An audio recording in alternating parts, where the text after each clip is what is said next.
guess the places that I've been. You never guess the places that I've been.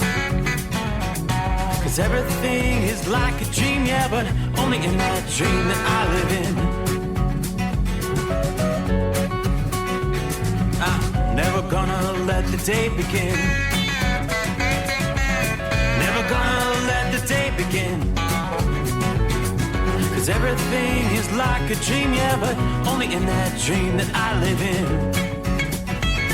Oh, don't wake me up before you go, and I'll just make this bed my home. Oh, darling, please just let me sleep. Give me my dreams.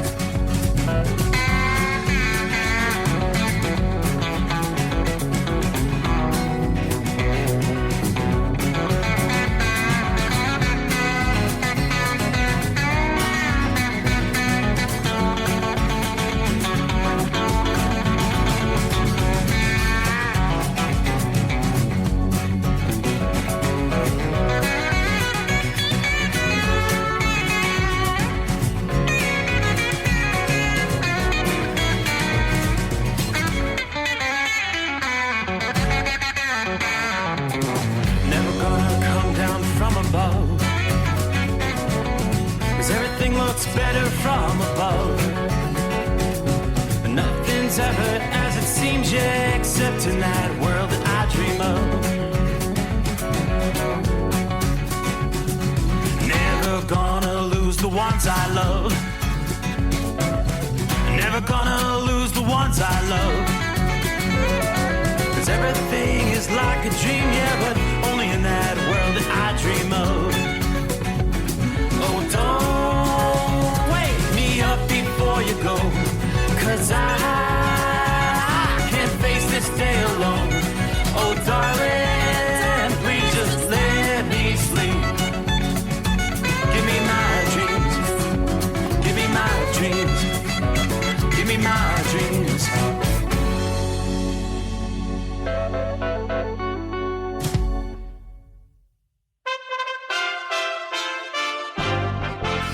USA Radio News with Tim Berg.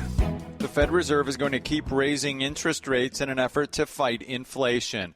That's what a top official said in a speech ahead of another expected interest rate hike. Philadelphia Fed President Patrick Harker said he believes the nation will have rates well above 4% by the end of the year.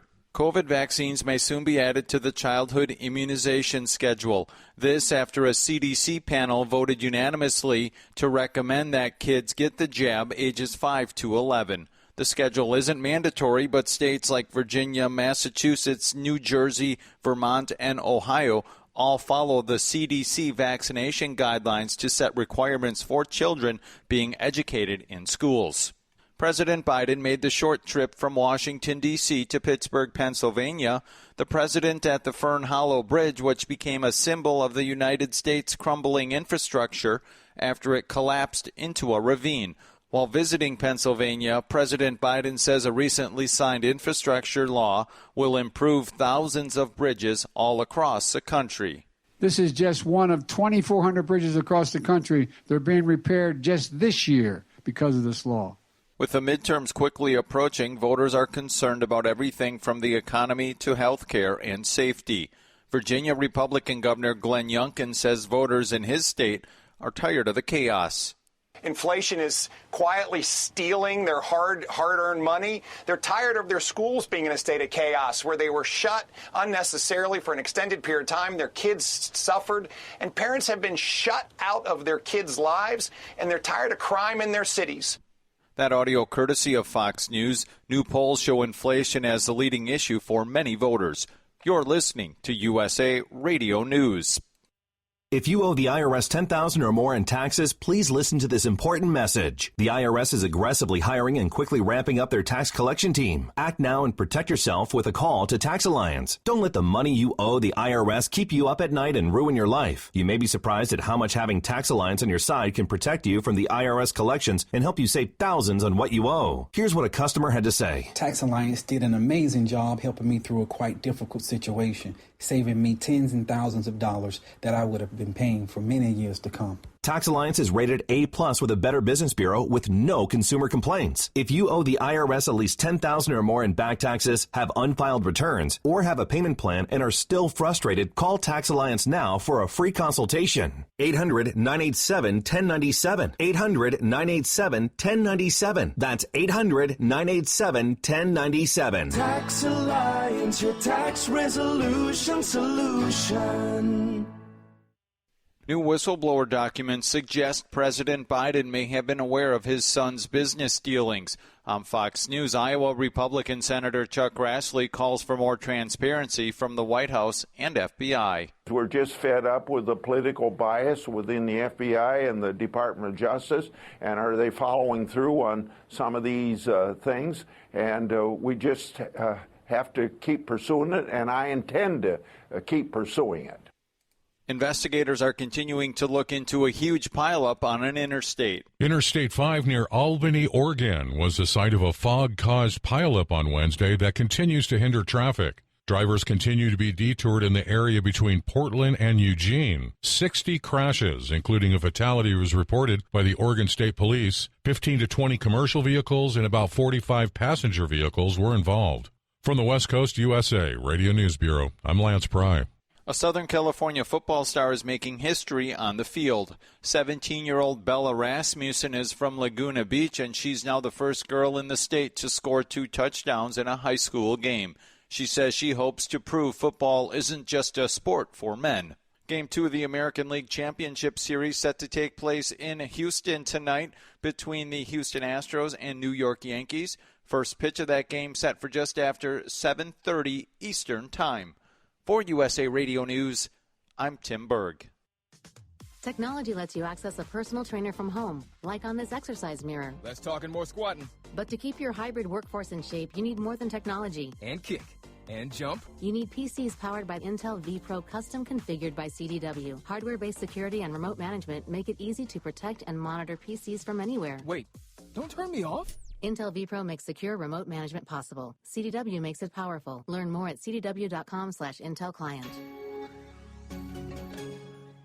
At Hot Shot Secret, we share the science behind common diesel problems and their solutions. For example, diesel particulate filter regeneration. The DPF catches particulates left over from combustion. The DPF regeneration cycle cleans the filter with temperatures exceeding 1,000 degrees Fahrenheit. A computer sensor triggers the DPF regen, which is often accompanied by a loss of power and fuel economy. The frequency of DPF regens are in correlation to the cleanliness of the fuel burn. Under heavy operation with the dirty burn, DPF regens can occur multiple times per day. Hot Shot Secret Diesel Extreme Fuel Additive promotes a more complete combustion, creating fewer emissions and therefore fewer DPF regens. Vehicles using Diesel Extreme experience 83% less DPF regens. Hot Shot Secret Diesel Extreme is available nationwide at truck stops, Fine Farm and auto stores, and online at hotshotsecret.com. Hot Shot Secret, powered by science. Well, that midnight hour is upon us, and we really got a long, long way to go. How will we stay awake? Thanks to Chris, for goodness sake. We got Steve Summers on the radio. We got that Hot Shot Secret in the diesel. You know, it really makes that Detroit come to life. We're gonna hear from all our friends. We're gonna do it all again on this overnight drive. How about you, Big Ed? Are you with me? Break 1-9 for that Carolina monkey gouger. Negatory there, hillbilly. You clean clear to Flagtown. Let it roll.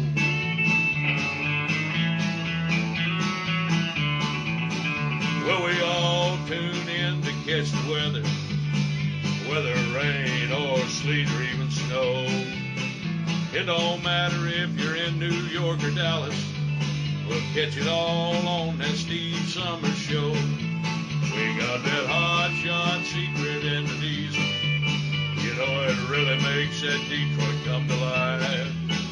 We're gonna hear from all our friends. We're gonna do it all again on this overnight drive. We got Got that hot shot secret in the diesel. You know it really makes that Detroit come to life. We're gonna hear from all our friends. We're gonna do it all again on this overnight drive. Let's start this overnight drive.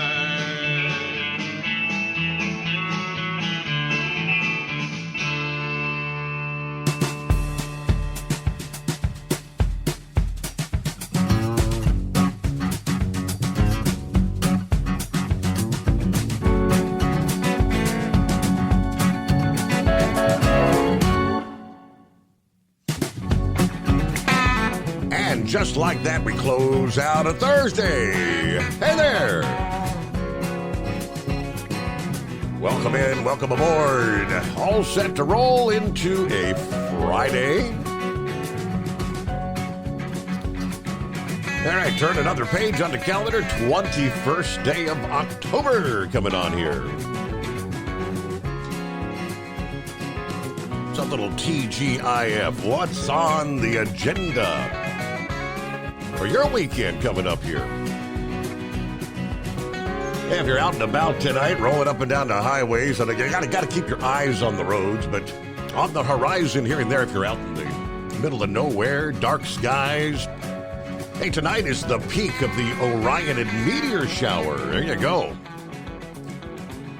Thursday night into Friday morning, as the planet runs through the debris field left by Halley's Comet, the famous comet, of course, that will not return to the inner solar system till the year 2061.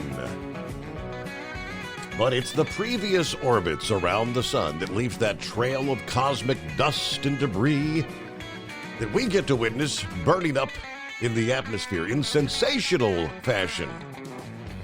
When those little bits collide with the Earth's atmosphere. There you go.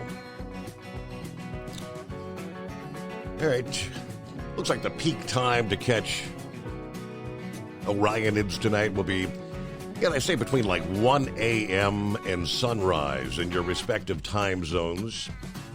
You could see a few out there as we speak, so we've crossed over the midnight hour here in the Eastern time zone. Hey, it looks like a great night for travel around the country as far as weather's concerned. Hey, what a difference a day can make. Literally all this week, we've had the map covered in freeze advisories, frost advisories, freeze warnings.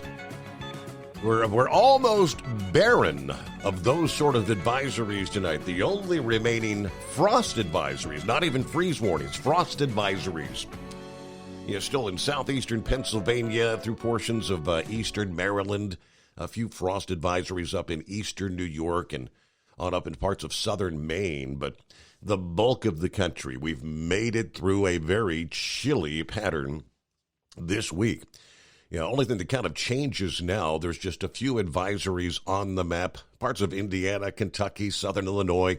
It's going to be very dry, and windy conditions will be in play as we head through the Friday afternoon, 20, 30 mile per hour winds. So it's just some burn advisories. Outdoor burning, not recommended. Humidity levels are very, very low, 20, 30%, so a very dry atmosphere. Elsewhere around the country, yes, there are red flag warnings for a good chunk of Oklahoma, additional red flag warnings, and actually high wind warnings through portions of Wyoming through the upcoming day. Those high wind warnings in south central and southeastern Wyoming, red flag warnings extending all the way up to the Wyoming-Montana line there. But hey, we've been talking about escaping the cold snap and getting ready for a warm-up as we head toward the weekend. Indeed, the process begun Thursday afternoon. It's a much more comfortable night. It's still a chilly night, but 42 degrees outside the secret bunker at this hour. Not too bad. Not going to be seeing those freezing temperatures tonight. But we do have some weather we can share with you. A big change is on the way, and a big storm is going to be brewing, especially for the second half of the weekend. Are you ready to contend with your first major bout of snowfall We're going to see that in portions of the west coming up this weekend. Let's start right there with our travelers' weather. A big flip-flop in the weather pattern will allow a major storm to unfold smack dab in the middle of the country this weekend and persist into early next week. The storm's variety of adverse weather conditions could lead to a multitude of travel problems and indeed pose risks to lives and property, from the Rockies to the Great Plains, everything from strong winds, strong dry winds, to severe thunderstorms capable of producing heavy rain, hail, and even, yes, tornadoes will be erupting in the southeastern zone of this developing storm, where the warmer air is going to be in place. On the northwestern flank of the storm, the combination of plunging temperatures, heavy snow, and gusty winds may actually produce localized blizzard conditions. It's October, and we're talking potentially blizzard conditions in parts of the country. We start, though, with the strong warming trend, this accelerating well ahead of this developing storm over the plains in the Midwest as we head into the weekend. Right in the wake of the abnormally cold weather, made it feel like winter much of this week. A temperature change, 50 to 70 degrees, occurring over a matter of a few days' time. Let's start with the strong winds that are going to be roaring from Arizona to Minnesota. This warm-up, accompanied by the gusty south to southwest winds, going to be raising the risk of wildfires and rapid spread. According to AccuWeather, the winds can also kick up dust from the deserts and blow it hundreds of miles into the Great Plains this weekend. The strongest winds going to be developing as the colder air from the northwest begins to catch up with the warmth in the southwestern states on into portions of the central and southern plains by the time we get to Sunday and Sunday night. In that zone, stretching from northeastern New Mexico to northwestern Texas, southeastern Colorado into central Kansas, we are talking winds frequently from 60 to 80 miles per hour. Could see gusts approaching 90 miles per hour. Now, at that intensity, obviously, big trucks can be flipped over. Property damage can occur. Power lines may come down. The same clash of the warm and cold air, combined with the surge of moisture from the Gulf of Mexico and the strong jet stream overhead, is going to trigger severe thunderstorms from portions of the Central Plains to the upper Midwest Sunday afternoon into Sunday night. Now, the thunderstorm threat will include the full spectrum of severe weather, localized flash flooding, large hail, and the likelihood of powerful wind gusts, and the potential for, yes, a few tornadoes. High winds will be the most common threat with these storms, where gusts, they tell us, could approach 100 miles per hour in some cases. Forecasters do say there's a heightened risk with this incoming system because the majority of the storms may occur toward sunset and after dark Sunday night, when storms may be difficult to spot in advance. Forecasters have kind of outlined the greatest risk for severe weather extending from northeastern Kansas and northern Missouri into southern portions of Minnesota. Well, how about the snowy side of the storm as the colder air packed with moisture from the Pacific rolls in over the Rockies, helping to fuel those storms over the plains? Freezing levels are going to lower over the mountainous terrain to the point where the snow works its way down from the ridges and the peaks to the intermediate levels from Saturday night through Monday.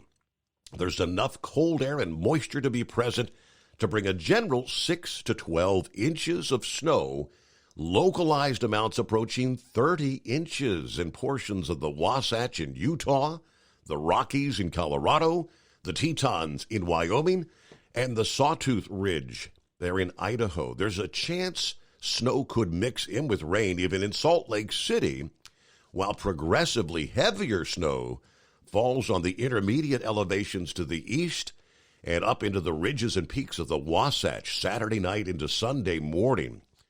Much colder air may not sweep in fast enough to allow any significant snow in the Denver area Sunday night, but further to the north of the mile-high city, over some of the foothills to the west, rain could change to snow for long enough time to allow a bit of accumulation. As this storm intensifies over the plains from Sunday night into Monday, begins to take a more northerly track that allows colder air to sweep in at a faster pace over portions of Nebraska, the Dakotas, as well as portions of Montana and Wyoming. While the amount of snow may be limited in the lower elevations of the northern plains, there is a narrow area of heavy snow. Blizzard conditions may occur in a part of this region where high winds combine with the snow to dramatically reduce visibility. Now, depending on the track of the storm and the magnitude of the cold air, towns from Bismarck, North Dakota, to Rapid City, South Dakota, could be close to developing a zone of heavy snow with potent winds here. Heavy snow's more likely to fall in the nearby Black Hills there in the Dakotas. So you're just probably going to be anticipating some delays, along with the possibility of even road closures, portions of Interstate 70, 80, 90, and 94, and possibly along a stretch of Canada's Highway 1 there in the provinces of Manitoba and Saskatchewan. Lastly, not enough rain or snow to probably impact the lower Mississippi River levels that we've been talking about for several weeks now, because the heaviest rain and snow from this system is going to be far removed from the main stem of the Mississippi River. It may take weeks or even potentially months before levels in the waterway significantly rise. Water levels, as we've been discussing along many points of this vital waterway, are historically low. Many areas cannot support normal barge traffic.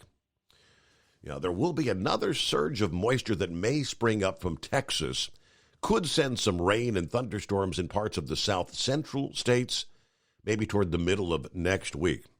But the prognostication for the Mississippi River not boding well, even with this big storm system coming into play. So look out, big changes on the horizon for the second half of the weekend if you're going to be out there rolling freight, especially Saturday into Sunday and Monday. You may need to alter some of your travel plans. Around the country, it is 844-844-3388. We've got the breakdown, Major League Baseball.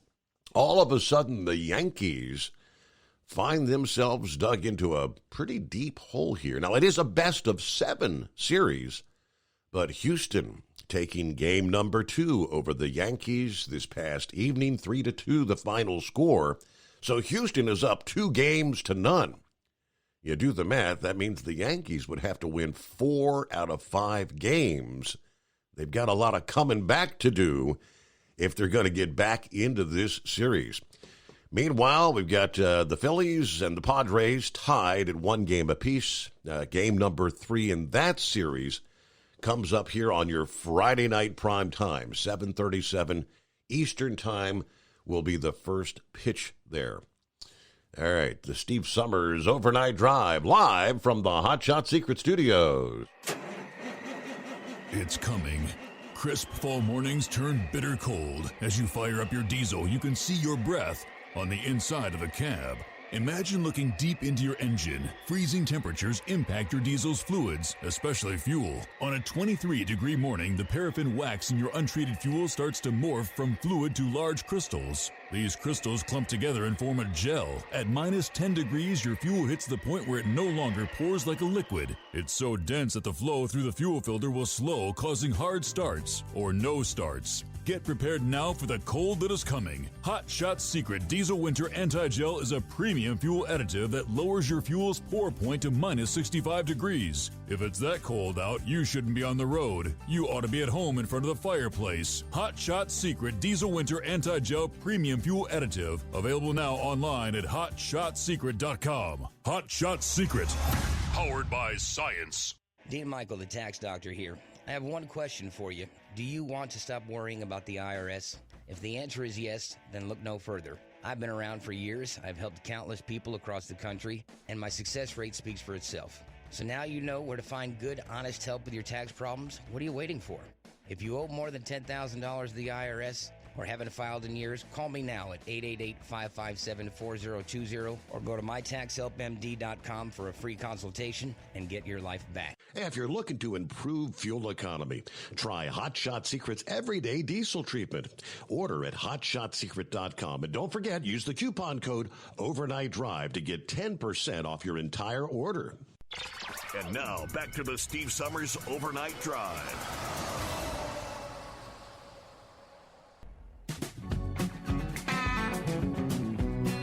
All right, hello to Philly Dan on board. Good morning, drivers. Everybody stay safe out there. God bless the Rambler. Heavy D. Hello, Steve and the Overnight Drive crew checking in. Stay safe. Keep on trucking. High pressure pumping, ready to roll. Todd says, hello from Livingston, Montana tonight with 60 degrees. Not half bad.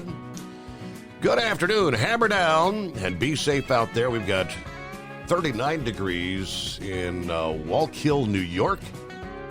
Larry checks in there. Country Bumpkin checking in from Grand Haven, Michigan tonight. Hey, everybody have a great weekend. All our Overnight Drive family there. Heatwave on board. Good morning from Apple Turkey, New Mexico. Good sleeping weather. And as soon as we get a dispatch, that's exactly what we plan to do. All right, so I guess some rest for now, just waiting for that phone to ring. Is that the idea? Hello to Malpractice, checking in almost back to the home 20 in the good state of Indiana. Just saying, keep it between the ditches and the Smokies out of your britches and hammer down. All right, good to have you with us, Roger. Truck in Troy says, good morning, 5-7, copy in the mail.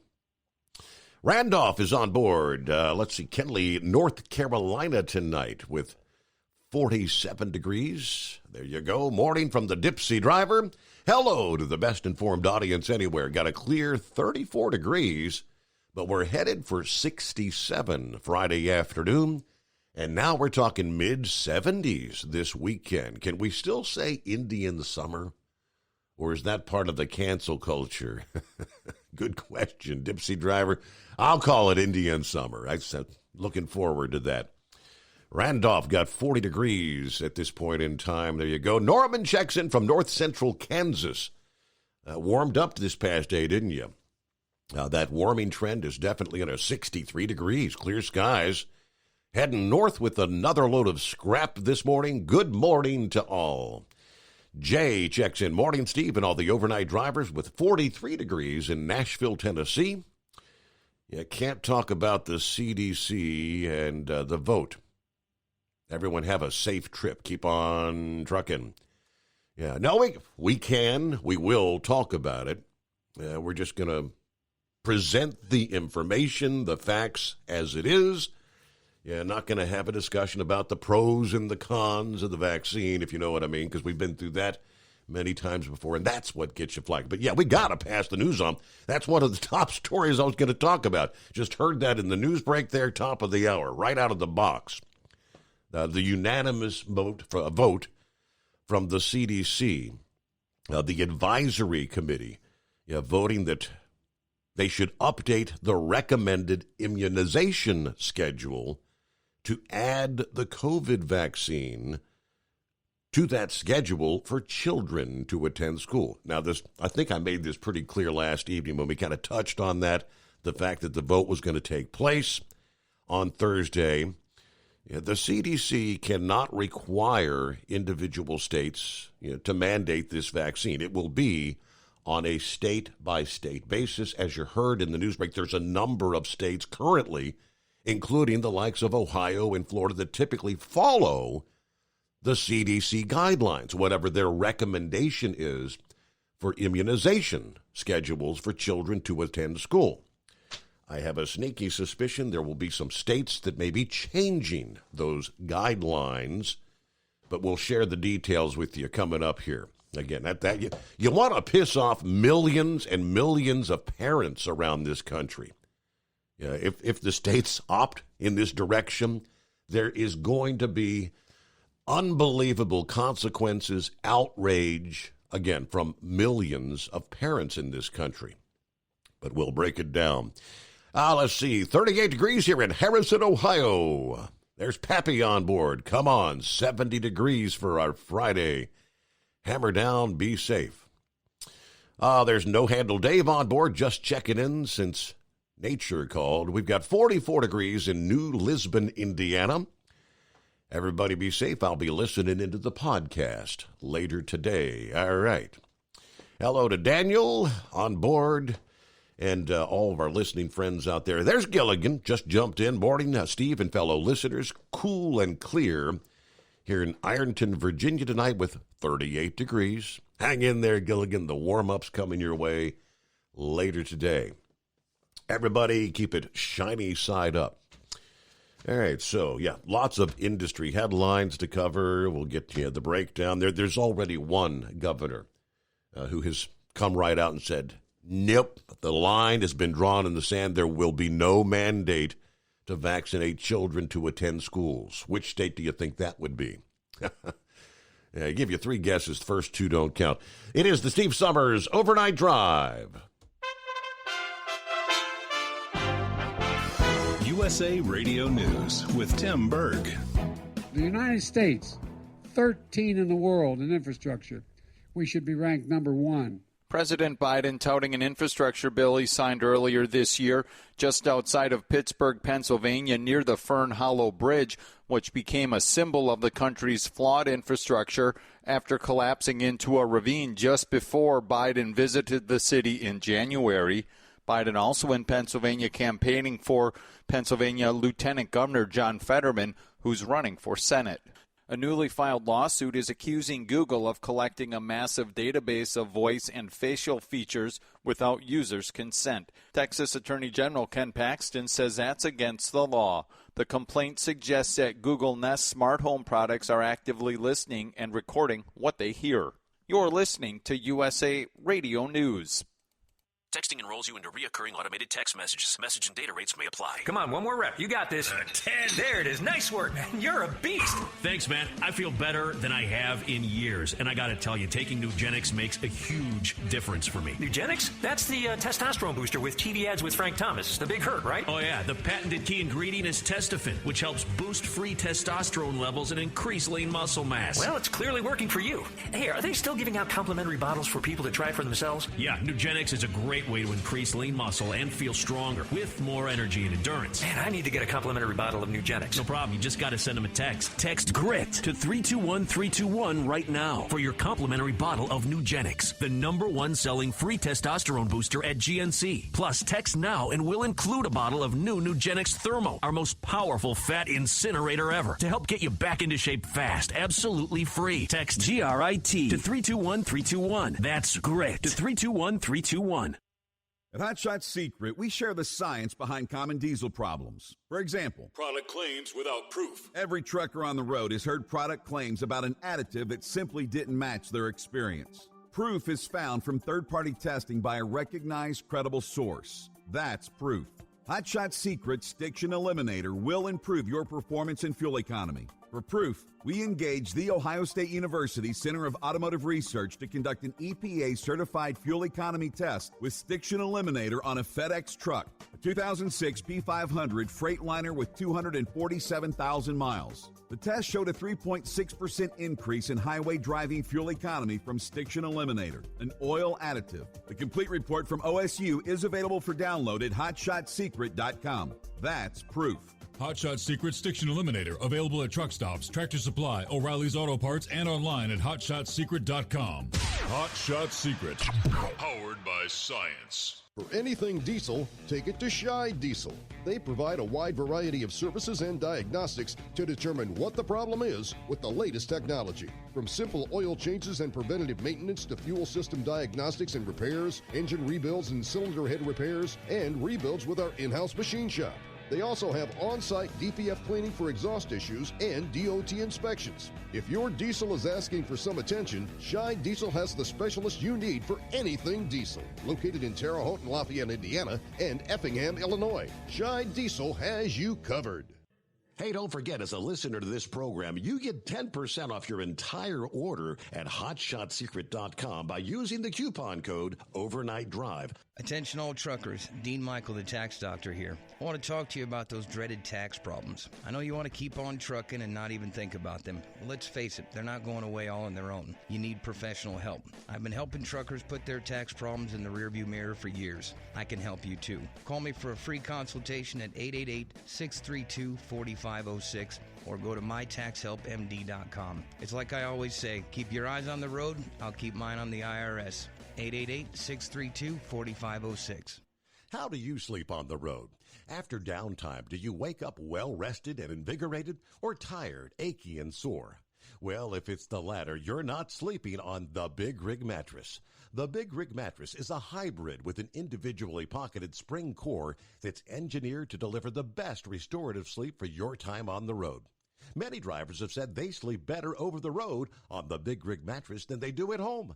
Learn more about the Big Rig Mattress at thebigrigmattress.com or call 877-736-4233.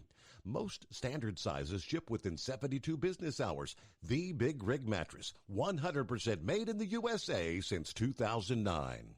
Because Channel 19's a little congested. Call Steve now at 844-844-3388. The Overnight Drive.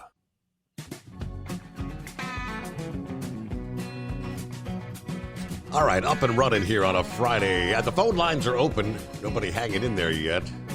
Every once in a while I have to reset, but we'll do a double check on that. It's 844-844-3388. Deborah checking in. Morning, Steve. It's a chilly 42 degrees in Indiana this morning. Going to be 70 later today, though. Looking forward to a great weekend. Temperatures in the 70s. Everybody stay safe out there tonight, especially my special driver, a.k.a. Woodpecker. Going with him periodically gives me a little more respect for him and all the drivers out there. So everybody have a fabulous Friday and a wonderful weekend. Oh, there you go. All right. I mentioned the Centers for Disease Control. When I told my wife about this vote that was unanimous, 15-0 this past day, to recommend adding the COVID vaccine to children's vaccine regimen to attend schools around the country.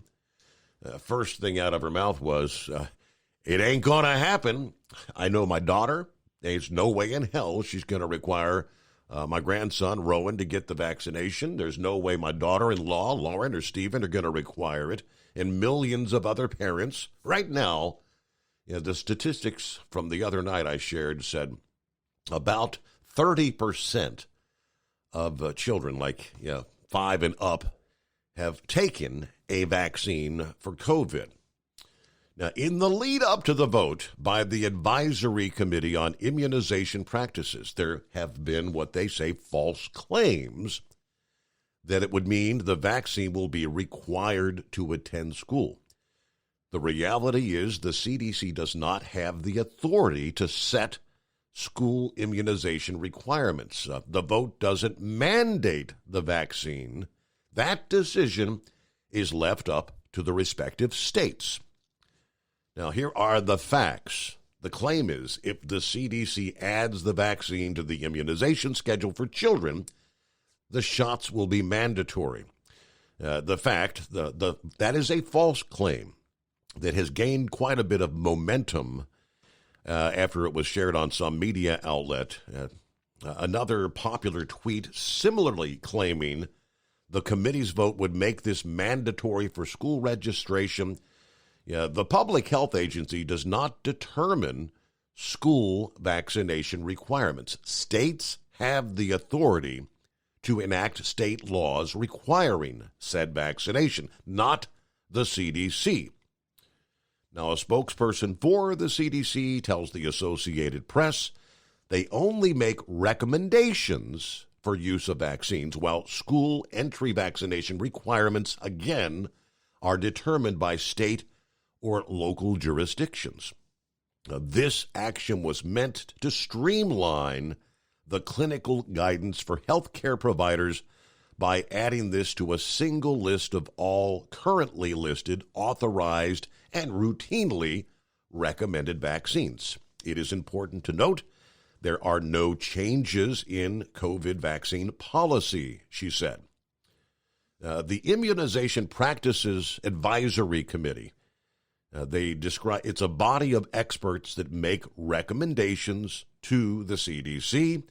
Their recommendations to update the schedules, which include other revisions, still has to be formally adopted by the agency, and the amended schedules would not take effect until sometime next year, they tell us. Now, I mentioned one state has already come out and said, parents, have no fear, don't be concerned. Governor Ron DeSantis of Florida drawing a line in the sand, telling reporters he is against any mandate for shots for children after that vote from the CDC advisory panel. He says, quote, as long as I'm kicking and screaming, there will be no shot mandates for your kids. A speech announcing an executive order to provide property tax relief for residents that have been impacted by Ian. He said, this is you as a parent's decision to make. Now, he said his office has been inundated with questions about the CDC adding this requirement in schools, potentially mandating students take this. Now, he said, I get a kick out of it when people kind of try to compare this to the likes of the measles, mumps, or rubella shots, things that have been around for decades and decades. Parents, by and large, most parents in Florida have opted against doing these boosters, particularly for young kids. All right, these are new shots, as he said. All right, let's see. Furthermore, regardless of what the CDC votes as far as adding this to the list for routine immunizations, nothing will change in Florida. Thanks to Governor DeSantis, mandates are not allowed in Florida, not pushed into schools, and I continue to recommend against them for healthy children, he said. All right, let's see. We had Missouri's governor, who also apparently weighed in this past day, sharing his opposition to this requirement. As long as I am governor of Missouri, I will do everything under my authority to never let the government mandate this in our schools. I see a number of states, Ohio, if you notice, was on that list that typically they say follows the CDC's recommendations. Now, for most things, most people don't have a problem with it. This is a totally different territory, as we all too well know. So there are your facts. Let's jump to a couple of industry headlines. I see the phones are working there. So, we'll get to your calls here in just a moment. Let's see. Truckers invited to partake in a free lunch next Monday, thanks to the Feed a Trucker campaign. Obviously, you've got to be in the right place at the right time. The free lunch for drivers coming up next Monday from 11 a.m. till 2 p.m. at the End Market in Savannah, Georgia, on Pine Barren Road and Highway 80. Kind of a collaborative project between veteran carriers and End Market. Truckers can receive their meal by pulling into the truck-friendly End Market. Well, you'll receive an $8 voucher that you can put toward anything in the store. The Feed a Trucker campaign has fed over 250 End Market lunches to truckers since they started this last year. All right, again, got to be in the right place at the right time. Kind of a history-making day for Love's Travel Centers this past day. Thursday, Love's announcing the opening of their 600th location with a new store in Perry, Oklahoma. The new 12,000-square-foot store located off I-35, again in Perry, Oklahoma. So they'll have the Arby's restaurant, 60 truck parking spaces, 6 diesel bays, propane, showers, laundry facilities, got a CAT scale, and a dog park, all the amenities you find typically at various Love's locations. Love's also announced the company has added Amazon lockers at over 50 locations across the country. Founded in 1964, they've got stores now operating in 42 states, but kind of a landmark day, 600th location for Love's Travel Centers. Well, there you go. Hey, would that be 5-7 out of the box this morning? Oh, yeah, doing the phone check thing, making sure you're good to go. Thank you, sir. All right, Arizona, the woman running for governor, I love it. They were trying to nail her on the mega thing and, about denying or questioning the election. There's video of her. I love it. They're learning. Younger Republicans are learning. They turned on the media and she just straight out told them, well, you don't have a problem with Hillary Clinton questioning it. Pulled out a paper to Hillary Clinton questioning it, and including Stacey Abrams. And she went down this whole list of all the people that had been denying Donald Trump's election. And she said, none of y'all had anything to say about that. But when a Republican has do their constitutional right to free speech to question it, now it's a problem. And then at the same time, I love it. And we need some more Georgians to get on here. Why am I talking about Georgia politics? Stacey Abrams stand up there. They asked her, will you accept if Brian Kemp wins this election? Will you accept the outcome? And she basically said she never said that she didn't accept the outcome. She believed that he won the election. And I love it because the news media that I was listening to played time after time after time after time of Stacey Abrams claiming the election was a fraud, that she was the actual, had been elected. Right. It's here we go again. So we need some people to call in from Georgia. I mean, it affects them more than it does me. I just get their news because that's the best signal out of Augusta. And they're good on my weather. I am in their weather coverage, But on that, I knew it was Florida when you throwed out that three questions. Yeah, right. Three guesses. Right. But we got a close one here. I'm pretty sure South Carolina will be in there. South Carolina has not been much different than Florida throughout all this. The liberal townsmen, the liberal cities, Edisto Beach and all up along the Strand, there where the Democrats have a lot of control in the little cities. Now they're the ones that had people wearing bikinis with a face mask out on the beach. Yeah. It's stupid.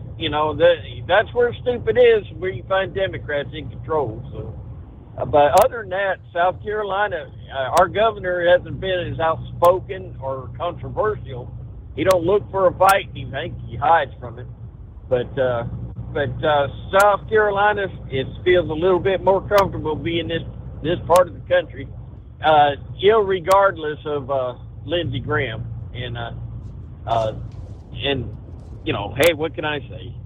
I just, if Jim Jordan decides to leave Ohio, let him come on down here. But we need him in D.C. Yeah, it's a shame that he's retiring because, he was a good one. But that's going to be a crucial race coming up here in a couple of weeks, this Ohio race. Vance and Ryan, right? Who gets to step into the seat of Jim Jordan? All right, it is 844-3388. Friday morning, the Steve Summers Overnight Drive. It's coming. Crisp fall mornings turn bitter cold. You climb into your diesel and it feels like you're sitting on an ice cube. Imagine how your engine feels after a frosty night. Freezing temperatures impact your diesel's fluids, especially fuel. As the temperatures drop, water that is emulsified within your fuel is released, adding more water into your system. Frozen water in your fuel lines, filter, or bowl will simply slow the flow, or worse, stop the flow of fuel in your system. No fuel flow, no start. Get prepared now for the cold that is coming. Hot Shot Secret Diesel Winter Anti-Gel is a premium fuel additive that lowers your fuel's pour point to minus 65 degrees. If it's that cold out, you shouldn't be on the road. You ought to be at home in front of the fireplace. Hot Shot Secret Diesel Winter Anti-Gel Premium Fuel Additive. Available now online at HotShotSecret.com. Hot Shot Secret. Powered by science. Whether you're a diesel pickup performance enthusiast or just looking for a small upgrade, when selecting common rail fuel system components, look no further than Exergy Performance. At Exergy, you'll find injectors, pumps, and more, engineered like no others on the market using state-of-the-art equipment run by people that have been in the business for decades. So if you're in the market for common rail components at any power level, contact Exergy Performance or one of the many dealers listed on our website at exergyperformance.com. Hey, don't forget, as a listener to this program, you get 10% off your entire order at HotShotSecret.com by using the coupon code Overnight Drive. Plus, CDL drivers, military, and first responders get an additional 10% off. The Overnight Drive with Steve Summers. Live from the Hot Shot Secret Studios. Call Steve now. 844-844-3388. That's 844-844-3388. All right, there you go. Lines available on a Friday. What's going on? Boy, prices at the pump, right? Got to share a couple tidbits this morning in relation to that. And we know with the announcement of the 15 million additional barrels from the SPR that many are saying it's all about the big emergency is the upcoming election, right? Pump prices, according to Bloomberg, remain stubbornly high, less than 3 weeks from the midterms. And the states where the pain is most acute include those that are going to determine which party controls Congress.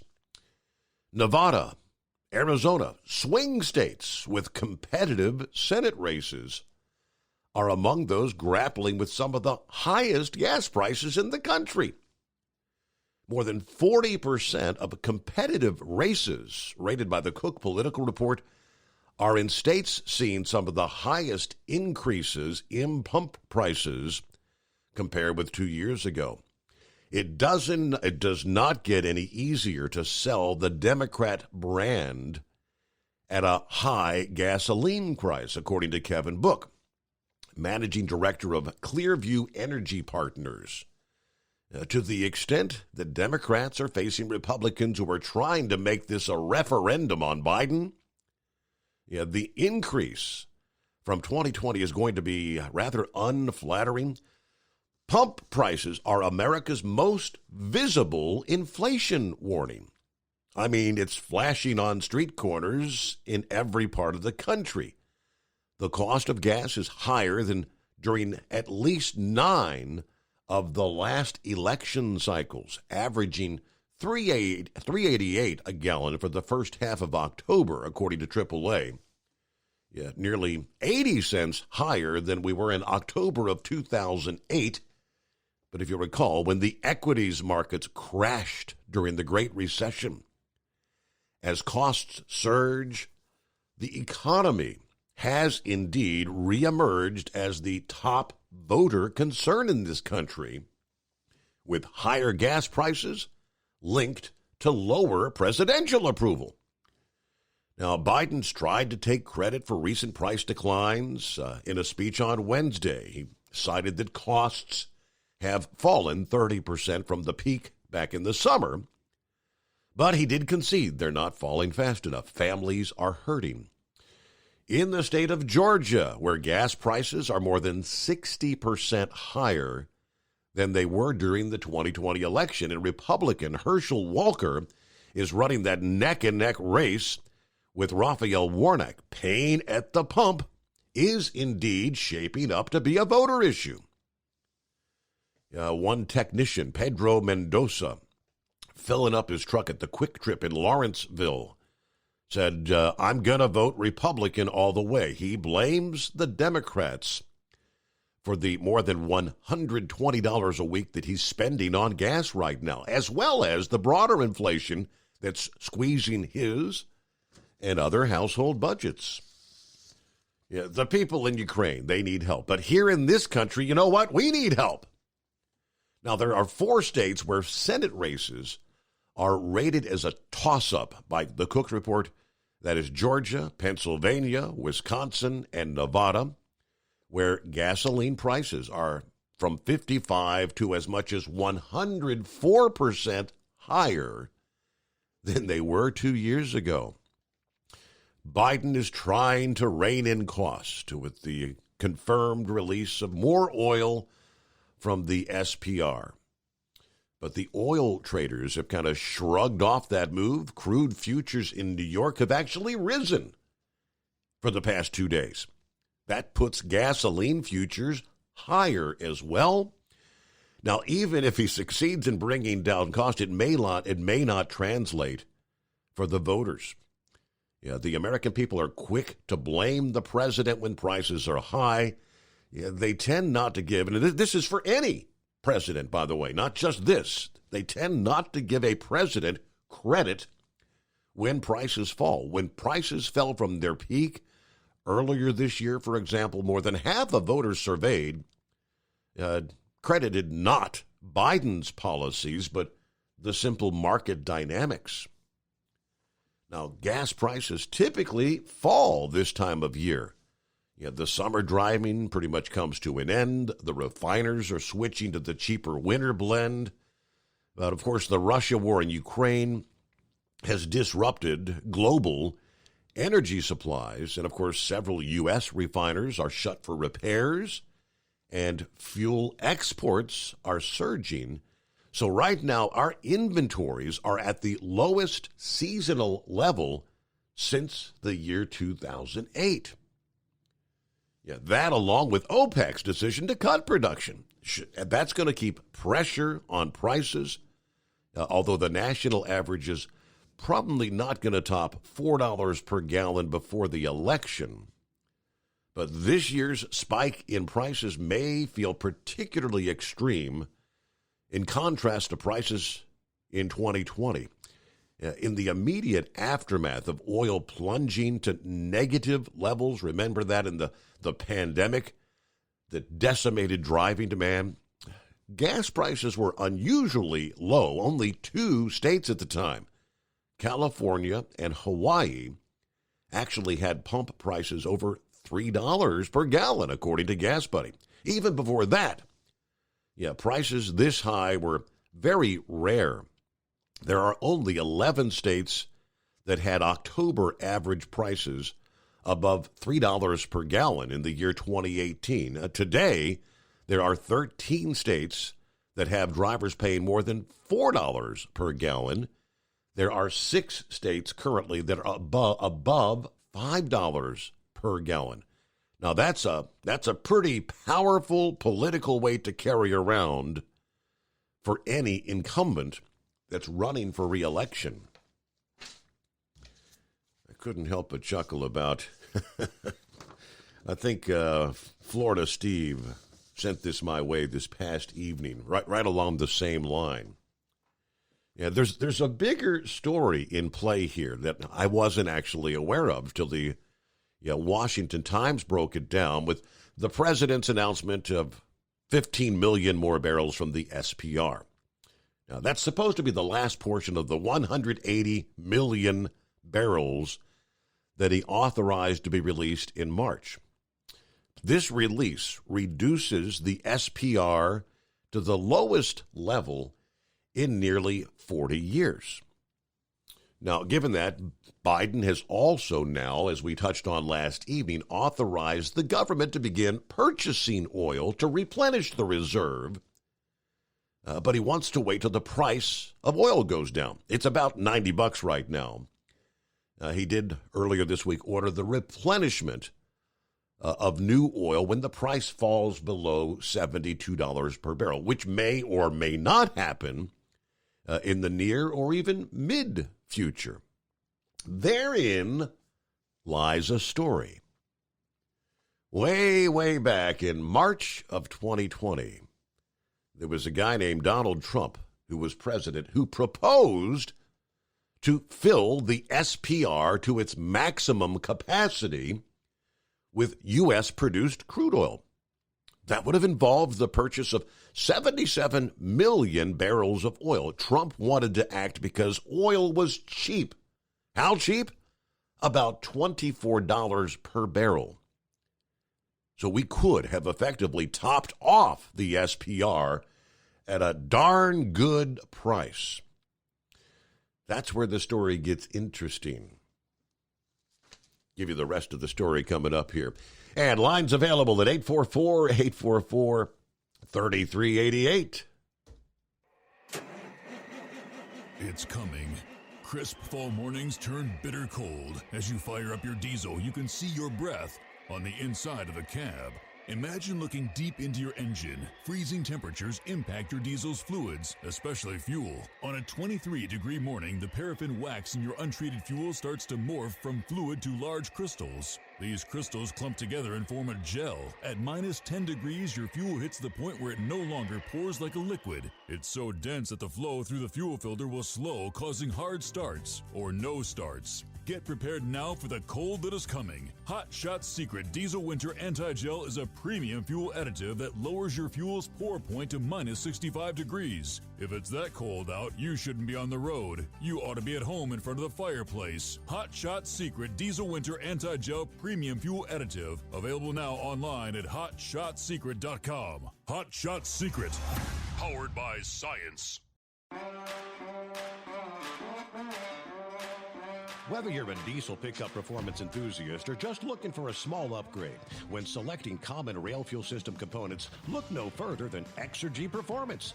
At Exergy, you'll find injectors, pumps, and more, engineered like no others on the market using state-of-the-art equipment run by people that have been in the business for decades. Exergy is the home of the Sportsman line of injectors.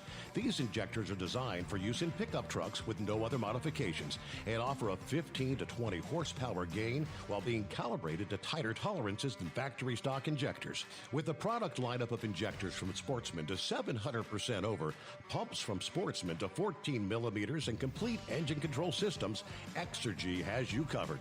So if you're in the market for common rail components at any power level, contact Exergy Performance or one of our many dealers listed on our website at exergyperformance.com.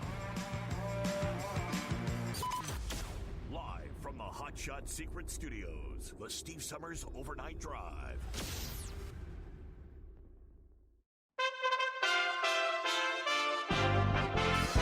USA Radio News.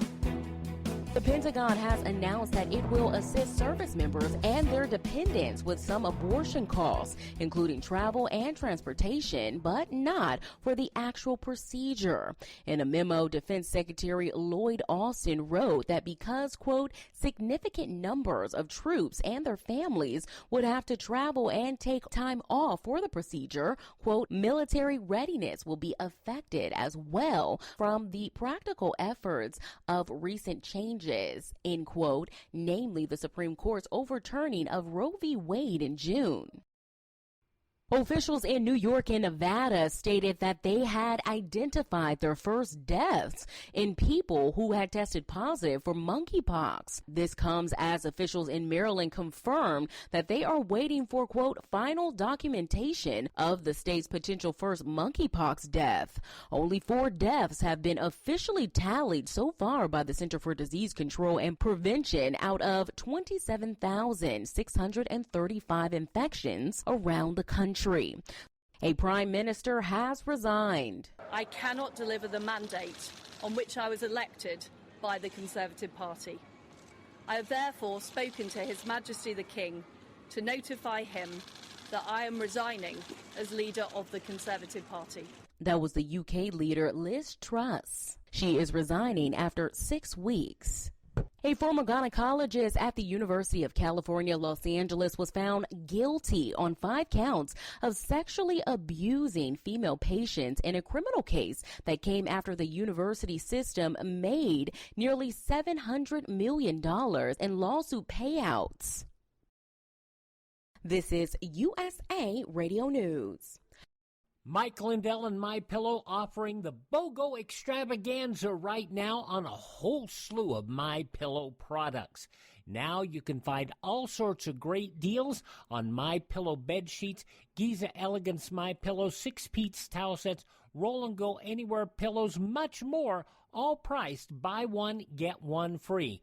Go to mypillow.com/USA, use promo code USA, or call 1-800-951-8175 and find you some great MyPillow products. They're all available. Oh, by the way, you can also get Mike's book absolutely free with any purchase, but you have to go to mypillow.com/USA or call 1-800-951-8175 and make sure you use the promo code. The buy one, get one extravaganza going on right now at mypillow.com. Making his first public comment since a recording of council members making racist and offensive comments was released online, Los Angeles City Council member Kevin De Leon said he does not plan on stepping down from his position, apologizing to his constituents for not stepping up and shutting down the conversation. And I failed in my leadership in doing so, and that's where I failed.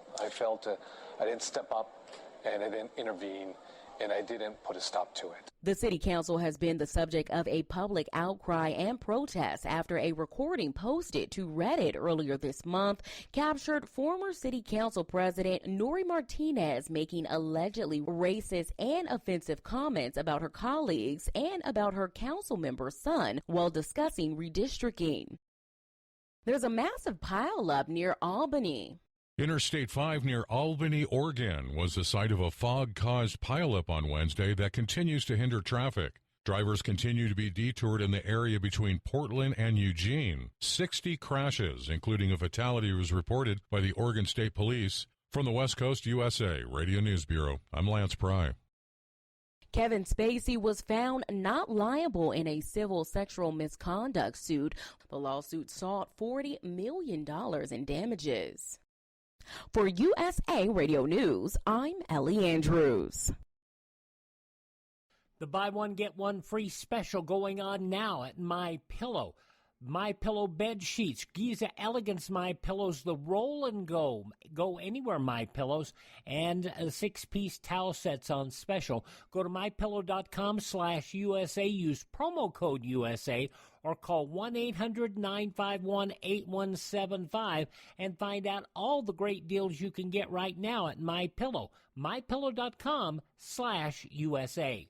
At Hot Shot Secret, we share the science behind common diesel problems and their solutions. For example, diesel particulate filter regeneration. The DPF catches particulates left over from combustion. The DPF regeneration cycle cleans the filter with temperatures exceeding 1,000 degrees Fahrenheit. A computer sensor triggers the DPF regen, which is often accompanied by a loss of power and fuel economy. The frequency of DPF regens are in correlation to the cleanliness of the fuel burn. Under heavy operation with the dirty burn, DPF regens can occur multiple times per day. Hot Shot Secret Diesel Extreme Fuel Additive promotes a more complete combustion, creating fewer emissions and therefore fewer DPF regens. Vehicles using Diesel Extreme experience 83% less DPF regens. Hot Shot Secret Diesel Extreme is available nationwide at truck stops, Fine Farm and Auto Stores, and online at hotshotsecret.com.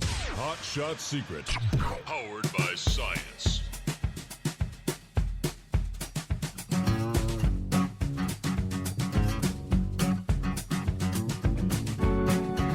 All right, back at it on a Friday, hour number 2. Here we go.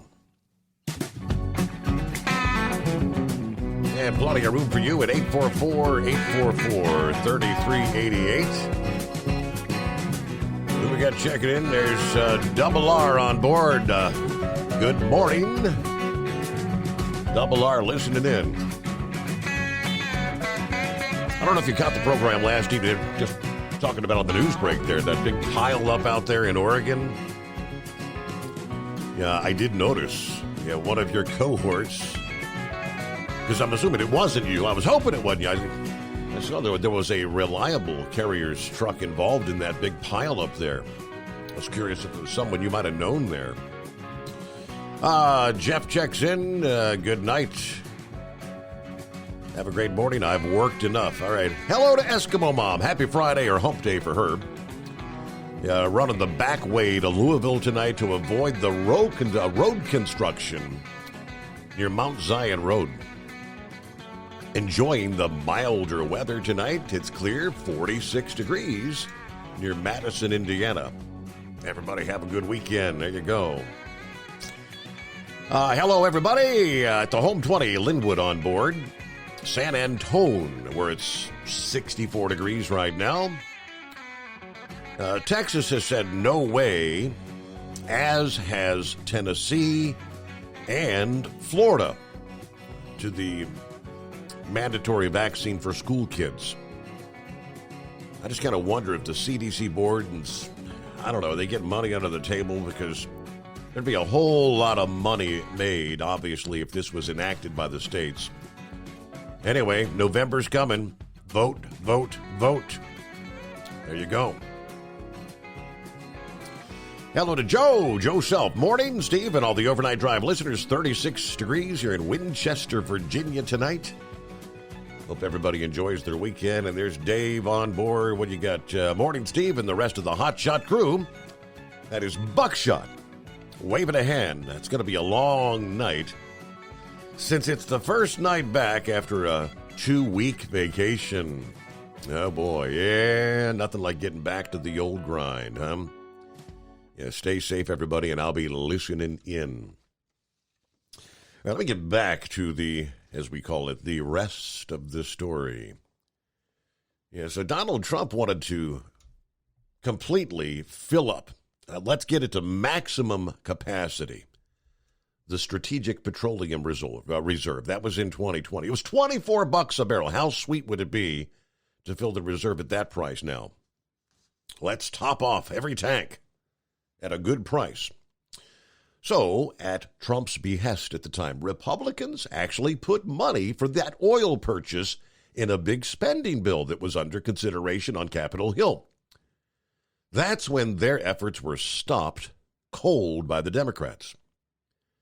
The Democrats said Trump's plan to put $3 billion is a bailout for big oil. Now, that's the report from Roll Call, March 25th of 2020. And I quote, "The Trump administration's plan to top off the Strategic Petroleum Reserve has run into a blockade after lawmakers excluded the $3 billion in funding for oil purchases from the massive stimulus package before Congress. Senate Democrats jumping to the podium to take credit for stripping out that money from the Senate bill, calling it a bailout for the oil industry. In particular, it was then Senate Majority Leader, none other than Charlie Schumer, who took personal credit for killing the measure. It was, to say the least, a very short-sighted, politically motivated move. If you believe in the purpose of the Strategic Petroleum Reserve, now is the perfect time to make sure it is full. That was the quote from the then Energy Secretary. He said, "We're expecting that Congress is going to be supportive of this." Well, they weren't. Well, at least the Democrats weren't. And the effects of Schumer's move are still now being felt today. The Democrats' blockade effectively cost the United States billions in potential profits. And technically, it means right now Biden has tens of millions of fewer barrels at his disposal, to which he's trying to counter the price surge. At the time, the environmental groups were cheering Chucky's blockade. Victory, all in capital letters with an exclamation point. That was the tweet from Friends of the Earth on April 3rd of 2020. The Energy Department dropped its plan for a $3 billion big oil bailout, they said. Thank you, Senator Schumer and Senate Democrats, for stopping this administration from exploiting a global pandemic to help polluters profit. So there it is. If at some point the price of oil does fall below $72 per barrel and Biden moves to replenish the reserve, he's probably going to tell the country, and undoubtedly he'll have Chuck Schumer cheering him on, that we're getting a great deal for the country at $72 per barrel. So just remember what happened and what didn't happen in 2020. Could have filled it at $24 per barrel. All right, it is 844-844-3388. Is that the inbred redneck per se? Hey, buddy, what you know? Happy Friday. Yeah, good Friday. Well, I'm glad Steve from Florida got me lying down. I thought old Trump filled her up. And just goes to show the inbred redneck ain't always right. But, you know, about 75% of the time, you can pretty much take it to the bank what I got to say. You know what I'm saying, buddy? I hear you. Yeah, I wouldn't be a human if I wasn't flawed, but I'm glad I learned something there. Oh, Steve down in Florida, thank you, buddy. It don't hurt my pride to be wrong. But I heard you talking about the CDC vote and all that, buddy, and I figure I'd call in here. And I know these people that just can't stand me, but I think the point I got tonight is the correct point. Now, Steve, they, meaning the liberal elite of the country, say it's all right for us to let children decide which sexual orientation or sex that they want to be. Yes, sir. But they don't want to give the children the right to decide on what goes in their body. They want to give women the right to decide what's taken out of their body. And who am I to say anything about anything, if it's a sin or whatever, buddy? I mean, in my eyes, it is. But all I know is when they start going on about the trucker mandate, you remember that, Steve? What happened? All the truckers, I was working at that time, said, nah, I don't think I'm going to do that. I've been running all around the country, and daggone, they've left us out here on the road to run the country, and we just wasn't going to take it. Now, all America has to do is stand up and say, no, we ain't going to take it. If you're living in some place, now it will come up, the school teachers union, I about guarantee it, buddy, they'll be going on and saying, well, you know, in certain areas, states and counties, well, we like to follow the CDC guidance. They'll be going, well, we just can't go in there and teach the children without them being vaccinated. Attention, America. I want to tell y'all this. Unless you have been locked in your house the whole time and you are growing your own produce inside of your own house, you have been exposed Yes. in somehow, Yeah. some way to this virus. The creepy, scary media. I know Halloween's coming up. They scared you for daggone 2 or 3 years now over this stuff. It's time for you to wake up. It's the same talk I had with my mother today, Steve. Daggone 75 years old. The daggone woman had polio, got cured of it when polio was going around. And she talking about going and getting her 5th booster. I said, Mama, what are you doing? You've been exposed to it. If you're going to catch it, you're going to catch it by now, you know. Yeah. People, wake up. Quit living your life in fear.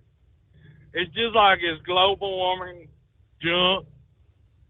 Chicken little, the sky's falling. Well, dang on, it ain't falling.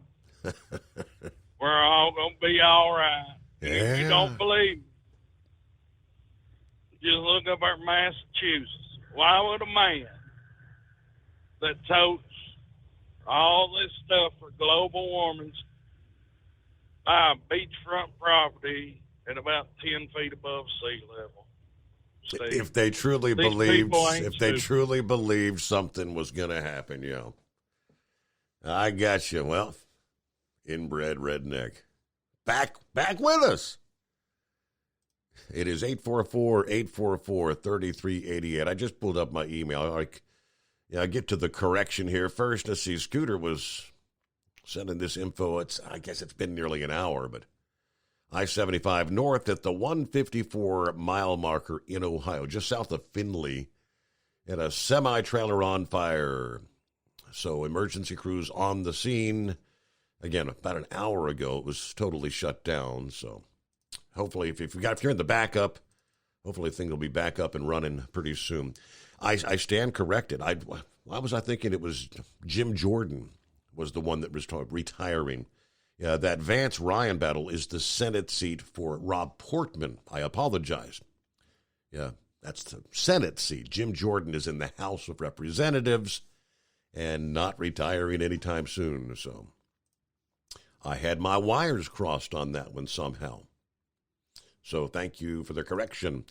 All right, wide open lines at 844-844-3388 on a Friday, the Steve Summers Overnight Drive. It's coming. Crisp fall mornings turn bitter cold. As you fire up your diesel, you can see your breath on the inside of a cab. Imagine looking deep into your engine. Freezing temperatures impact your diesel's fluids, especially fuel. On a 23-degree morning, the paraffin wax in your untreated fuel starts to morph from fluid to large crystals. These crystals clump together and form a gel. At minus 10 degrees, your fuel hits the point where it no longer pours like a liquid. It's so dense that the flow through the fuel filter will slow, causing hard starts or no starts. Get prepared now for the cold that is coming. Hot Shot Secret Diesel Winter Anti-Gel is a premium fuel additive that lowers your fuel's pour point to minus 65 degrees. If it's that cold out, you shouldn't be on the road. You ought to be at home in front of the fireplace. Hot Shot Secret Diesel Winter Anti-Gel Premium Fuel Additive. Available now online at HotShotSecret.com. Hot Shot Secret. Powered by science. Dean Michael, the tax doctor here. I have one question for you. Do you want to stop worrying about the IRS? If the answer is yes, then look no further. I've been around for years. I've helped countless people across the country, and my success rate speaks for itself. So now you know where to find good, honest help with your tax problems. What are you waiting for? If you owe more than $10,000 to the IRS, or haven't filed in years, call me now at 888-557-4020 or go to mytaxhelpmd.com for a free consultation and get your life back. Hey, if you're looking to improve fuel economy, try Hot Shot Secret's Everyday Diesel Treatment. Order at hotshotsecret.com. And don't forget, use the coupon code Overnight Drive to get 10% off your entire order. And now, back to the Steve Summers Overnight Drive.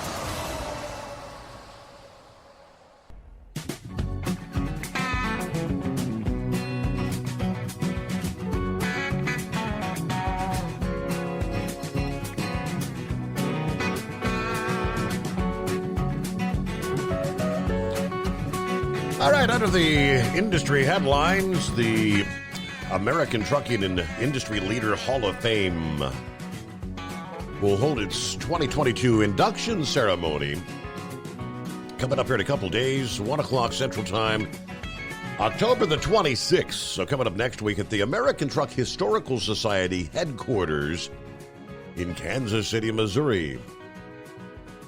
Last year, the Hall of Fame was actually established with OOIDA among the first class of honorees. This year's America Trucking and Industry Leader Hall of Fame inductees will include Earl and Lillian Congdon, founders of Old Dominion Freight Lines, Leland James, the founder of Freightliner Trucks, and you got Bill and Carolyn Moon of the Iowa 80 Group, the founders of the Iowa 80 Group. The American Truck Historical Society mission is to preserve the history of trucks, the trucking industry, and its pioneers. According to the American Truck Historical Society Executive Director, the ATIL Hall of Fame fits into our mission of honoring these pioneers who laid the foundation for the trucking industry. Also, it recognizes the trucking professionals' contribution to the economy and their impact on consumerism. According to the American Truck Historical Society news release, Jim O'Leary, a president and CEO of Daimler Trucks North America, the Moon family of the Iowa 80 Group, and the Congdon family of Old Dominion are all actually expected to be in attendance for that induction ceremony coming up again October the 26th. Good morning, Horse Feathers. Happy Friday. All right, if the computer will pick it up, pick him up. There you go. Hello. There you go. Yeah, push the button. Yeah. I think we got to change and give you a handle there and say, come on back, truckers, and talk to Teddy Bear. Talk to Teddy Bear. There you go. See? You get that old out there, and you'll get all the truckers to call you in there, right? Mm-hmm. But, So yeah, talking about that CDC thing there, and I'll pretty much guarantee Maryland will be right on the bandwagon there of implementing that and making all the kids there have to have vaccinations to go to public school. I'd be interested to see how many kids come out of the public school system, the state-run public school system, and end up going to private schools. So probably be somewhere around 25%, I would think. So, but anyways, I guess I gotta thank you, your show, Chris, for being here, because through your show, I actually got a little help to get that nozzle out in California.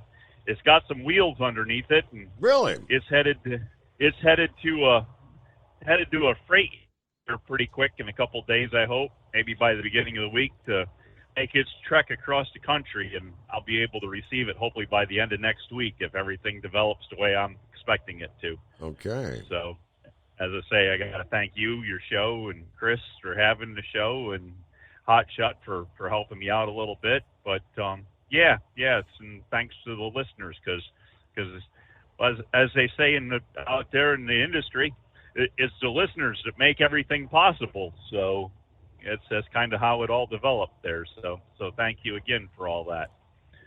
But anyways, I don't know. I'm trying to remember. Had you explained that this piece of equipment you were trying to get was how much was the cost of the piece? the guy was asking $700, and I ended up paying $600. And but it's a big monitor nozzle, otherwise known as a deck gun. So if you look at the top of the fire truck, it's a great big mounted nozzle on the top there, and that's what it is. And so you paid $600 for the part, and then you're checking around with shipping companies, and how much did they want to ship the darn thing? Well, if you use something with a liftgate service to pick it up there from the residential address, they add about $1,000 to the shipping rate, and then they want somewhere close to the $1,000 to have it delivered with the liftgate. Well, I really don't need that. I got places I can get to pick it up right there at the dock, so I really don't need it delivered any further than just, to the terminal, just have it held at the dock, and I can go pick it up myself. So we were talking somewhere around $1,600, $1,700, $1,800, depending on which freight service you call. To ship a $600 part. Exactly, yeah. And so that just doesn't justify the cost of buying it. You can't make that happen. So I got the rate down, and as I say, a little help from listeners and stuff. So I got a good rate, and it's going to go dock to dock. It won't have to have a pickup charge or a delivery charge, and so we got it right down to the bare minimum. So we're pretty happy with that. That's good. But it's kind of crazy. Oh, what the heck? I don't know what the heck that was. You ever seen something the size of a fox that had a black and white tail? Holy crap! And it had a long tail too. It was at least 1.5 feet long tail, and had a whitish gray tip at the end. I don't know. Didn't look like a gray fox to me. It looked like a red fox. It was the size of a red fox, moved like a red fox, but it had a white tip on the end of its tail. That was interesting.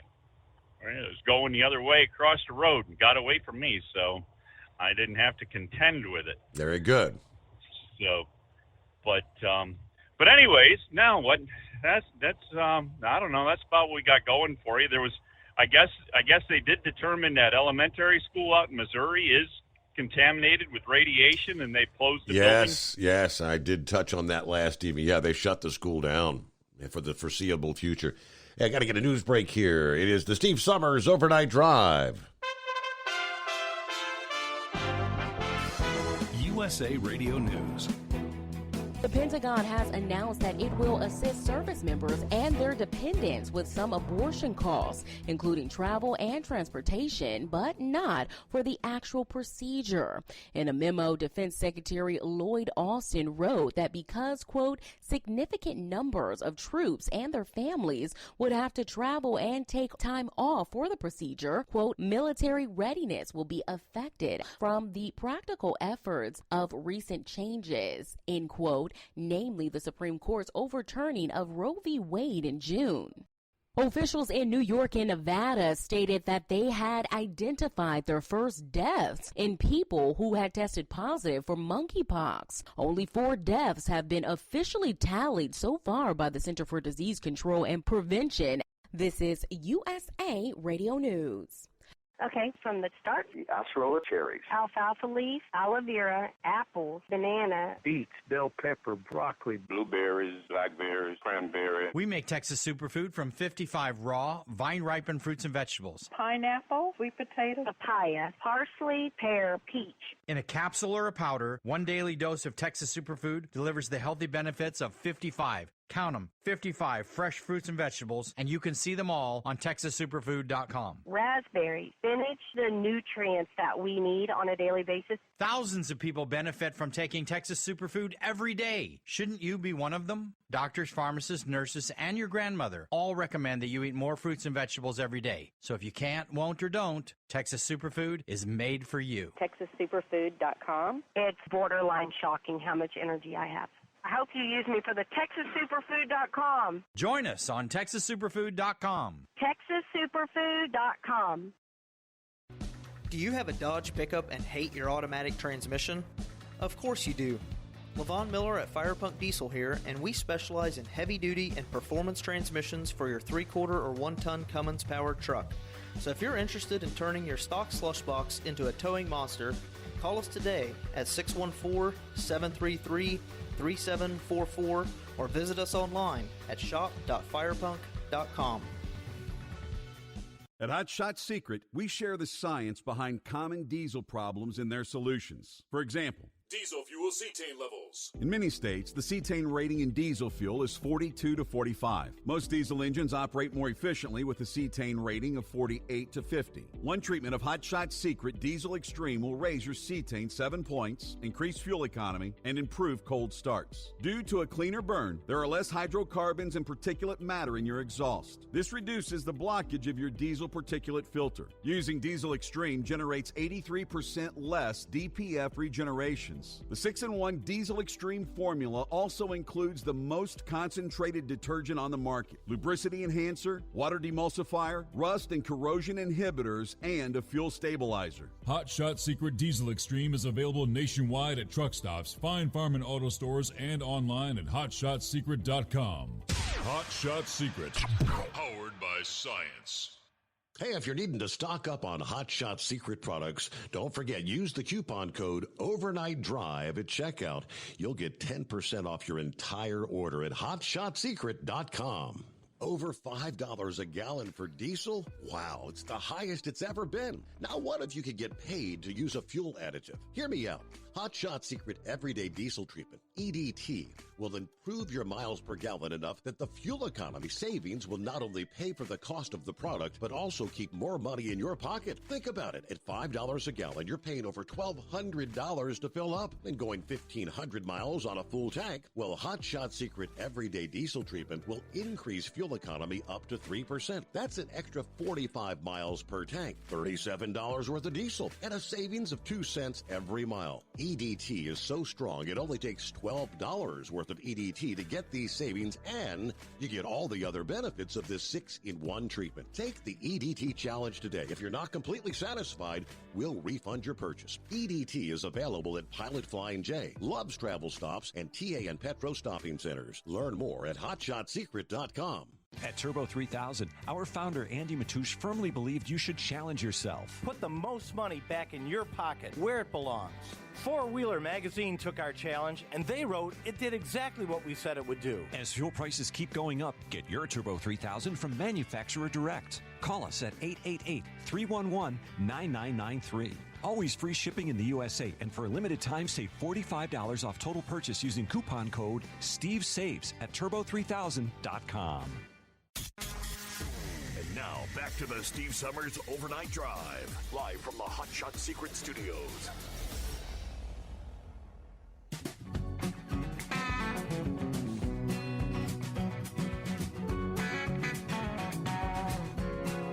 All right, back on a Friday. Let me see here. Hey, we should be locked and loaded Friday morning. Got plenty of room. It's 844-844-3388. No, I guess you'd pretty much wrapped up. Do you have anything else for us, Horse Feathers? Yeah. Actually, I do have one thing there. So yesterday, I missed you to report about the Missouri school. But I did one load because I had to be in Philadelphia at 9 a.m. yesterday morning for an appointment.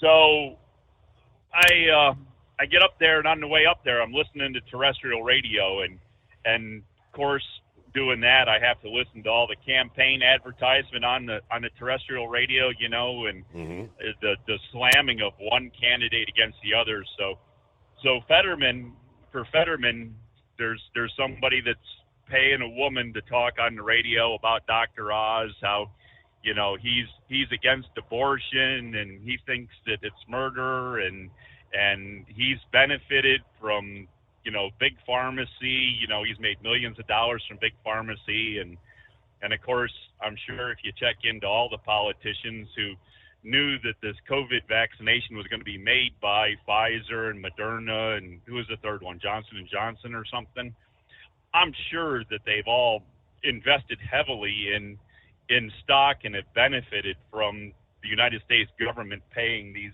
large, pharmaceutical companies for developing this supposed vaccination. that use this drug used as a vaccination. So anyways, the next thing you know, you hear an ad from Dr. Oz about Fetterman, and I can't remember all the details about it, but it sounds like the same woman doing the ad. So it's like they both hired the same person, or they both hired a person that sounds almost identical to the other one. So it's almost laughable that you know who's benefiting from this. It's the people that are capitalizing on the money that's being spent in this advertising. The people aren't benefiting from all this, name calling and it's the rhetoric that goes around. The people don't benefit from that because they have no idea what people's platforms are, what their accomplishments are, and if you listen to what Ranger always says about, election time, we don't want to hear all this. We want to hear, what you've done and what you want to do and how you plan on doing it. We don't care what you think of the other guy or the other woman, your opponent. So anyways, it was almost comical to listen to, but anyways, and I don't know, you said something about Jim Jordan retiring. And that's the whole problem with our political system is politicians should never retire. They should be voted out of office when they're no longer efficient doing their job. And they shouldn't be on a retirement program. They should be voted out on their butts. But anyways, so I guess that's my political spiel for the night there or morning. But anyways, and again, I misspoke about Jordan. It was Portman. So yeah, I correct. Yeah, absolutely. Portman. Yep. But anyway, but that goes for any politician. Like Nancy Pelosi, she shouldn't be looking to retire out of the Congress. She should have been voted out a long time ago when she was no longer effective.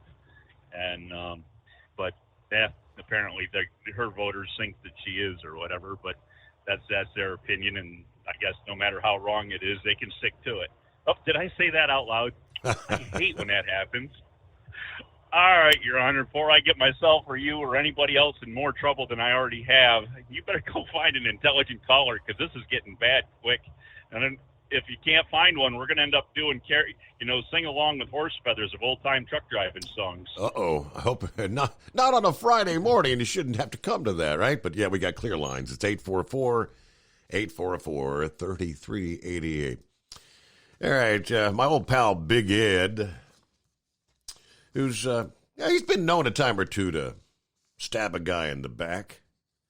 I've accused him over the years of having that silver-plated knife. He's stuck it in my back on a time or two. But more recently, in some of his tirades on social media, he's been tagging me in them. I guess he did this on Wednesday. I didn't come across it till after the show this past morning. But he says, I have to admit, this is not fake news. It is as truthful as the truth can be told. My experience of recent trips was seeing this in Seattle, Washington, Portland, Oregon, and most recently, Reno, Nevada. In Seattle, going through the art district on the way to the cruise ship, these homeless folks were camping all over the place. I did have a photo of one of the tent city areas that we're seeing, places around the country.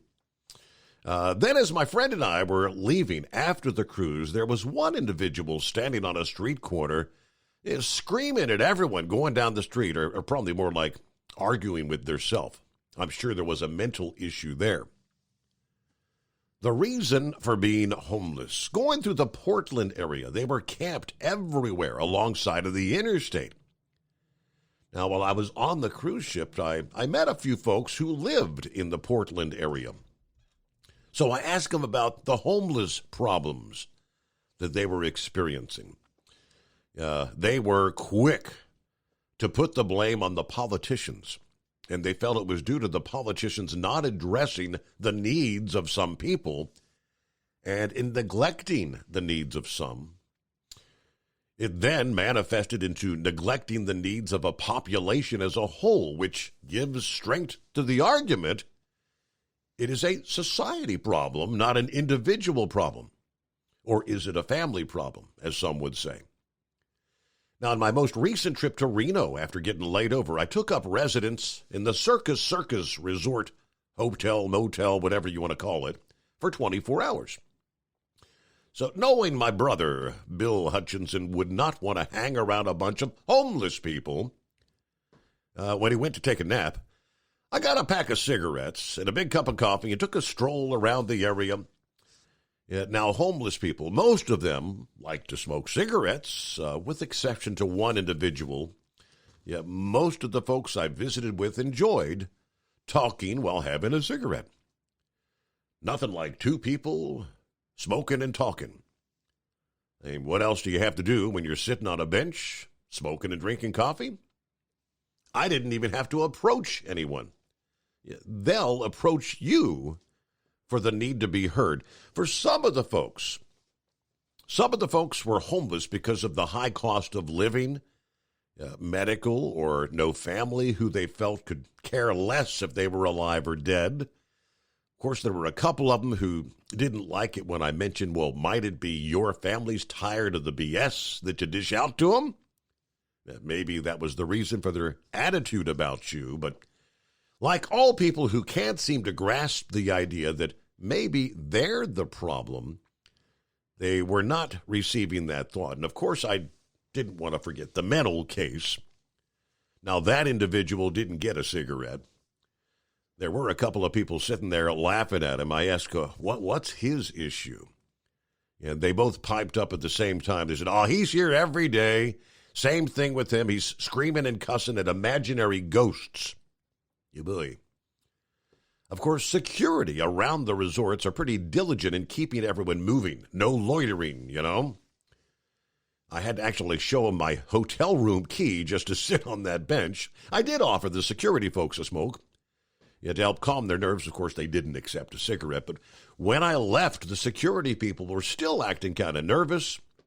And the homeless people thanked me for the cigarette and the conversation and kind of meandered off to a new bench. Except for the mental guy. He was still cussing as he walked off. I could tell plenty more about the homeless people I visited with, but I'll keep that to myself.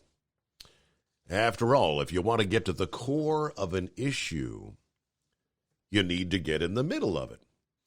So this election season, I say to the politicians, get out from behind your security-tight desk in your security-tight office, buy a pack of cigarettes, and get out amongst the people and figure out for your own what the problem is. Quit relying on these so-called experts who give you polls. No, those people might not have a lot of money, but they do have the power to vote. I don't know. Maybe that's how Joe Biden won the election. Maybe he bought a pack of cigarettes and went out among the homeless, and maybe just that's where all those ballots came from. I don't know. What say you, Steve Summers? Interesting story, Ed, though, and you had not shared that with me, getting out amongst the people there in the homeless camps. But those homeless camps are springing up more and more all around the country. It is 844-844-3388 as we head into a Friday. Lines available, the Steve Summers Overnight Drive. It's coming. Crisp fall mornings turn bitter cold. You climb into your diesel and it feels like you're sitting on an ice cube. Imagine how your engine feels after a frosty night. Freezing temperatures impact your diesel's fluids, especially fuel. As the temperatures drop, water that is emulsified within your fuel is released, adding more water into your system. Frozen water in your fuel lines, filter, or bowl will simply slow the flow, or worse, stop the flow of fuel in your system. No fuel flow, no start.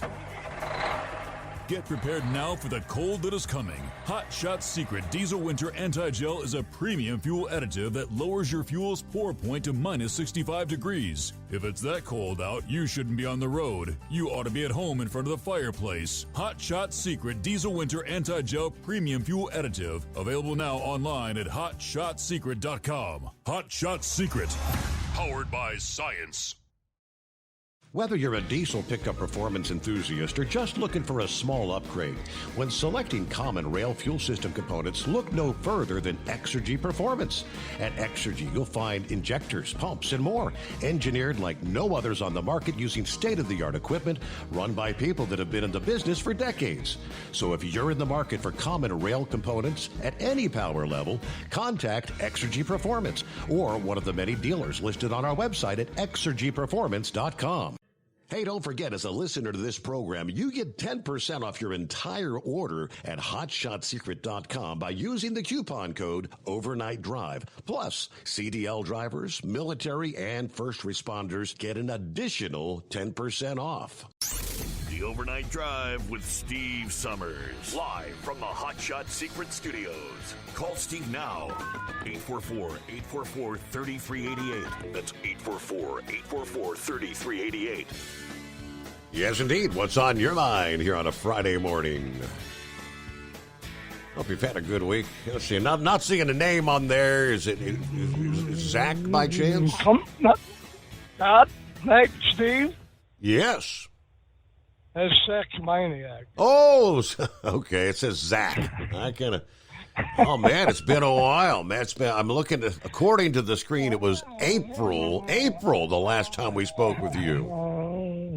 Oh yeah, I don't talk too much. I listen a lot, but I listen to all these politicians talk, and the only bad thing about them is what I liked about Trump. When Trump come in there, he said he was going to do this, do that. He did it. And all these other, whatever you want to call them, will come in and tell you what everybody wants to hear. Yeah. But the bottom line is they don't do what they say they're going to do. So, and I could do the same thing. Hell, I could go in there and say, hey, vote for me. I could do this for you. Right. You know, so it's just aggravating what they're doing. And I heard something about they're going to bring back up the speed limiters on the trucks. Yeah, the FMCSA said next June that it's coming down next June. Yeah, they're talking about that's for all trucks, even, I guess, owner-operators and everything, the way they're talking. Correct. Yep. So it's going to be a nightmare. So, you know, like I say, I don't talk too much. I like to listen to everybody else, but I figure I'd call in and check in with you once in a while. Well, that's good. I mean, did you have a health issue? Were you off the road for a while there, Maniac? Yeah, I had some prostate cancer going on. Oh. So I went through a new radiation treatment they come out with there in Ohio and Cincinnati. It's where you go in for 5 over with. Yeah. So now I have to wait for like 3 or 4 months for the result to see if it's all starting to come back down. It takes about a year for it to come completely down where they want it, but it was pretty simple. I remember when my dad had that, they implanted like these, I don't know what they called them, like radioactive seeds or something in there. Yeah. Well, this is something new they come out with, and before I listened to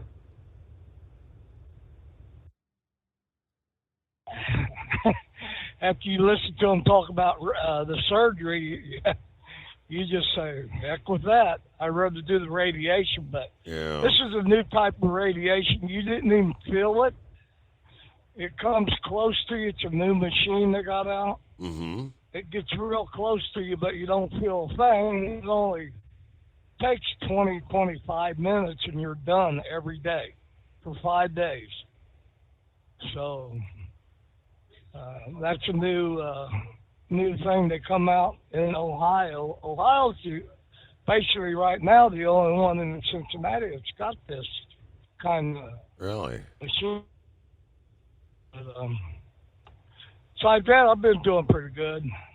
All right. Been Well, that's rolling up and down the road all night long up here on 65 going to Gary, Indiana. okay. Well, that's good to hear. Hopefully everything works out well with the new technology. Well, thank you for checking in, Sakes Maniac. Good to hear from you. You mentioned the whole speed limiter mandate. We touched on that a couple times this week. There's another. The FMCSA wants to get unfit motor carriers off the roads. I'm thinking, I thought that's been your duty from the get-go.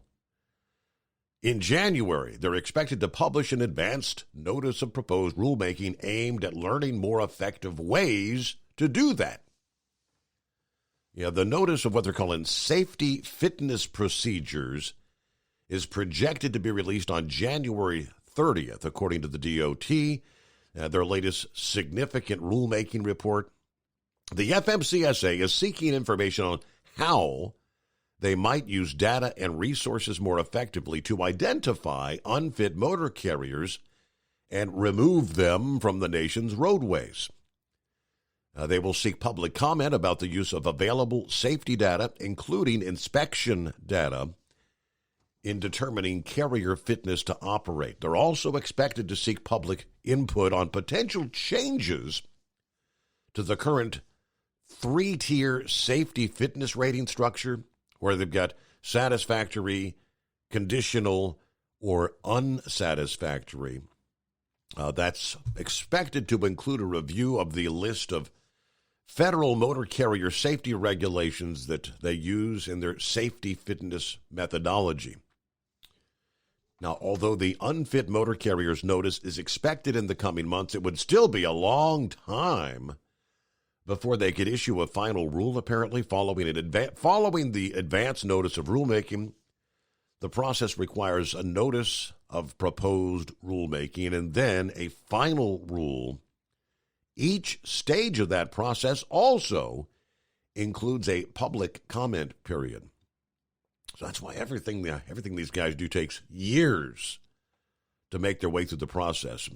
Yeah, the other significant rulemakings they're talking about. They're working on the speed limiter mandate, and we touched last evening on, they're also talking about an automatic emergency braking systems mandate. I believe that one was also supposed to come out early next year. The speed limiter deal, they're saying that's coming down the pike June of 2023. So there you go. All right, we'll get to Steve coming up here. Eskimo Mom's on board. Horse Feathers had a follow-up for Big Ed about the homeless thing, I'm guessing. Yeah, are you with me? Yeah, are you with me? Yeah. So anyways, he kind of mentioned a couple cities. Now, I can mention Baltimore, and there's panhandlers pretty much on every major intersection out there looking for something. And the biggest group there probably is what they call the squeegee boys, who, from what I see most of the time, I wouldn't consider boys. But the latest issue that's in the news because of that, there was a guy that apparently they either wanted to wash his windshield or had washed his windshield, and he didn't want it done, so he wasn't wanting to donate to their cause. And there was some sort of altercation or whatever, and he ended up getting out of the car with a baseball bat and chased him around. Never hit anybody with the baseball bat. But one of the supposed alleged squeegee boys, who was 15 years old I'm not even sure, he might have been 14. I'm not sure either way, but it was either 14 or 15 at the time, pulled out a handgun, shot and killed him. Oh, boy. So now we're having the debate whether this individual is going to be tried in juvenile court or if he should be charged as an adult for committing murder. And that's all in the process right now. But the thing is that if a lot of times they come up and wash your window without you wanting to do it, and if you don't give them money, they break your wipers off, or they kick your car, or scratch your car, or inflict damage on it. And the city's really not doing anything to get rid of this issue. But as I say, there's panhandlers on every, major street corner, and, they claim from being homeless to wanting to work for food or want money for food. And, if you try to hand them a sandwich, they don't want it. Apparently they're hungry and need money or want to work for it, but if you just try to hand them a sandwich, they won't take it from you. They want money. It's all about the money. Yep. Yeah, in many cases. I'm sure there's some out there that would accept a meal, but most of them want cash. Yep. So that's my take on what's going on in Baltimore here, and there's a story for you that how much of a problem it is, and the thing is this gentleman that actually lost his life, he actually worked for the same company my wife does, so it's kind of close, and it's not like and it's an engineering firm. I mean, it's just that when you're down in the city, it's a whole nother way of life, and I would assume most all the rest of the cities are that way too. I pretty much deal with that one in Philadelphia, and I forget who it called in there, but Philly Dan, isn't it? Is it Philly Dan that calls in, talks about Kensington Ave and that? Yeah, I used to have to drive up and down that all the time there a few years ago, and yeah, it's an impressive street to be on. Oh boy. But anyways, and hey, I want to give a shout out to Larry up there in just upstate out of New York City, New York, there up in Wallkill. I used to run up there, and I used to, if he's listening here, I'll give him some throwouts there. I used to run on the Double Deuce and 684, 9A, 9G, 9J. Used to run them all up there. So anyways, that's a shout out to Larry, and we'll let you go with that. And I don't know. There you go. Digging here. We'll get our news break in right there. It's 844-844-3388. The Steve Summers Overnight Drive. PureFlow Air Dog, your leader in fuel air separation system technology.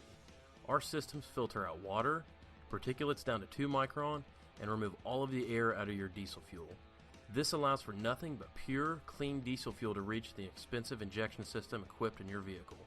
Not only do our fuel systems protect, they also come in a variety of flow rates to meet your performance needs. Our systems are compact and use OEM-style fittings for easy installation. Learn more about our product at www.pureflowairdog.com and be sure to follow us on Facebook and Instagram. Protect your investment with PureFlow Air Dog. At Hot Shot Secret, we listen to our customers. Everyday Diesel Treatment delivers a 6-in-1 premium fuel treatment for every fill-up, every time. Our fans call it EDT. I'm Nathan from Ellisville, Mississippi, and I drive a 2017 Ford F-350 Power Stroke. I've been using Hot Shot Secret EDT every tank for almost 3 years, and I've seen about 1.5 to 2 miles per gallon increase in fuel mileage. Everyday Diesel Treatment is available at truck stops, Tractor Supply, O'Reilly's Auto Parts, and online at HotShotSecret.com. Drivers, you demand that your equipment's reliable and dependable, and that also applies to your headset for communication. Well, our friends at Stellar Electronic have you covered. The Pluto Duo headset bundle is the best communication headset you can find in the industry. No matter the challenging environment you're driving in, the Pluto headset will make you sound crystal clear all the time thanks to their 99% noise cancellation. And the Duo's not only a stereo converter for the headset, but also a power bank so you can charge as you go. Learn more at StellarElectronic.com or visit them on Facebook. Hey there, listening friends. I want to remind you, don't forget you can get 10% off your entire order at HotShotSecret.com by simply using the coupon code Overnight Drive. Keep the bugs off your glass and the smokies off your ass. This is the Overnight Drive with Steve Summers. USA Radio News with Tim Berg. While visiting Pittsburgh, Pennsylvania on Thursday, President Biden was asked if he's worried about Republicans winning back the House following the midterm elections. President Biden said he was, and he's afraid they'll cut Ukraine aid if they do. Yeah, I am worried about that because they said they'll cut it. The Russian invasion of Ukraine is in its 8th month. Back in August, the Biden administration said they will be sending another $3 billion in aid to Ukraine to train and equip their army. A new report shows more than 1 in 4 adults don't meet the WHO's recommended physical activity levels. According to the WHO report, close to 500 million people around the world will develop a disease due to lack of physical activity. The report found heart disease, diabetes, obesity, and other diseases will affect people, costing as much as $27 billion annually. Actor Kevin Spacey is being found not liable in a $40 million civil sex abuse case. Spacey was accused of making unwanted sexual advances against an actor in his New York City apartment back in 1986. Weather in the United States for the next 90 days looks hot and dry in the south and unknown in the north. That's according to the Climate Prediction Center's official winter forecast, which is heavily affected by La Niña. Typically, La Niña tends to bring a wetter winter to the northern United States. College enrollment is down for the third straight year. Data from the National Student Clearinghouse shows universities across the United States enrolled just over 1% fewer undergraduates between 2021 and 2022. The numbers from the report could still change by the end of the year. The Arizona Cardinals are hosting the New Orleans Saints in Thursday Night Football. That game can be seen on Amazon Prime. This is USA Radio News. Mike Lindell and MyPillow offering the BOGO extravaganza right now on a whole slew of MyPillow products. Now you can find all sorts of great deals on MyPillow bed sheets, Giza Elegance MyPillow, 6-piece towel sets, Roll and Go Anywhere pillows, much more, all priced buy one, get one free. Go to mypillow.com/USA, use promo code USA, or call 1-800-951-8175 and find you some great MyPillow products. They're all available. Oh, by the way, you can also get Mike's book absolutely free with any purchase, but you have to go to mypillow.com/USA or call 1-800-951-8175 and make sure you use the promo code. The buy one, get one extravaganza going on right now at mypillow.com. An investigation is continuing after a tragedy in Utah. An Air Force jet crashed at the end of the runway near Salt Lake City, Utah on Wednesday. The F-35 crashed at Hill Air Force Base at the north end of the runway, the 388th Fighter Wing tweeted. The wing commander at the base confirmed the pilot ejected to safety and that no one else was harmed. One witness on Fox 13 in Utah. I was just watching it. I was in the right-hand lane, and then you just see it going down, and then it just hits that hill, and you just see it burst up in flames. From the West Coast, USA Radio News Bureau, I'm Lance Pry. Death row inmate Benjamin Cole has been executed in Oklahoma. Cole was put to death Thursday morning after the Supreme Court denied last-minute appeals to spare his life. Cole was sentenced to death for murdering his 9-month-old daughter in 2002. Ohio Republican Senate candidate J.D. Vance is calling on President Joe Biden to finish building a wall along the southern border. Appearing on Fox News, Vance explains why he thinks it's important to Ohio residents. It's really important to folks in Ohio, Bill, because the southern border is the way that the fentanyl that's coming into the state of Ohio kills a lot of our citizens. So we're actually the third state overall when it comes to fentanyl deaths. Certainly the economy and inflation are top of mind for a lot of voters, but people also want their communities to be safe. They want their children to be safe from this poison that the cartels are bringing in. For USA Radio News, I'm Tim Berg. Now you can fly anywhere in the world and pay discount prices on your airline tickets. Book a flight today to London, Paris, Madrid, or anywhere else you want to go. And pay a lot less guaranteed. Call the International Travel Department right now at Low Cost Airlines. 800-215-5141. 800-215-5141. That's 800-215-5141.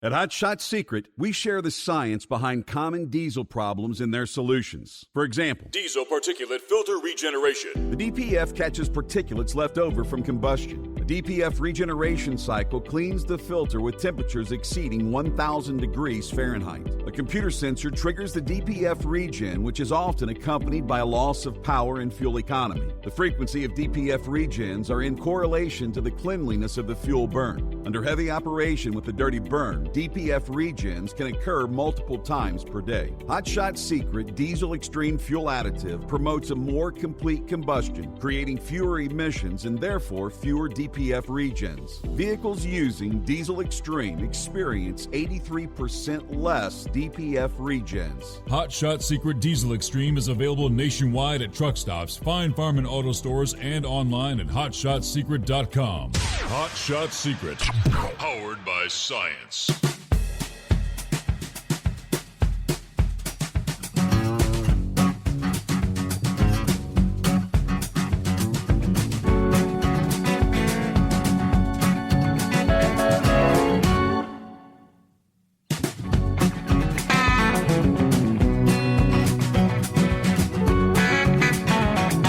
My clue. Back at it on a Friday. What do you say? Let's take care of our $1,000 daily driver bonus giveaway. As we've teamed up with TNCRadio.live. That's right, your chance to win $1,000. You need a keyword. Here's our first keyword on a Friday morning. Debt. D-E-B-T. How much debt could you pay off if you want $1,000 cash? There you go. Simply go to TNCRadio.live or use the TNCRadio.live app in this nationwide contest. Enter the keyword debt, D-E-B-T. We'll have another keyword coming your way in a couple of hours on a Friday morning. Additional keywords, 10 a.m. and 7 p.m. Eastern Time each workday. And good luck from TNC Radio and Hot Shot Secret. $1,000. There you go. All right, promised we'd get back to the calls here. Steve checks in this morning. What's happening, Steve? Hey, Steve. Good morning. Happy Friday. Yeah, yes, happy Friday. Yeah, a little warmer than yesterday. It's 57, so a little warmer than yesterday morning. And it's still a little bit cool for Florida standards, though, isn't it? Yeah, but it's going to be warming up. This is the last day of this. Yeah. It's going to be warming up nice for the weekend. Steve, I sent you an article from the New York Post. Do you remember when the Democrats, screaming and jumping up and down about Texas and Florida sending those migrants to New York City? Absolutely. How it was a humanitarian crisis. Yes. Do you remember that? Absolutely. Well, I sent you an article, Steve, that I found pretty interesting because a couple nights ago I was listening to one of my favorite conservative stations on Sirius, and they actually have I guess you'd call them kind of like a tent city, but an encampment for these migrants with telephones and couches and Xboxes and flat screen televisions, and they're being housed in there, and they're getting 3 meals a day. Not just any meal, Steve, but they're kind of most of them are from Caribbean and South America and Mexico. So they're cooking them food that they like, whether it's tacos or tortillas or whatever. 3 meals a day. Steve, our hard-earned taxpayer dollars, billions and billions of dollars are being funded to house these people in these type of environments.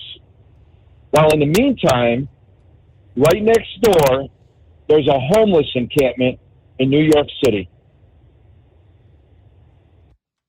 So we got Americans sleeping on the streets.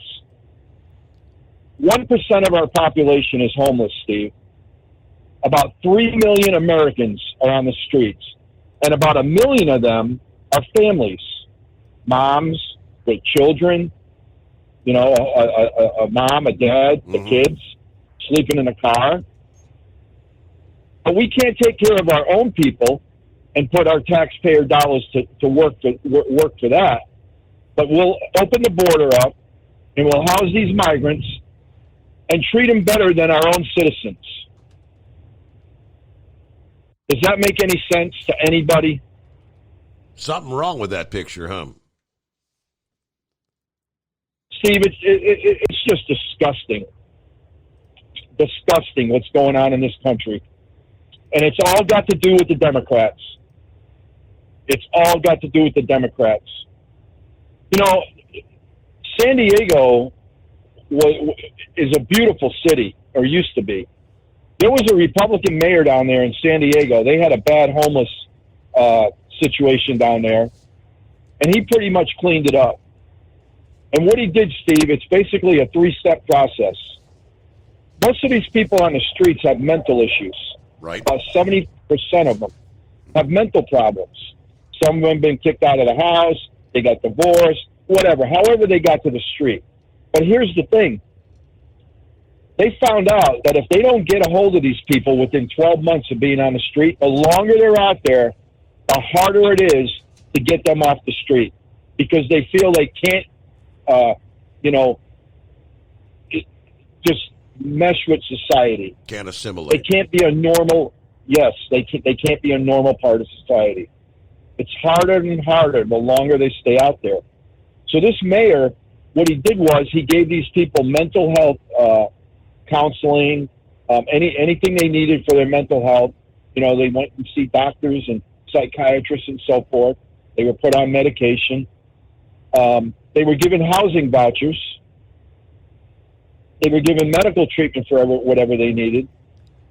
And the other thing is, Steve, with the housing vouchers, they had to go into some kind of job training that the city paid for. So they had to get a job in order to get the housing voucher. They just didn't give them the voucher.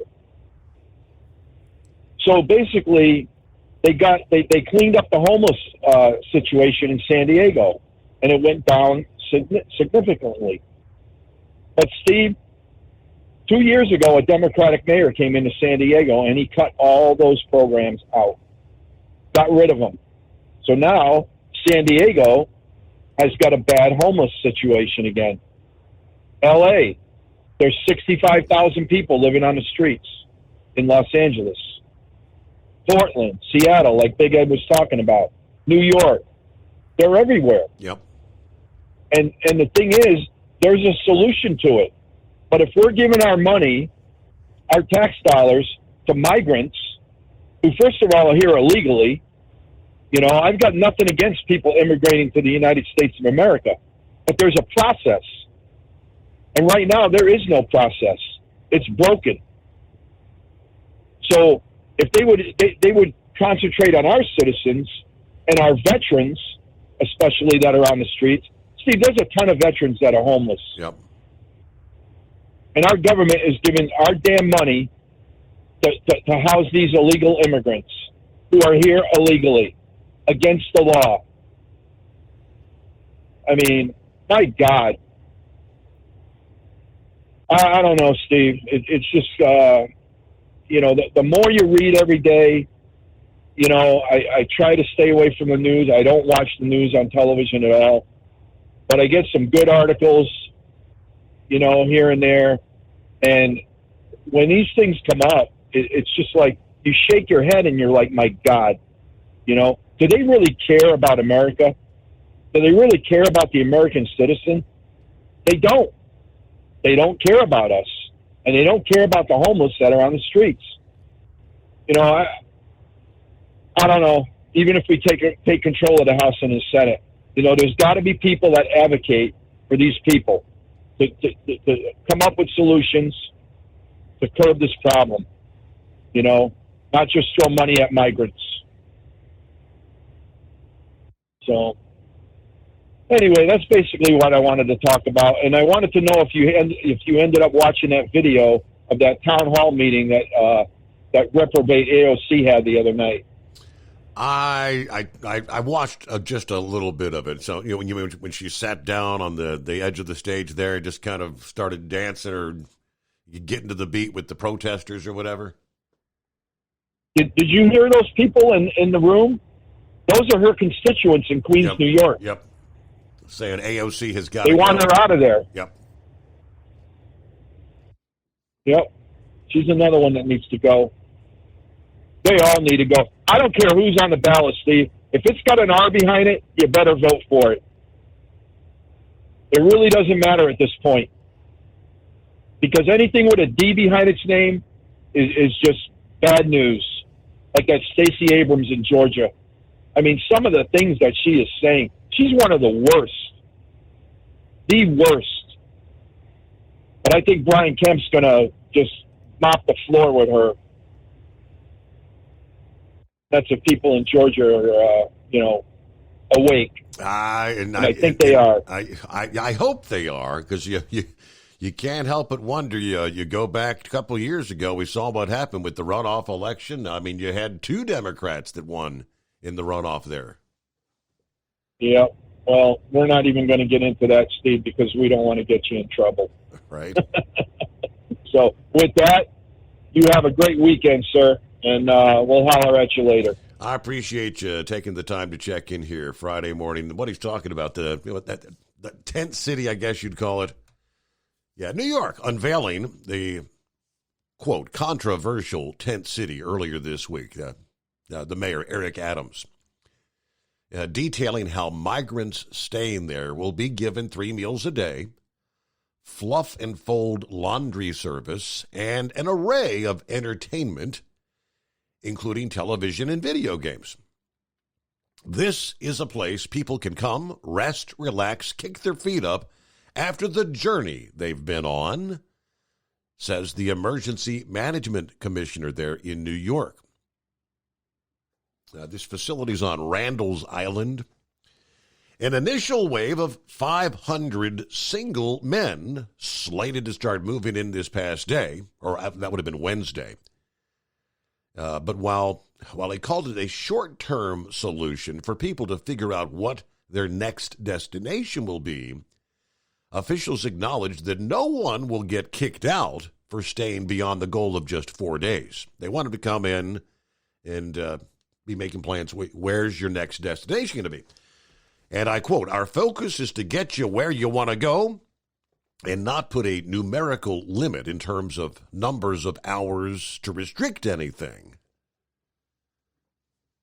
Now, Adams has previously said that no deadline would be imposed, in part because the city is struggling with a shortage of shelter space due to the ongoing flood of migrants, which reached 20,500 arrivals as of last Sunday.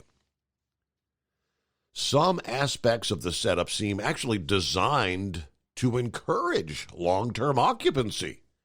The rotating menu of grub cooked on site in a fully equipped commercial kitchen. The meals are culturally appropriate. It is South American fare. The folks have already been providing food, which is great. Crews, including myself, have been eating it for the past couple of weeks, he says. In addition, snacks will be provided. Coffee, tea, and water will be available around the clock. More than 60 dining tables are set up in a tent that also houses a recreation room with a couple of popcorn machines, televisions, Xbox game consoles, ping pong and foosball tables, board games, and a bank of 12 phones that can be used to make international calls. The entire site is equipped with Wi-Fi, heating and cooling units expected to keep the temperature in all 3 tents at about 70 degrees. Adams skipped Tuesday's news conference, with City Hall later saying he did so because he had toured the facility on Monday night. But he initially announced on September 22nd that the tent city would be built in the Orchard Beach parking lot in the Bronx, but with construction nearly complete, the site was abandoned after heavy rains flooded that area on October 3rd, and the facility was being relocated to the parking lot at Icon Stadium on Randall's Island.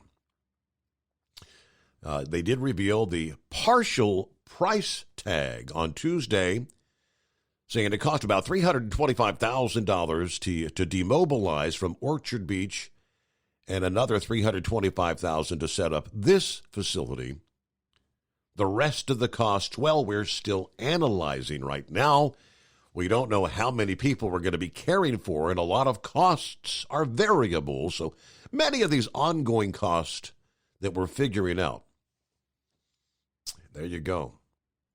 With all those amenities of home, well, really, who would want to leave? You got to ask. Eskimo Mom, good morning. Happy Friday, or hump day for you. Oh, thank you very much, Steve.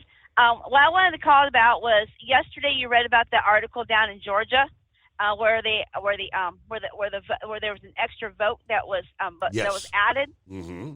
And that's part of the reason why we have all the checks and balances that we have with the you've got to have your photo ID in many states. You've got to have your name written in a book. And then how many of your names that's in that book or how many names?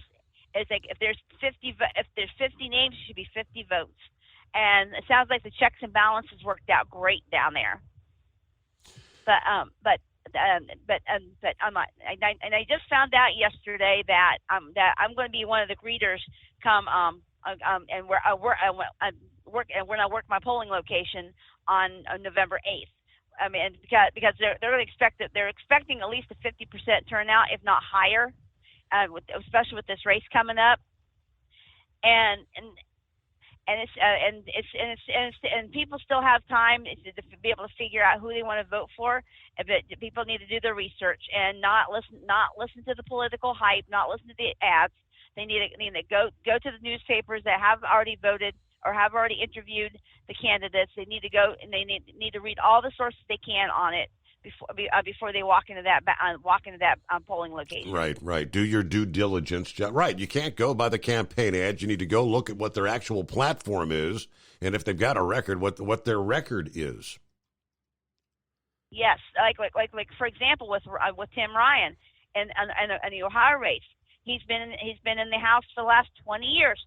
Well, guess what? He's got a record, and you can actually look that up, and you can see if you want to go with him or if you want to go with J.D. Vance, and then that's just one example.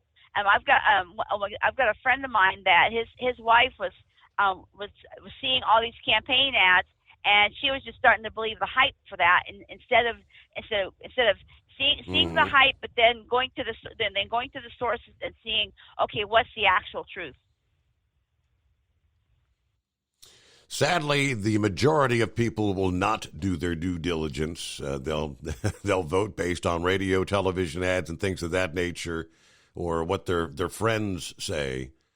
But yeah. Yep. Well, Eskimo Mom, thanks for checking in. Have a good hump day for you, and we'll do our best to enjoy our weekend. Right? What's going on, Double R? Morning, Steve. How you doing? Not half bad. How about yourself? Well, we're recuperating, I should say. We been off work for 2 weeks, Anita and myself, and we went camping down in Fort Payne, Alabama, and then come back, and Lord and behold, if she and myself didn't end up getting the COVID. Really? Wow. So, oh my God, yeah, it's rough. And anyhow, I just basically called in to, Steve, on this deal with this FMCSA, I think a good starting point would be all these free license and free jobs that they give all these damn illegal immigrants and all these foreigners, sticking their asses in a damn semi and say, here's your job, go to work, because all they've got is just one speed, and that's to the floor and let it go, They don't give almost slipped. They don't give a crap. They don't give a crap who they run over or who's in their way. They're going to, and it's the honest truth. I mean, I've been out here driving truck. I've been out here 44 years, and I'm about ready to give it up because I'm getting sick of this crap. They block you in. They try to run you over. They don't give a rat's ass about you or anybody else. It's all about them, and it's wrong. And I think that'd be a good starting point to, start investigating all that stuff, Mm-hmm. So, And another reason why I called in, I wanted to give Horse Feathers, let them know that we're on our way up to Michigan right now, and then I'm loading out of Michigan tomorrow or today, and I'm headed for out west. So if everything goes well, I might be able to get his fire hose or whatever he was wanting. So. Okay. But I wanted to throw it at him and let him know. So, but I'll give him a holler later on today, I guess. So, but we're out here listening, Steve, and I'm not much for talking tonight, so I apologize. That's all right. Is this your first round with COVID, or have you had second? Oh, really? First time? Well, no, actually, it's my second. The first time I thought I was going to end up dying in the truck. I mean, it took a toll on me. And then this time here, it seems like it's a little bit worse. It's more in the lower part of my back. You know, it feels like somebody just beat the hell out of me with a baseball bat. And Anita's the same way. And then, of course, you know our neighbors, Jim and Brenda. And, well, they went camping, too, and they took their camper. Well, they ended up with it, too. Wow. So I don't know what it was, but anyhow, we're on a rebound of healing, and I'm feeling a little better myself. I just, you know, Anita, we're bouncing back. You know, it's a slow process, but we're doing well. And anyhow, there was something else I wanted to say, and I done spaced it. And I'll remember. I'll call you back. But anyhow. I'm out here listening to you, my brother, and I know what I wanted to say. It's very sad about little John. Oh, yeah. You know, that is a shame. That is an absolute shame. So our one of our cruising icons is something we'll have to remember the rest of our lives. So anyhow, but listen, Steve, I'll let you go, let somebody else get in, and I'm listening to you. And if I think of anything else, I'll give you a jingle, my friend. I hope you get to feeling better soon. That ain't no fun. Thank you. Yeah, you and Anita both. Get well soon. All right, about a minute before we hit news break. If you had to wager a guess, which state do you think would have the most confrontational drivers on the road? According to the Forbes Advisor Road Rage survey, I would have never guessed Utah tops the list. The most confrontational drivers on the road. Recent survey of 5,000 drivers across the nation. Forbes Advisor identifying the states with the most confrontational drivers and the least confrontational drivers as well. Top 10 on each end, which we'll break that down for you coming up. Big Sexy's on board, after which we've got clear lines there at 844-844-3388. So we'll take care of the news break and come back with more as we roll into a Friday. Here come the weekend. It is the Steve Summers Overnight Drive.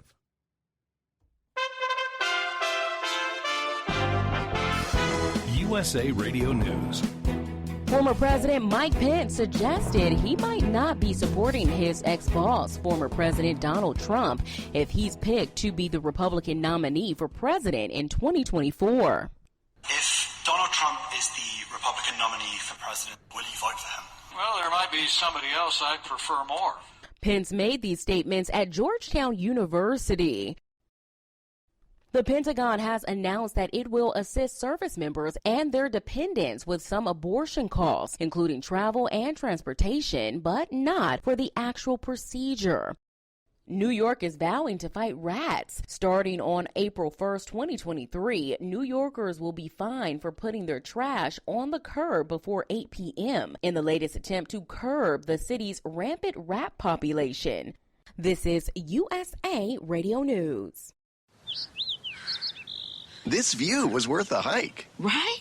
And it's a good way to stay on top of my health. Yes, I'm Cologuard, a prescription colon cancer screening option for people 45 plus at average risk. Have you screened for colon cancer? Not yet. Don't wait. It's more treatable when caught in early stages. Tell me more. Cologuard is non-invasive and it's used at home. It detects altered DNA in your stool to find 92% of colon cancers. 92%? Yep, even those in early stages. This was seen in a clinical study with patients 50 and older. Any positive result should be followed by a diagnostic colonoscopy. False positive and negative results may occur. Cologuard is not a replacement for colonoscopy in high-risk patients. Do not use if you have had adenomas, have inflammatory bowel disease and certain hereditary syndromes, or a personal or family history of colon cancer. Most insured patients pay $0. Ask your provider or an online prescriber if Cologuard is right for you, or visit Cologuard.com. I'm in. At Hot Shot Secret, we share the science behind common diesel problems. For example, Product claims without proof. every trucker on the road has heard product claims about an additive that simply didn't match their experience. Proof is found from third-party testing by a recognized, credible source. That's proof. Hot Shot Secret's Stiction Eliminator will improve your performance and fuel economy. For proof, we engaged the Ohio State University Center of Automotive Research to conduct an EPA-certified fuel economy test with Stiction Eliminator on a FedEx truck, a 2006 P500 Freightliner with 247,000 miles. The test showed a 3.6% increase in highway driving fuel economy from Stiction Eliminator, an oil additive. The complete report from OSU is available for download at hotshotsecret.com. That's proof. Hot Shot Secret Stiction Eliminator, available at truck stops, Tractor Supply, O'Reilly's Auto Parts, and online at hotshotsecret.com. Hot Shot Secret, powered by science. For anything diesel, take it to Scheid Diesel. They provide a wide variety of services and diagnostics to determine what the problem is with the latest technology. From simple oil changes and preventative maintenance to fuel system diagnostics and repairs, engine rebuilds and cylinder head repairs, and rebuilds with our in-house machine shop. They also have on-site DPF cleaning for exhaust issues and DOT inspections. If your diesel is asking for some attention, Scheid Diesel has the specialist you need for anything diesel. Located in Terre Haute and Lafayette, Indiana, and Effingham, Illinois, Scheid Diesel has you covered. Hey, don't forget, as a listener to this program, you get 10% off your entire order at hotshotsecret.com by using the coupon code Overnight Drive. Attention all truckers, Dean Michael, the tax doctor here. I want to talk to you about those dreaded tax problems. I know you want to keep on trucking and not even think about them. Well, let's face it, they're not going away all on their own. You need professional help. I've been helping truckers put their tax problems in the rearview mirror for years. I can help you too. Call me for a free consultation at 888-632-4506 or go to mytaxhelpmd.com. It's like I always say, keep your eyes on the road, I'll keep mine on the IRS. 888-632-4506. How do you sleep on the road? After downtime, do you wake up well-rested and invigorated or tired, achy, and sore? Well, if it's the latter, you're not sleeping on the Big Rig Mattress. The Big Rig Mattress is a hybrid with an individually pocketed spring core that's engineered to deliver the best restorative sleep for your time on the road. Many drivers have said they sleep better over the road on the Big Rig Mattress than they do at home. Learn more about the Big Rig Mattress at thebigrigmattress.com or call 877-736-4233. Most standard sizes ship within 72 business hours. The Big Rig Mattress, 100% made in the USA since 2009. Because Channel 19's a little congested. Call Steve now at 844-844-3388. The Overnight Drive.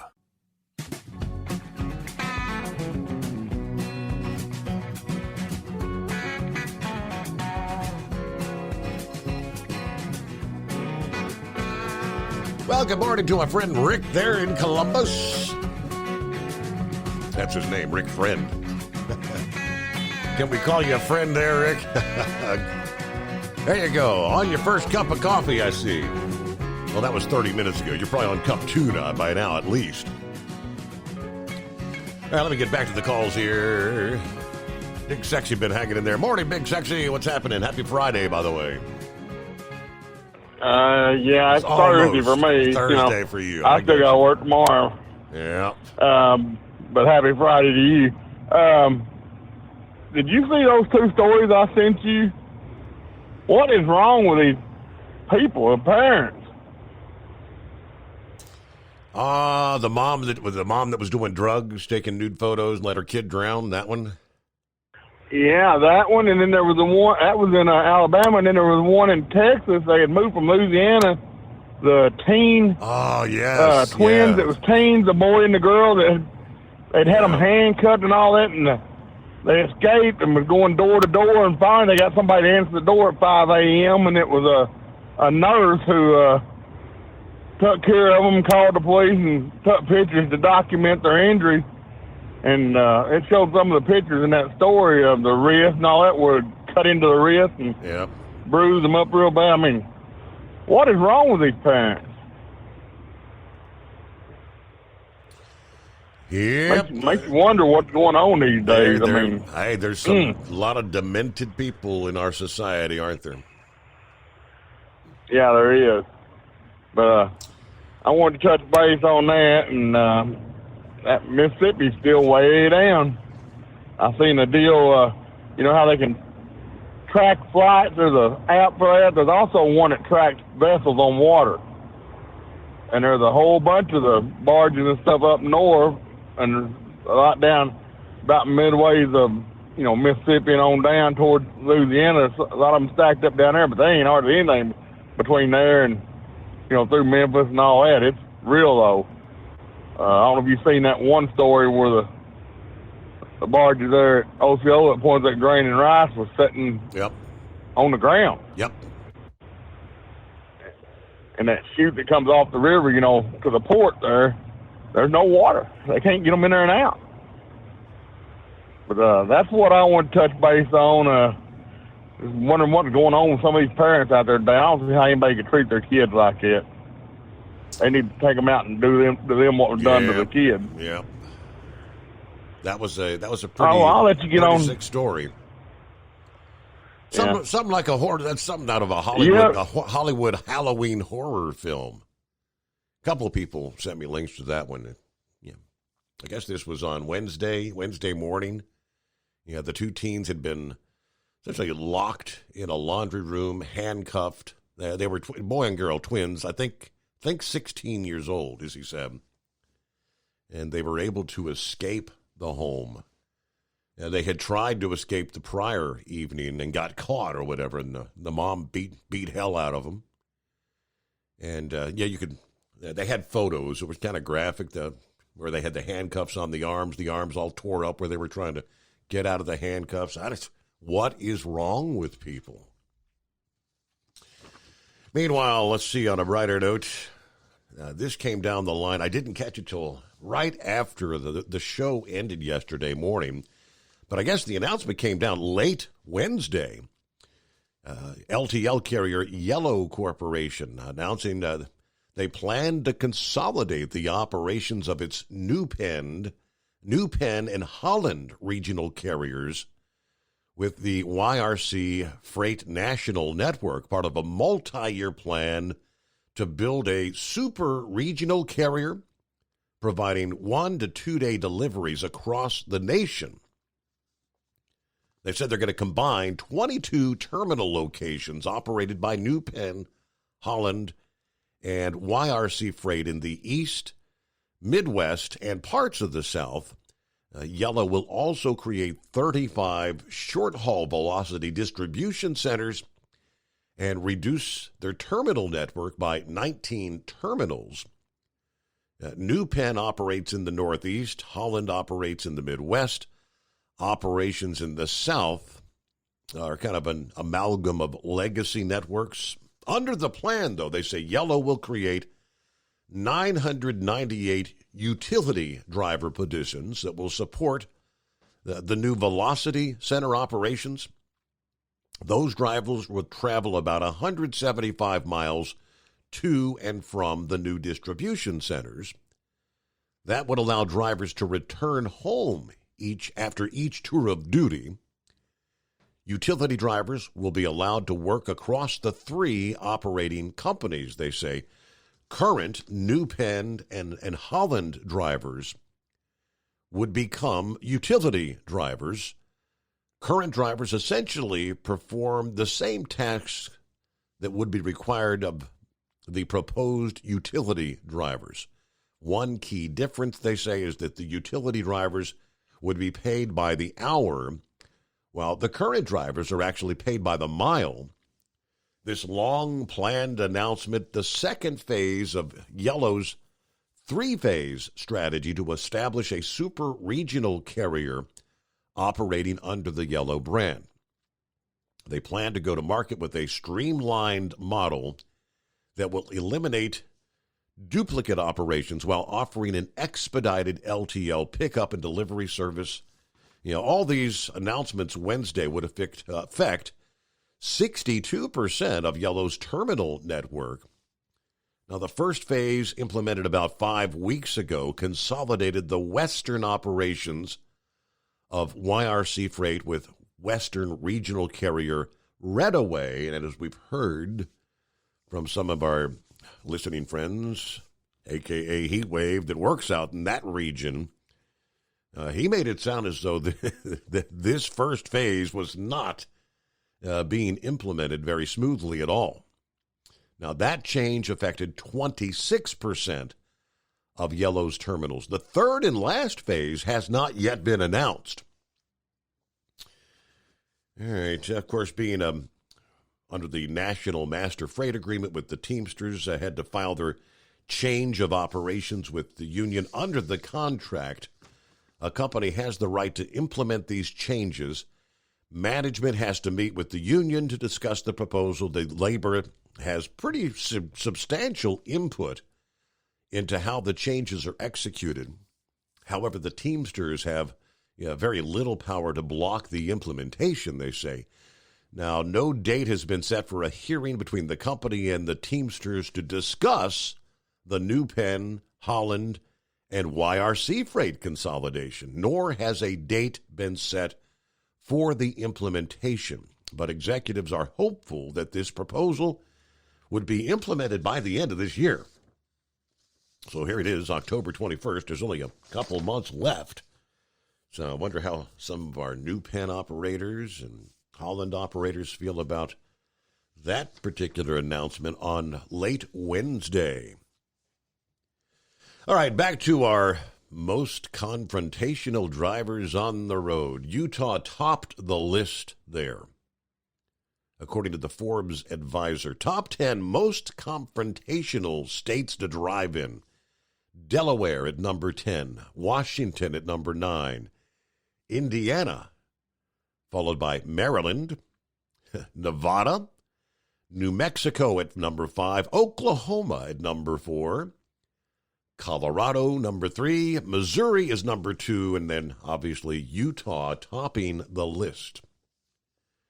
What do they mean by confrontational? It's people that are going to honk the horn, make rude gestures, like, hey, you're number 1, all that good stuff. The least confrontational drivers can be found, they say, in the following states. Tennessee at number 10, South Carolina at number 9, Georgia, followed by Virginia. Texas came in at number 6, New York at number 5. When you think New York, I guess undoubtedly you'd have a lot of, very rude, confrontational drivers there in New York City. But New York's a much larger state than just New York City. At number 4 was Florida. Michigan comes in at number 3, Pennsylvania at number 2, and North Dakota, the least confrontational drivers. What do you think about that list? Our number, 844-844-3388 on a Friday morning. I believe that would be Eagle on board. Morning, Eagle. Yeah, okay.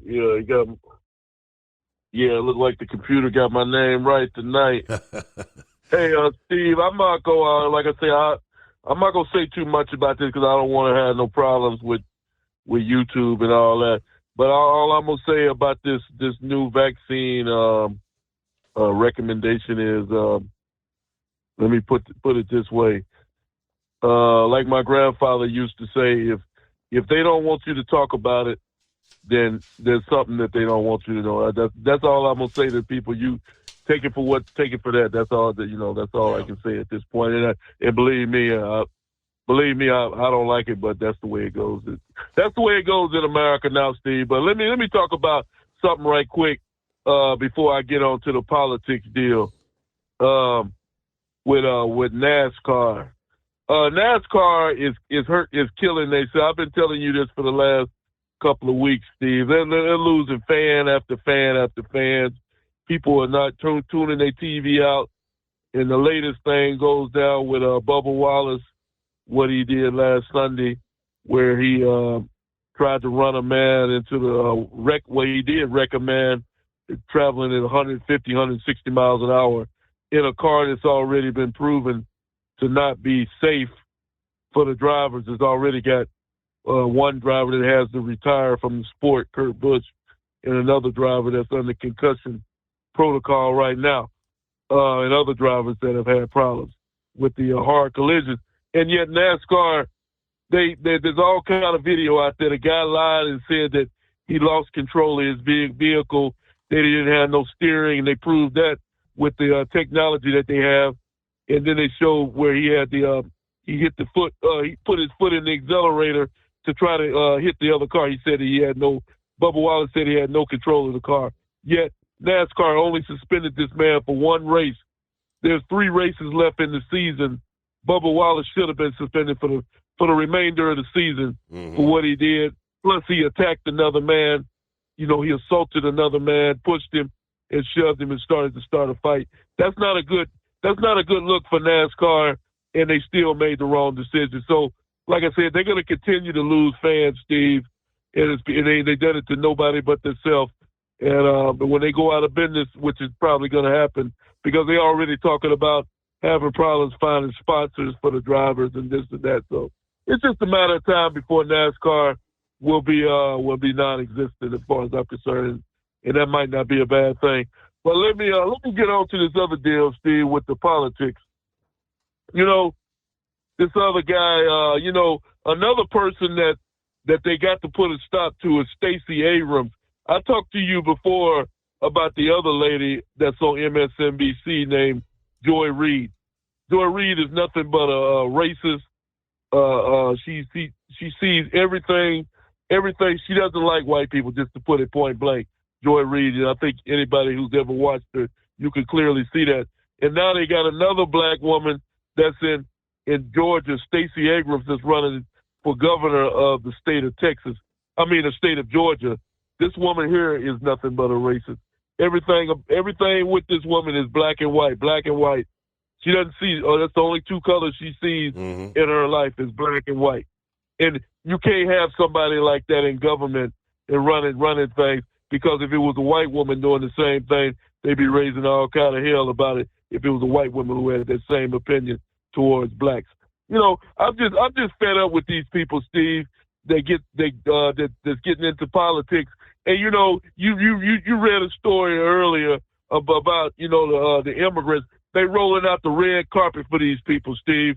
They're giving these people hotel rooms, food, clothing, water. These are illegal. These people are illegal in the USA.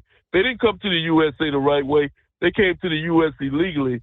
Yet, here's the problem I have, Steve. You got military veterans. You got men that have fought for this country in the Vietnam War, Korean War, Afghanistan, you name it. And these guys are living under cardboard boxes, under bridges all over America. I see it every day when I'm driving my truck. When I pull off at a underpass and you see a man in a wheelchair, you might see a guy in a wheelchair with a sign in his hand saying Vietnam vet, and the government won't get this guy not one dime, Steve. This man here fought for this USA, and now he's sitting in a wheelchair, unable to walk, and with not a dime in his pocket, and yet another man can come to this country illegally and get a free room, board, you name it. Something is not right about that situation. Something is just not right. And if you call yourself an American, people that listen to me tonight, you know it's not right, and something needs to be done about it. Joe Biden was on television once again yesterday, Steve, telling more lies up in Pennsylvania about the oil prices, about opening up all these the oil reserves. this guy here, man, these Democrats are so desperate, but it's too late now, Steve. And, like I told you last night, here's the thing that really upsets me the most about it, and other people have said the same thing, Steve. We're sitting on all kind of oil right now in the USA, and this guy here still will not allow these people to open these oil. And then he had the nerve to say, didn't he say the other day, Steve, that he tried to put the blame off on them and say that these people, the oil companies, are not doing what they need to do.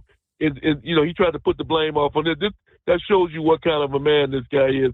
He can't even, it's bad enough he's doing the wrong thing, and yet he still tries to put it off on other people. But like I say, in the long run, you already know, Steve, people like me and you, we going to pay the cost in the long run. And when you pull up to a gas pump and you see $6 or $7 on that fuel pump, because that's going to happen real soon, I know who to blame. And his name, and he doesn't live in Russia, and his name is not Vladimir Putin, Mr. Joe Biden. Since you want to continue, you can blame him. And I thank you for taking my call tonight, Steve. All right, Eagle, have a great weekend. Thanks for touching base there on a Friday morning, and plenty of room for you at 844-844-3388. We'll return into the Steve Summers Overnight Drive. It's coming. Crisp fall mornings turn bitter cold. You climb into your diesel and it feels like you're sitting on an ice cube. Imagine how your engine feels after a frosty night. Freezing temperatures impact your diesel's fluids, especially fuel. As the temperatures drop, water that is emulsified within your fuel is released, adding more water into your system. Frozen water in your fuel lines, filter, or bowl will simply slow the flow, or worse, stop the flow of fuel in your system. No fuel flow, no start.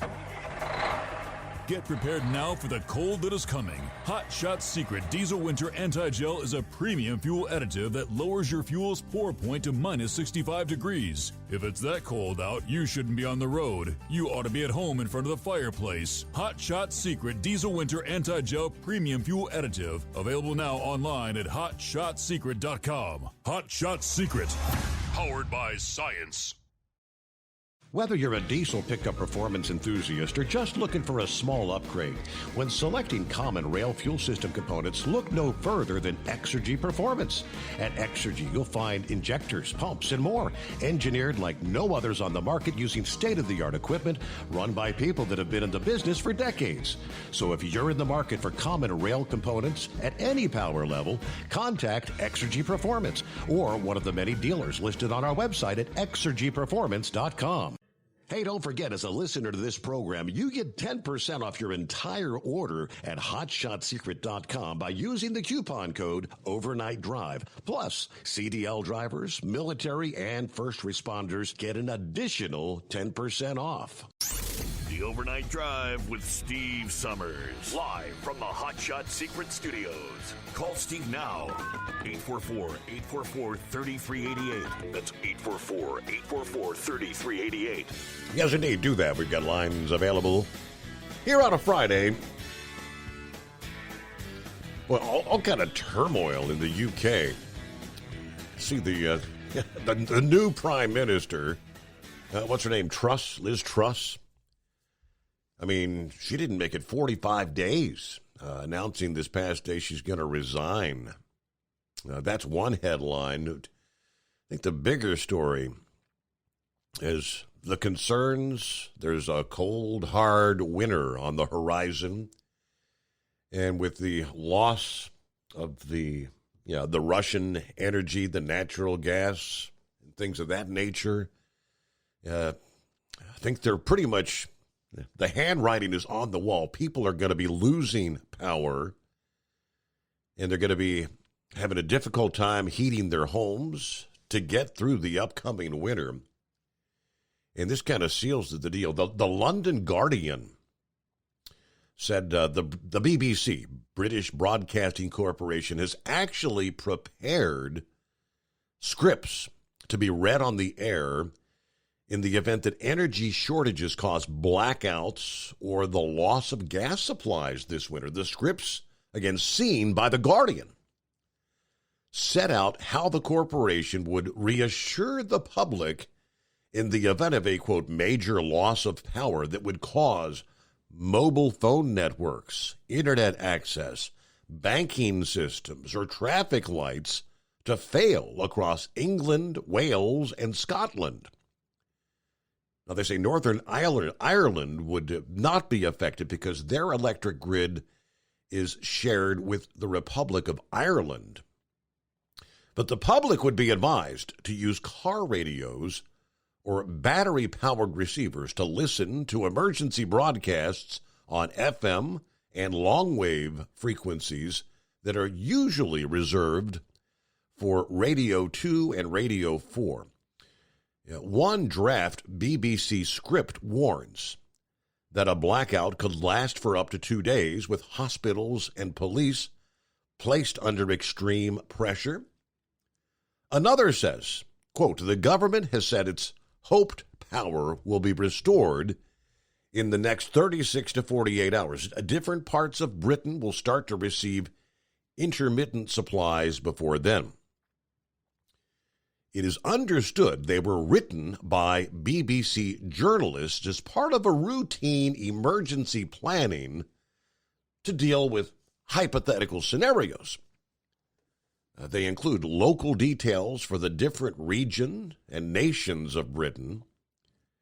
In a national emergency, the BBC has a formal role in helping spread information across the country as part of the government's civil contingencies planning. The broadcaster's governance framework states, if it appears to any UK government minister that an emergency has arisen, the minister may request that the BBC broadcast or otherwise distribute any announcement or other program. The government works with the BBC as part of their emergency planning process, although it's not clear whether they had any input on putting these scripts together. A spokesperson says the government is confident that this is not a scenario that we're going to face this winter. The BBC said they did not comment on its emergency broadcasting plans, but ministers have been at pains to try and reassure businesses and households that blackouts are not likely. However, the National Grid, which oversees supplies in Great Britain, has issued a rare warning that power supplies indeed could be at risk.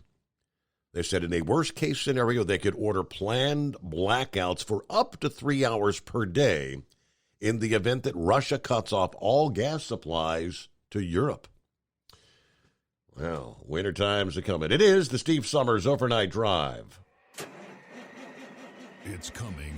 Crisp fall mornings turn bitter cold. As you fire up your diesel, you can see your breath on the inside of the cab.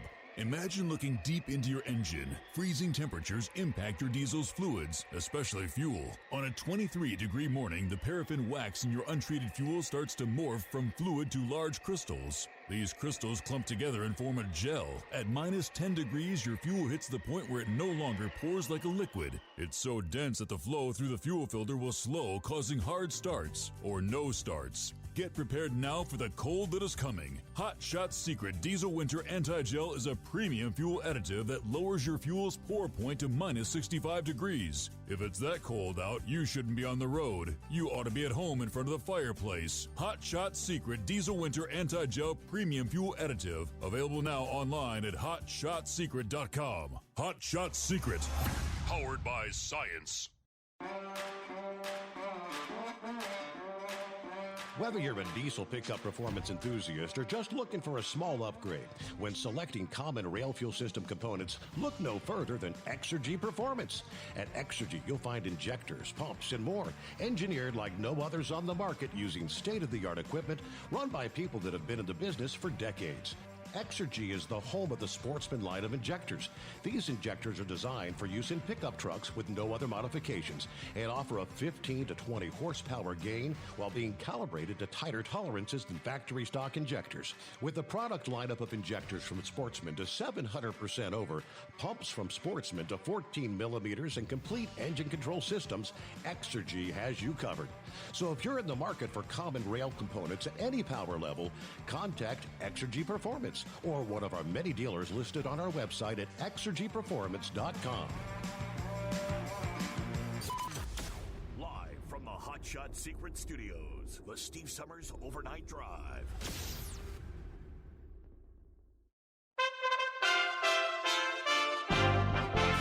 USA Radio News with Tim Berg. While visiting Pittsburgh, Pennsylvania on Thursday, President Biden was asked if he's worried about Republicans winning back the House following the midterm elections. President Biden said he was, and he's afraid they'll cut Ukraine aid if they do. Yeah, I am worried about that because they said they'll cut it.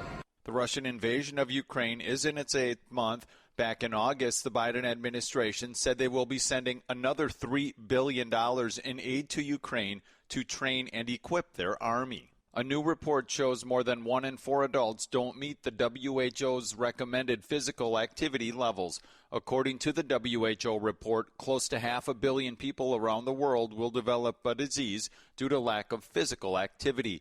The report found heart disease, diabetes, obesity, and other diseases will affect people costing as much as $27 billion annually. Actor Kevin Spacey is being found not liable in a $40 million civil sex abuse case. Spacey was accused of making unwanted sexual advances against an actor in his New York City apartment back in 1986. Weather in the United States for the next 90 days looks hot and dry in the south and unknown in the north. That's according to the Climate Prediction Center's official winter forecast, which is heavily affected by La Nina. Typically, La Nina tends to bring a wetter winter to the northern United States. College enrollment is down for the 3rd straight year. Data from the National Student Clearinghouse shows universities across the United States enrolled just over 1% fewer undergraduates between 2021 and 2022. The numbers from the report could still change by the end of the year. The Arizona Cardinals are hosting the New Orleans Saints in Thursday Night Football. That game can be seen on Amazon Prime. This is USA Radio News. Mike Lindell and MyPillow offering the BOGO extravaganza right now on a whole slew of MyPillow products. Now you can find all sorts of great deals on MyPillow bed sheets, Giza Elegance MyPillow, 6-piece towel sets, Roll and Go Anywhere pillows, much more, all priced buy one, get one free. Go to mypillow.com/USA, use promo code USA, or call 1-800-951-8175 and find you some great MyPillow products. They're all available. Oh, by the way, you can also get Mike's book absolutely free with any purchase, but you have to go to mypillow.com/USA or call 1-800-951-8175 and make sure you use the promo code. The buy one, get one extravaganza going on right now at mypillow.com. An investigation is continuing after a tragedy in Utah. An Air Force jet crashed at the end of the runway near Salt Lake City, Utah on Wednesday. The F-35 crashed at Hill Air Force Base at the north end of the runway, the 388th Fighter Wing tweeted. The wing commander at the base confirmed the pilot ejected to safety and that no one else was harmed. One witness on Fox 13 in Utah. I was just watching it. I was in the right-hand lane, and then you just see it going down, and then it just hits that hill, and you just see it burst up in flames. From the West Coast, USA Radio News Bureau, I'm Lance Pry. Death row inmate Benjamin Cole has been executed in Oklahoma. Cole was put to death Thursday morning after the Supreme Court denied last-minute appeals to spare his life.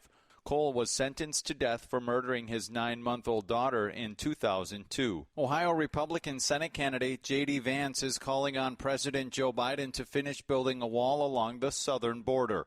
Appearing on Fox News, Vance explains why he thinks it's important to Ohio residents. It's really important to folks in Ohio, Bill, because the southern border is the way that the fentanyl that's coming into the state of Ohio kills a lot of our citizens. So we're actually the 3rd state overall when it comes to fentanyl deaths. Certainly the economy and inflation are top of mind for a lot of voters, but people also want their communities to be safe. They want their children to be safe from this poison that the cartels are bringing in. For USA Radio News, I'm Tim Berg. Now you can fly anywhere in the world and pay discount prices on your airline tickets. Book a flight today to London, Paris, Madrid, or anywhere else you want to go. And pay a lot less guaranteed. Call the International Travel Department right now at Low Cost Airlines. 800-215-5141. 800-215-5141. That's 800-215-5141.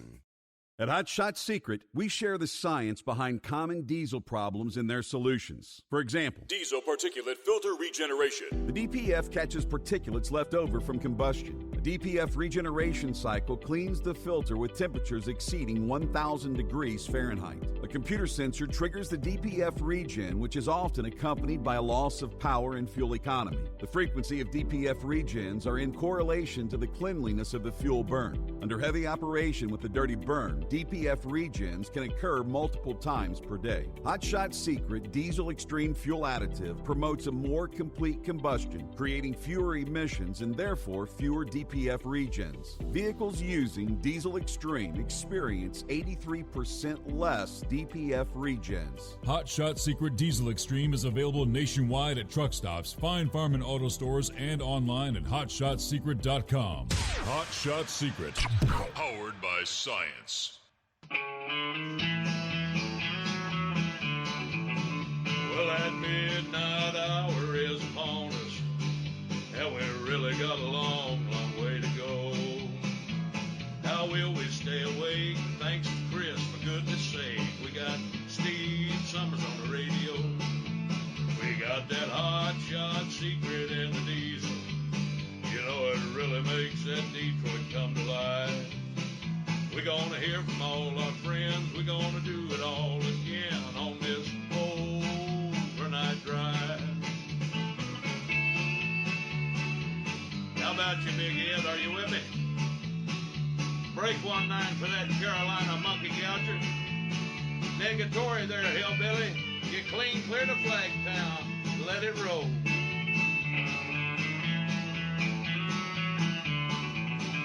Well, we all tune in to catch the weather, whether rain or sleet or even snow.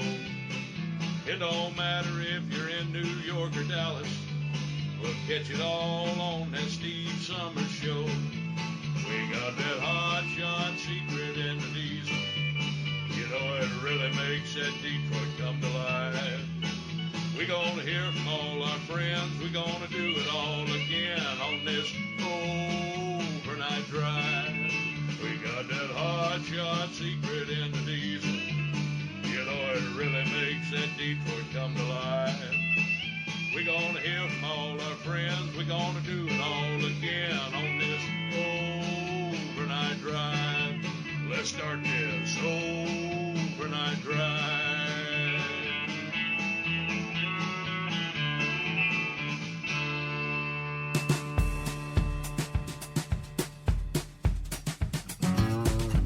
All righty, welcome into a Friday. There you go. Cross over the midnight hour on the Pacific time zone. It is the 21st day of October. 10 days till Halloween. How about that? It's a weeknight, huh? Is that a Monday night? I think it's a Monday or a Tuesday, something like that. Kind of sucks for the kids when Halloween comes up on a school night, you know. All right, that's the way things break down. Let me quickly get back. I don't know how concerned we would be here in the U.S. for things that are transpiring elsewhere, other side of the world. Our friends in the U.K. and whatnot. But talking about the whole power grid thing. Yeah, and when I look at this, if you will pay attention, the direction this administration has this country going down. You got Gavin Newsom in California. Full steam ahead. Eliminate the internal combustion engine. We got to go green. We got to go green. Keep in mind, the UK, they are several years ahead of where we are. Going to this whole Green Deal. Got to go green. We got to go solar. We got to go wind turbines. All that business. So what we are seeing take place over there, if we continue on this path, if things don't change, this will be us in the next 2-3 years, if not sooner, based on the way things are going. Take you back to Monday of this week. The National Grid Chief, the power grid, The chief went further and said that if everything that could go wrong did, we'll be facing rolling blackouts between 4 and 7 p.m. on really, really cold days in January and February when the wind speeds are too low for the power turbines, relying on the wind. If the wind ain't blowing, you ain't got no juice all of a sudden. Now back to the BBC's draft scenario that suggests in a national blackout, they would run a greatly reduced temporary radio service from the UK's Emergency Broadcast Centre called the EBC that's based in a rural location not acknowledged by the BBC. This would provide half-hourly news bulletins on what they call Radio 4's FM and long-wave frequencies, and a music service with news updates on the FM spectrum used by Radio 2.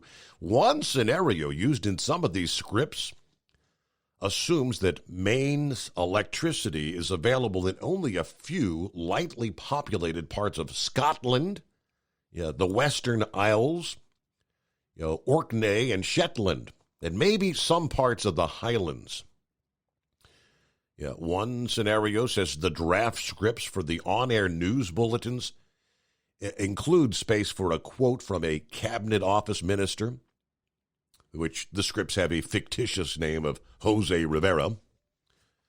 The scripts report that these blackouts would affect gas supply systems, knock out mobile phone networks, cash points, and in other words, ATMs and internet access. Traffic lights would stop working, causing disruption on the roadways. One script written in what they call a hypothetical news bulletin warns, quote, the emergency services are under extreme pressure. People are being advised not to contact them unless absolutely necessary. It states that in Wales, an emergency coordination center has been set up, while in Scotland, the First Minister, they name him Nicola Sturgeon, is chairing the developed government's emergency planning meeting. It goes on to say officials are saying that there's no current risk to food supply and disruptions, but they are asking people to look out for their vulnerable neighbors and relatives. I mean, this is a part of the cost of going green. It's not all based on that. I understand a lot of it has to do with, Russia may be totally cutting off their gas supplies. I mean, they're running at dramatically reduced supplies from Russia as we speak. But now back to this side of the pond. Here in the U.S., across the country, families right now are looking at our coming winter with dread as energy costs soar and our fuel supplies tighten. The Department of Energy is projecting sharp price increases for home heating compared with last winter, and some are concerned whether the heating assistance programs are going to be able to make up the difference for struggling families. Now, as I just mentioned, the situation is even darker in Europe, with Russia's continued curtailment of natural gas pushing their prices upward. Painful shortages already being seen there. But here in the U.S., in the state of Maine, Aaron Ramos saw the writing on the wall and started stocking up on heating oil with 5-gallon increments over the summer as the costs began to creep upward. He would fill a container with heating oil as he could afford it, usually on paydays, and used a heating assistance program to top off his 275-gallon oil tank as the colder weather arrives. Our family's trying to avoid being forced into a difficult situation. That is, choosing between food or heating our home, he says. It's a hard one. What are you going to choose for food? Or what amount of fuel oil are you going to choose to stay warm? A number of factors are converging to create this. Global energy consumption has rebounded from the start of the pandemic, and supply was barely keeping pace before this whole Ukraine war further reduced supplies. The National Energy Assistance Director says energy cost will be the highest in more than a decade here in the U.S. this winter. The Energy Department is projecting, pretty much telling us right now, our heating bills will jump 28% this winter for those who rely on natural gas, that's used by nearly half the homes in this country for heat. Heating oil is projected to be 27% higher. Electricity is projected to be 10% higher. That is from our own Energy Department. All this as inflation rates have accelerated, consumer prices growing 6.6% last month, the fastest such pace in 40 years. Now, this pain is going to be especially acute for our friends in New England, where they're heavily reliant on heating oil to keep their homes warm. It is projected to cost more than $2,300 to heat a typical home with heating oil this winter. So says the Energy Department. Now, all around the country, some are urging utilities to implement a moratorium on shutting off people in the winter months. Members of Congress have already added $1 billion in heating aid for their assistance program, but there will be a lot fewer federal dollars this year versus last year. Last year, they had all that pandemic aid that was flowing into those programs. But you know, when they implement those, all right, we're not going to shut your gas off or your electric in December or January or February, but you know what? Your bills are still piling up. At what point, when spring rolls around and you owe thousands of dollars to these utilities, that's what many in this country are potentially facing as we head into the winter. All right, get back to the calls here. Who we got? Is that the one Mac Stack? What? It says Rich Mac Shack. Oh, my God, Steve. I don't know. What are you looking at over there? Bass Aquas. How you been doing, Steve? You know, you crossed my mind the other day. I was thinking, it's been an awful long time since we've heard from Bass Aquas. What's been happening, brother? I don't know, Steve. I'm down here in Nowhere's land, Sonora, Texas, down here on the borderline of Mexico and Texas here. Yeah. Ain't nothing out here but snakes and lizards. Pretty boring out here. I just thought I'd give you a call. Every once in a while, the wife give it up early, a few guys nights, and I get on here. A lot of times I get to listen to you, but it's like you got 30, 45 minutes left in the show. By the time I get on there, you're already off anyway. So I thought I'd give you a ring, see how you're doing. I'm doing all right, plugging away. How's life treating you? So you're staying busy, but you're sleeping nights, so the wife's driving nights, in other words. Right. Well, that's kind of what she prefers, so I let her do it. So she is the boss. Uh-huh. She does better staying up at night anyway. It works out pretty good. I just missed the show. That's about the worst part of it. Other than that, everything's going good. I was looking at your video, your Facebook the other day, and I just going to wonder. I just got to wondering, you still got your fingers? Still have my what? You still got your fingers? Oh, yeah. Yeah, why do you ask? My gosh, you took Lisa out to eat there, and I'm looking at that chef in front of you. Man, you got pretty wild with that spatula. I just wondered if you had any fingers left. Yeah. And I'll tell you what, the knife he was using must have been, he was cutting through those steaks and chicken with that knife like they were hot butter. Yeah, like hot butter. He looked like he knew what he was doing there, He did. But, looked like y'all had a good time anyway. Hey, talking about that prime minister over there for 42 days. What in the heck has she done to be gone in 42 days? Oh man, it's. I mean, I didn't catch the whole story on that. I mean, had to be something, you know. I mean, way out there for 42 days and already gone. Yeah, I guess they're calling it's an implosion with her. I mean, I'll pull up for the rest of the story, but a lot of it had to do with the financial climate over there. And from the little bit of information I got, I think she really don't have a whole lot of backing either, from her party. So that made it a lot easier. Did you ever watch them debate? I know you watched our Congress debate where they sat down and they tried not to interrupt one another, and every once in a while they do. You ever watch them debate over there in England? It's hysterical. You got to tune into that one of these days and just watch them debate. They stand up, they interrupt one the other, they're screaming and hollering, throwing their arms at each other. And it is, I'm telling you, it's funny. Wow. But anyway, another reason I called you is,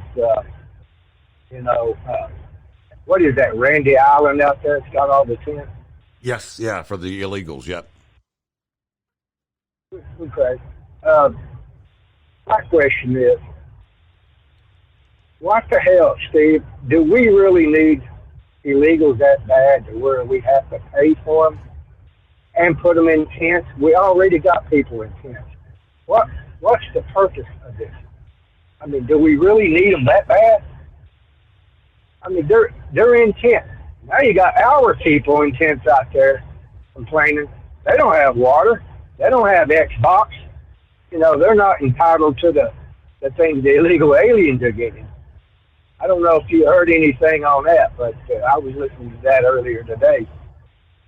And I'm just wondering, how in the hell they got Xboxes in tents? Yeah. Why are they getting such stuff like that? I mean, when you're thinking of a tent, you're thinking of a Coleman tent, for like a 4-man or a 6-person tent, whatever you want to call it. These are gigantic. If you can kind of recall back when they were building those tent hospitals at the beginning of the pandemic for anticipating the overflow from the hospitals, these massive facilities with hundreds of cots in them and fully enclosed, so heat, air conditioning, all the comforts of home, electrified, Wi-Fi across the board. Yeah, it's not like the homeless people living in a rickshaw tent. Yeah, these are pretty nice accommodations for people that have otherwise would, I guess, have to be sleeping on the street. Well, what's their alternative? But I digress. Liz Truss, he asked, what happened? 45 days? Yeah, the MSN report says the demise of Prime Minister Liz Truss shows what can happen when ambitious plans collide with a new financial market reality that places the fight against inflation above all else. Now, we know what inflation's all about here. The inflation over there has been running above 10%. Truss resigns Thursday after 45 days in office, a casualty of market turmoil triggered by her plans to increase government borrowing and cut taxes despite annual inflation above 10%. I mean, what leads up to what has been our incredible inflation here? Much of the cause of that was the trillions of dollars that we had been spending in COVID relief plan and all that stuff. Trillions of dollars. Now, so she comes into office and starts talking about more government borrowing. And I guess they're like, we can't do that. This implosion fueled by distinctly British considerations, but the market upheaval, which at one point saw investors judge Britain a worse credit risk than the notoriously bad Italy, igniting unexpected difficulties in British pension funds, and they started a search for the next financial domino that might just topple as their interest rates climb. I mean, to me, it sounds like we're kind of in a similar scenario, though. They have government spending. We continue to spend. They want to spend more. And yes, our interest rates are going up. We're expected to be in excess of 4% interest by the end of this year. But they say bond, mutual funds, pensions, corporate debt, government finances, all being scrutinized as the Federal Reserve continues raising interest rates at the fastest pace in 40 years. All right. That's what they're dealing with. And, yeah, like I said, it's kind of similar here. But I guess the whole Liz Truss thing, that's 45 days. And could something like that actually happen here?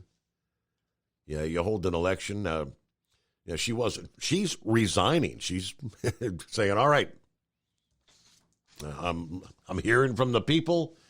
I'll throw in and there are actually headlines over there saying, could Boris Johnson actually step back into the role that he resigned from here just a few months ago? Kind of troubled times there in the UK. All right, SpaceX continues to expand their satellite internet constellation with their 186th overall launch. Yeah, you gotta admit this. SpaceX. I mean, just one launch after another. The 100th launch from Complex 40 at Florida's Cape Canaveral space station. The latest set of 54 Starlink satellites launched into orbit this past day, a little before 11 o'clock yesterday morning Eastern Time. Well, with the completion of yesterday's launch, that marks SpaceX's 48th successful Falcon 9 mission in 2022 alone. 48 launches they've done. How about that? Now, this was the 10th flight overall for this particular Falcon 9 rocket. The first stage touching down a little less than 9 minutes later at sea on the drone ship. Satellites did indeed successfully deploy into low Earth orbit about 15 minutes after liftoff as the Starlink constellation continues to expand, with now more than, they tell us, 3,100 estimated operational satellites in orbit. Yeah, they continue to expand. They want to expand that by tenfold, pending regulatory approval. But, all right, SpaceX right now has been crucial for the Ukrainians. After that invasion, SpaceX is actually keeping their constellation allowing communications via the internet and whatnot for the Ukrainians right now. But pretty impressive stuff. Our number, 844-844-3388. Plenty of room for you on a Friday morning. It is the Steve Summers Overnight Drive, live from the Hot Shot Secret Studios.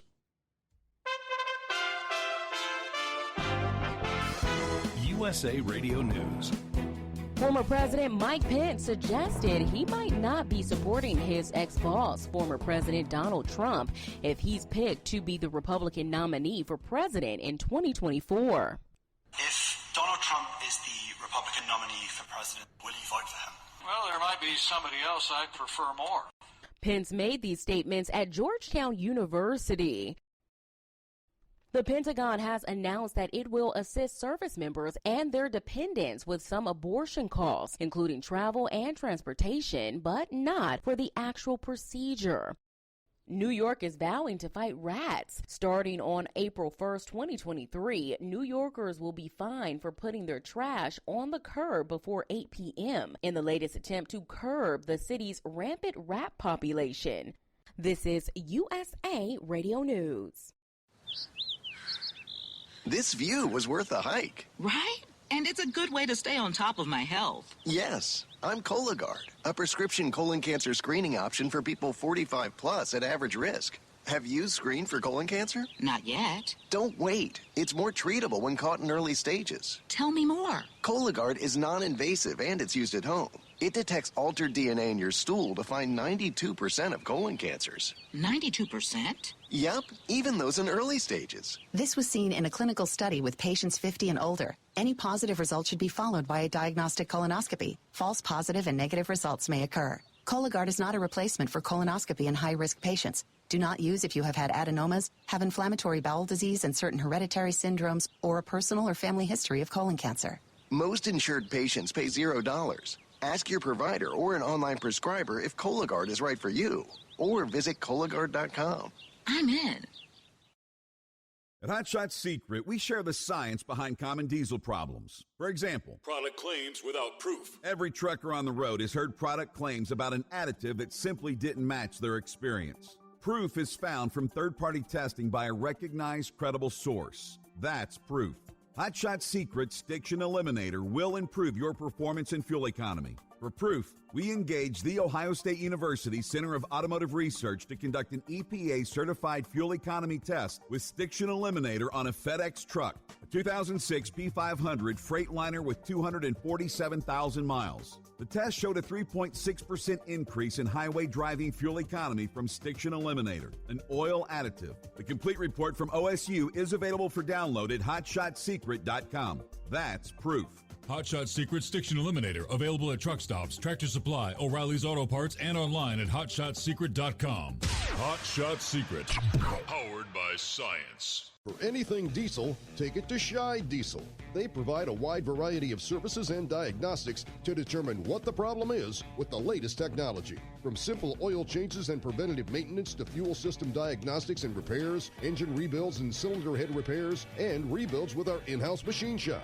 They also have on-site DPF cleaning for exhaust issues and DOT inspections. If your diesel is asking for some attention, Scheid Diesel has the specialist you need for anything diesel. Located in Terre Haute and Lafayette, Indiana, and Effingham, Illinois, Scheid Diesel has you covered.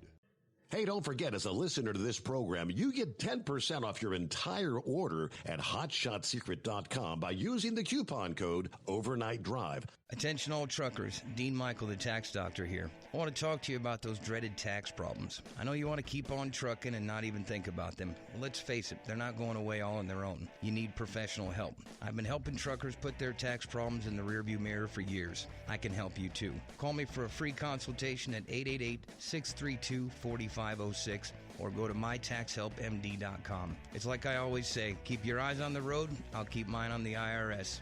888-632-4506. How do you sleep on the road? After downtime, do you wake up well-rested and invigorated or tired, achy, and sore? Well, if it's the latter, you're not sleeping on the Big Rig Mattress. The Big Rig Mattress is a hybrid with an individually pocketed spring core that's engineered to deliver the best restorative sleep for your time on the road. Many drivers have said they sleep better over the road on the Big Rig Mattress than they do at home. Learn more about the Big Rig Mattress at thebigrigmattress.com or call 877-736-4233. Most standard sizes ship within 72 business hours. The Big Rig Mattress, 100% made in the USA since 2009. Because Channel 19's a little congested. Call Steve now at 844-844-3388. The Overnight Drive. You've been catching that little blurb in the news there about Mike Pence. If in the event that Trump would become the nominee, will you vote for him? Well, he might as well have just said, hell no! What he did say is, well, there might be someone I like better. That someone he's talking about is himself. Yeah, he hasn't come out and directly said it, but that was actually the strongest hint yet that he's thinking about running for president in 24. His response is, well, there might be somebody else I would prefer more.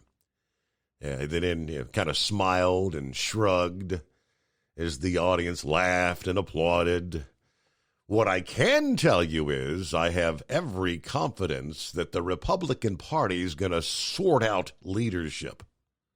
All of my focus has been on the midterms. It'll stay that way for the next 20 days, but after that, we'll be thinking about the future, ours and the nation's, and I'll keep you posted, okay? How about that? Wink, wink, nod, nod. Yeah, Pence wants to jump into the fray there for 24, which I say good luck. More power to you, Pence. You're not going to have the backing of any Trumpsters. The Trump supporters, which is still the overwhelming majority in the Republican Party, they're not going to jump on a Mike Pence bandwagon. That ain't going to happen. What you would have is the backing of, what would you call it? The more, the left-leaning, the rhino Republicans, the people that support the likes of Mitch McConnell. Those who would still support the likes of, say, Liz Cheney. They'd be all over the Mike Pence. Jump on the Pence bandwagon. That's it, though. And Gary, you take that to the bank, right? Meanwhile, it's 844-844-3388. Knucklebuster checking in here on a Friday. Morning, Knucklebuster. Morning, Mr. Steve Summers. Thank God it's Friday, brother. I read something about Jeb Bush was running his mouth. Oh, yeah? I don't know. We'll see what happens there, right? And it's just money. This thing out of here. But I do vote my pocketbook. That's the smart thing to do, right? Yes, sir. Well, here we go. This thing go on Friday for horse feathers. Put another log on the fire. That's how you keep warm in the winter, Steve. It's your wood burning fireplace. You got to have property to cut wood down, take them trees down. Wait a minute, that wouldn't be a green thing to do. Yeah, but of course, if you live in California, you're not allowed to do that. You're not allowed to have a wood-burning stove. They banned those, remember? Yeah, okay. I'm sorry, I got dementia, and I'm always wrong here, Steve. The Boy Scout motto is always be prepared, so I guess we'll just have to keep doing that old southern redneck thing there. I'm a government assistant for homeless people and the low-income families. I mean, do we even know? I would have no clue.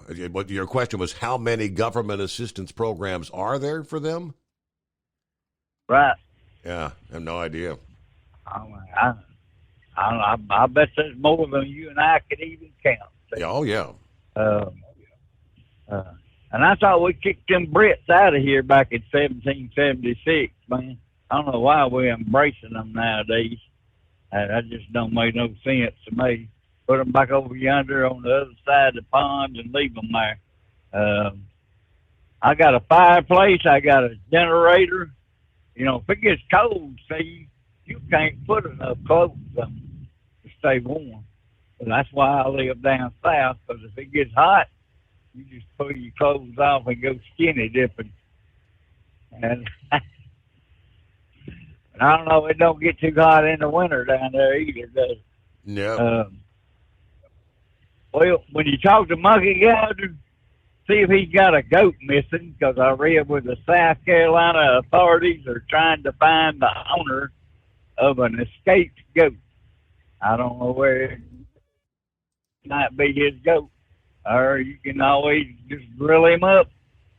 All right, put another log on the fire, Steve. Have a great day, great weekend, brother. Yeah, and speaking of the Carolina Monkey Gouger, nobody seems to have heard hide nor hair from him in a while. It'll be 2 weeks we hadn't heard from him. Hope everything's all right, but Not sure what's going on. Give us an update there, Monkey Gouger. All right, plenty of room for you at 844-844-3388. September is usually a strong month for West Coast imports. Companies bringing in their year-end holiday goods. That's normally the case, but not so in 2022. Wednesday, the Port of Los Angeles reported their lowest import total for the month of September since 2009. And that's when we were in the Great Recession.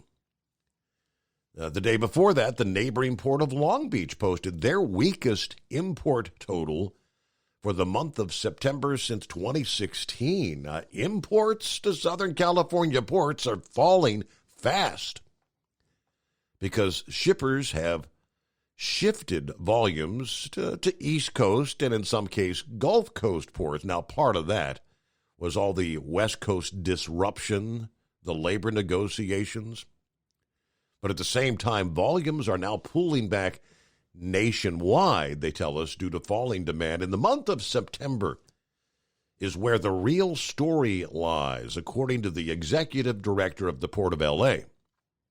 Earlier this year, imports of durable goods bought heavily during the pandemic, furniture, appliances, things like that. All that began pulling back. Well, in September, declines were heavily driven by reductions in holiday goods as well. It's traditionally a high-volume month for end-of-year products. Think along the lines of toys and games, clothing, footwear, and other things that people give as gifts. These holiday gift items dropped precipitously compared to a year ago, mainly because they came in earlier. This year, our peak season, turns out, was actually June and July, as many importers moved up the arrival of those goods to bring some certainty back to when they could get to market. Now, commenting on the shift to the east or the Gulf Coast ports, he said, concern over the dock workers, the labor contract negotiations, that was a major factor contributing to their volume declines. And he believes that shift's probably going to continue until a West Coast labor contract is ultimately in place, and that cannot happen soon enough. The previous contract expired on July the 1st. Now, asked by American shipper how October volumes are shaping up versus September, he said, we're probably about the same, maybe even a little bit lighter. It's going to be a soft month of October, he says. Now, they go into all the number of total, the TEUs, what's been coming in, going out. Yeah, the Long Beach numbers, and fewer ships are being worked at the berths. The focus during the supply chain crisis was that massive number of container ships that we had anchored or just loitering offshore, as we all recall, waiting for a berth in L.A. and Long Beach. Statistics from the Marine Exchange out of California shows a big drop throughout this year. At one point, there was a high of 109 waiting container ships in January. There were just 4 waiting ships this past Wednesday, which was the lowest number since October of 2020. So numbers way down. Are these all signs of the slowing economy? I think that's a distinct possibility. All right, back to the calls here. Who we got on the line? It's Bass Awkward. It's been a long time since I've heard from you, Steve. Oh, okay. I look at the screen and it says the last time you called was yesterday. Well, last I checked, that was about 20 minutes ago. Hey, welcome back. What did we forget? Oh my God! I don't know what happened. Let me say this real quick. I won't keep you too long. You hear the Democrats talking about. I think I heard it mentioned 1/3 of the children in school have not been vaccinated. It's that's true. I think that's what I heard. It's only about. I don't know why they keep. Only about go ahead. 30%. That's numbers I saw earlier this week. Only 30% of the kids ages 5 and up, I guess that's 5 to 11 or 5, I'm not sure it's 5. Only 30% have had a vaccine or a booster. So that's, 2/3 of kids. 2/3 have not had a shot. I got it backwards then. Yeah. Okay, the 2/3 have not had a shot. Okay. So how significant is that then? It's not been that bad of a deal then. 2/3 have not had it, and it's not been a big deal that they claim it's been. And they pushed this thing to put people out of business. They shut the government down. And here we are, we got fentanyl coming across the border. There's over 100,000 people a year dying. This is a bigger situation than this COVID ever thought about then. And I don't know why it's not on the top of the list coming from the Democratic Party. That is. Other than that, I got one more thing to say. I'll get the hell off here. Let your show go on. One thing I don't want to see is the Republicans going against one another, cutting one another's throat. I do not want to see Pence run if Trump's running. I do not want to see DeSantis run if Trump's running, because Trump's going to be the head of the ticket. That is if he qualifies, going through all this bullcrap the Democrats are putting into it. Let's just say, for instance, that Trump does get to run. I got a feeling that DeSantis is going to run. And I think DeSantis will make a damn good president. I'm going to be honest with you. As a matter of fact, in some way, I'd like to see DeSantis get in there.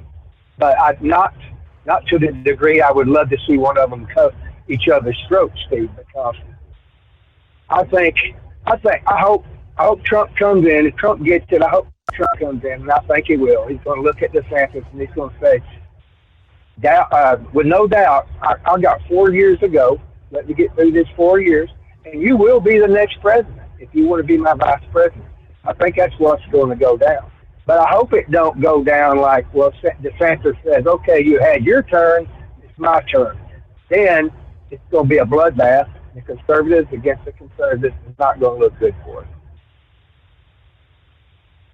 So I don't know what your take is on that. Do you think, would you vote for DeSantis? Oh, I would vote for DeSantis in a heartbeat. Absolutely. I don't think he's going to jump in. It's kind of the waiting game. He's been saying all along, if Trump runs, obviously he doesn't want to get into that cutthroat business of him trying to run against him. So I don't think he would. Now, if Trump opts not to run, I think it'd be a good idea if DeSantis did throw his hat in. Yeah, I think DeSantis will make a damn good one. I think DeSantis has got a lot of common sense. I think he's got a lot of backbone. Kind of like Governor Abbott down there here in Texas. Yeah. I think DeSantis will be a good one, but I think Trump's going to have another shot at it. If not, DeSantis will jump in there, and I think we'll be in pretty good shape. That was my biggest concern. I hope they don't go at it. I hope Pence and Trump don't go at it and embarrass the Conservative Party. Anyway, Steve, I got a little time left. I'll just hang out here listening to you. Thanks for the information you put out there. Have a good night. And say hello to Knuckle Busters for me. It's been a while since I heard them. There you go. All right. Thanks for dialing us back in there. Bass Ackwards, if you know what that means. And I've said it more than once. For as much as I supported and was behind Donald Trump, and I thought he did a great job, there's no denying the facts of how this economy, how this country, as far as job availability, the highest number of blacks employed, the highest number of Hispanics employed, and all those, you can't deny those facts that were occurring when he was president. But at the same time, the whole divisiveness, the country being so divided. He sent another mean tweet. The man says what many of us are thinking, but he doesn't pull any punches. Do I want to see another 4 years? Because if he were to run, if he were to win, that's exactly what we'd be looking at, another 4 years. Those Trump haters still hate him today, and they will hate him if he were to win. I mean, you're just looking at 4 more years of nothing but moaning and bitching and complaining and fighting, and I'd really not like to see that. If that makes sense. It is 844-844-3388, the Steve Summers Overnight Drive. It's coming. Crisp fall mornings turn bitter cold. You climb into your diesel and it feels like you're sitting on an ice cube. Imagine how your engine feels after a frosty night. Freezing temperatures impact your diesel's fluids, especially fuel. As the temperatures drop, water that is emulsified within your fuel is released, adding more water into your system. Frozen water in your fuel lines, filter, or bowl will simply slow the flow, or worse, stop the flow of fuel in your system. No fuel flow, no start. Get prepared now for the cold that is coming. Hot Shot Secret Diesel Winter Anti-Gel is a premium fuel additive that lowers your fuel's pour point to minus 65 degrees. If it's that cold out, you shouldn't be on the road. You ought to be at home in front of the fireplace. Hot Shot Secret Diesel Winter Anti-Gel Premium Fuel Additive. Available now online at hotshotsecret.com. Hot Shot Secret. Powered by science. Whether you're a diesel pickup performance enthusiast or just looking for a small upgrade, when selecting common rail fuel system components, look no further than Exergy Performance. At Exergy, you'll find injectors, pumps, and more, engineered like no others on the market using state-of-the-art equipment run by people that have been in the business for decades. So if you're in the market for common rail components at any power level, contact Exergy Performance or one of the many dealers listed on our website at exergyperformance.com. Hey, don't forget, as a listener to this program, you get 10% off your entire order at hotshotsecret.com by using the coupon code Overnight Drive. Plus, CDL drivers, military, and first responders get an additional 10% off. The Overnight Drive with Steve Summers. Live from the Hot Shot Secret Studios. Call Steve now. 844-844-3388. That's 844-844-3388.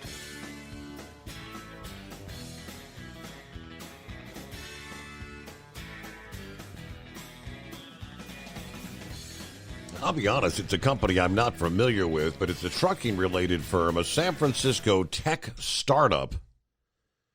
Broaching unicorn status, has conducted layoffs just months after boasting a massive funding round. And at least one worker appeared to be angry over how the layoffs were conducted. Again, I'm not familiar. Is it called Atobi? A-T-O, capital B, Atobi, I guess is the way they call it. A financial technology company launched in 2019. Their core product is a fuel card for trucking and other transportation services. Anybody familiar with them? They laid off about a third of their workforce, 32 employees, according to the report from San Francisco this past day. They had 107 employees before the layoff, so that's 30% of the workforce were given pink slips.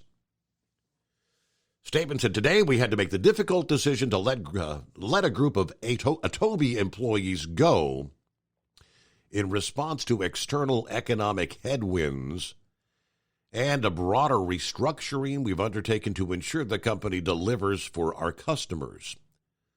The team members we said goodbye to today all made incredible contributions to the company. Their hard work has been instrumental to Atobi's growth.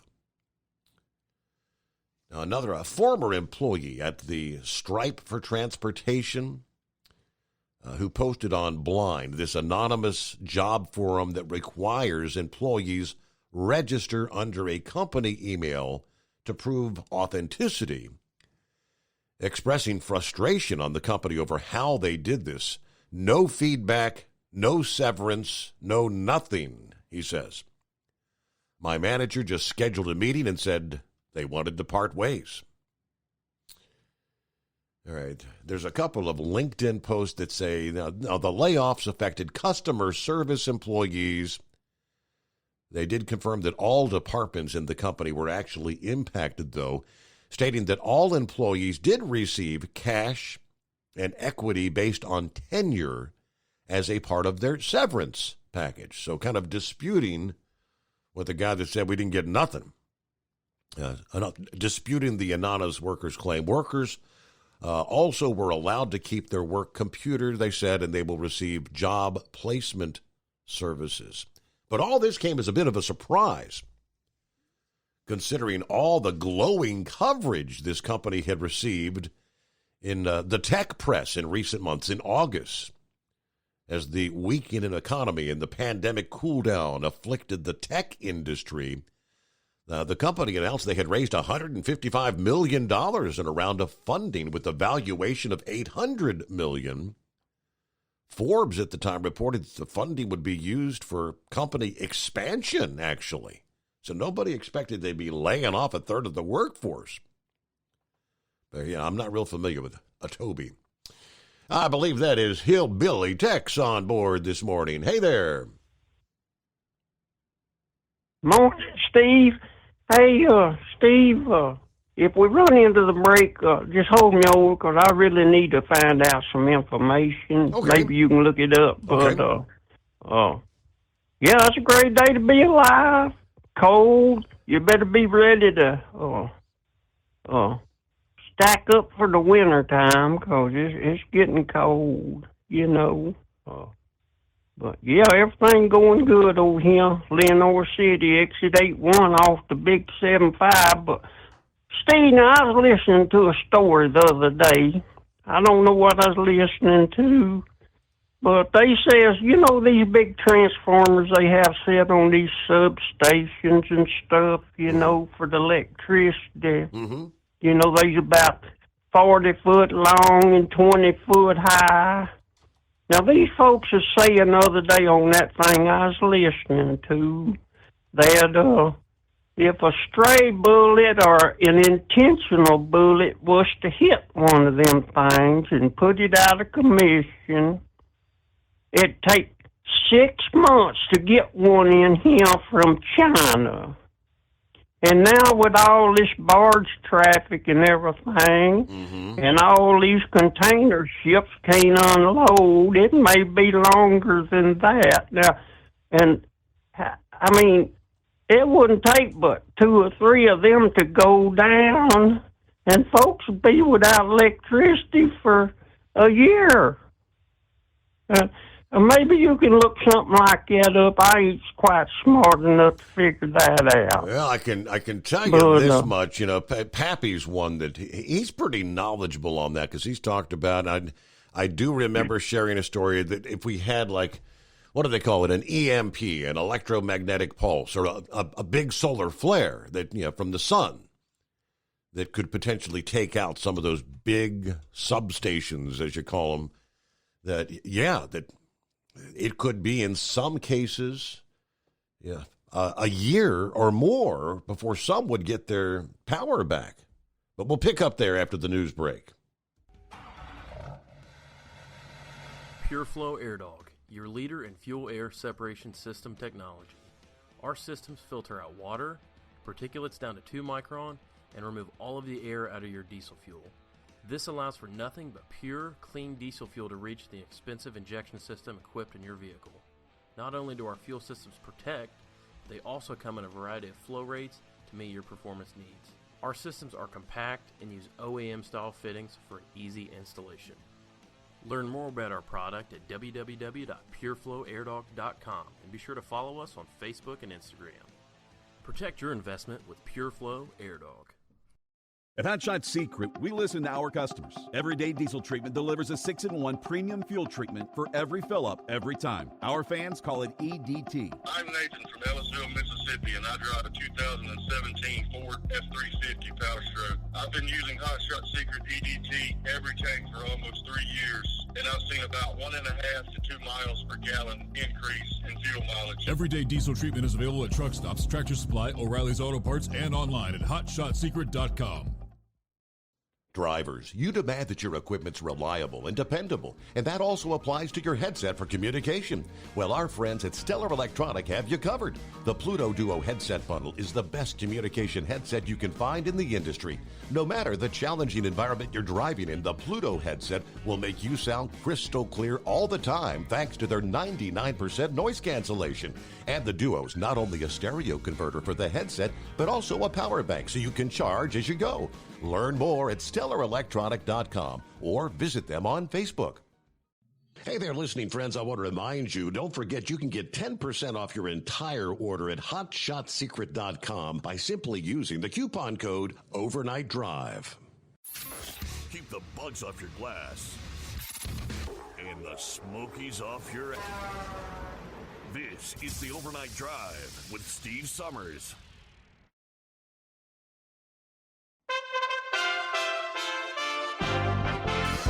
USA Radio News. The Pentagon has announced that it will assist service members and their dependents with some abortion costs, including travel and transportation, but not for the actual procedure. In a memo, Defense Secretary Lloyd Austin wrote that because, quote, significant numbers of troops and their families would have to travel and take time off for the procedure, quote, military readiness will be affected as well from the practical efforts of recent changes, end quote, namely the Supreme Court's overturning of Roe v. Wade in June. Officials in New York and Nevada stated that they had identified their first deaths in people who had tested positive for monkeypox. This comes as officials in Maryland confirmed that they are waiting for, quote, final documentation of the state's potential first monkeypox death. Only 4 deaths have been officially tallied so far by the Center for Disease Control and Prevention out of 27,635 infections around the country. A prime minister has resigned. I cannot deliver the mandate on which I was elected by the Conservative Party.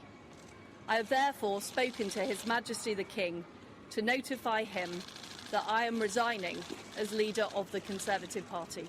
That was the UK leader Liz Truss. She is resigning after 6 weeks.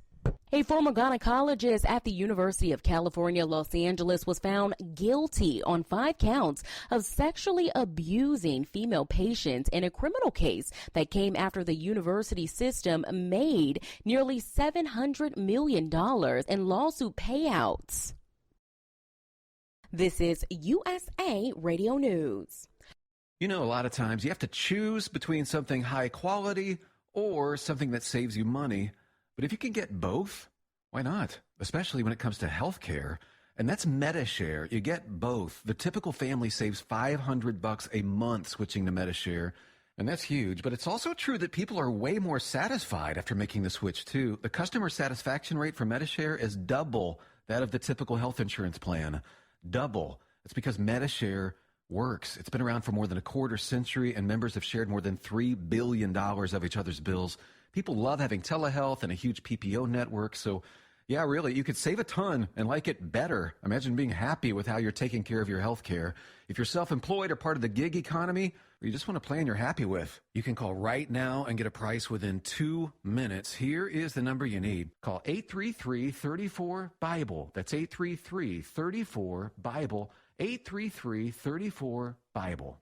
Making his first public comment since a recording of council members making racist and offensive comments was released online, Los Angeles City Council member Kevin De Leon said he does not plan on stepping down from his position, apologizing to his constituents for not stepping up and shutting down the conversation. And I failed in my leadership in doing so, and that's where I failed. I didn't step up, and I didn't intervene, and I didn't put a stop to it. The city council has been the subject of a public outcry and protest after a recording posted to Reddit earlier this month captured former city council president Nori Martinez making allegedly racist and offensive comments about her colleagues and about her council member's son while discussing redistricting. There's a massive pileup near Albany. Interstate 5 near Albany, Oregon, was the site of a fog-caused pileup on Wednesday that continues to hinder traffic. Drivers continue to be detoured in the area between Portland and Eugene. 60 crashes, including a fatality, was reported by the Oregon State Police. From the West Coast, USA, Radio News Bureau, I'm Lance Pry. Kevin Spacey was found not liable in a civil sexual misconduct suit. The lawsuit sought $40 million in damages. For USA Radio News, I'm Ellie Andrews. The buy one, get one free special going on now at MyPillow.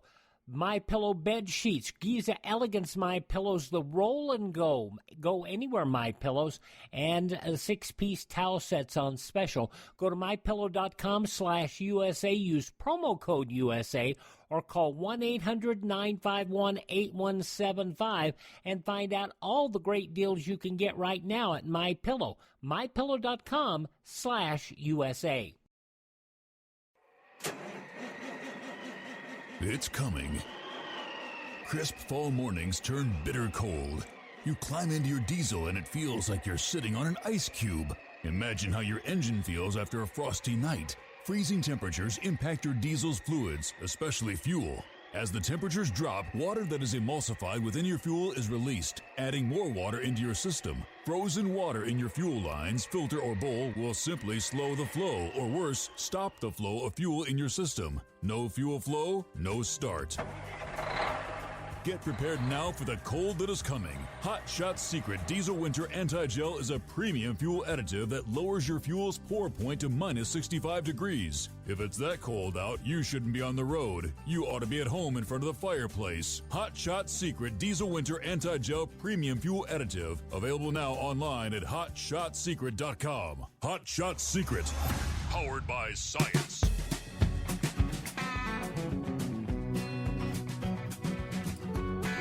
All right, there we go. Get our final hour underway here on a Friday morning. Hope you've had a good week.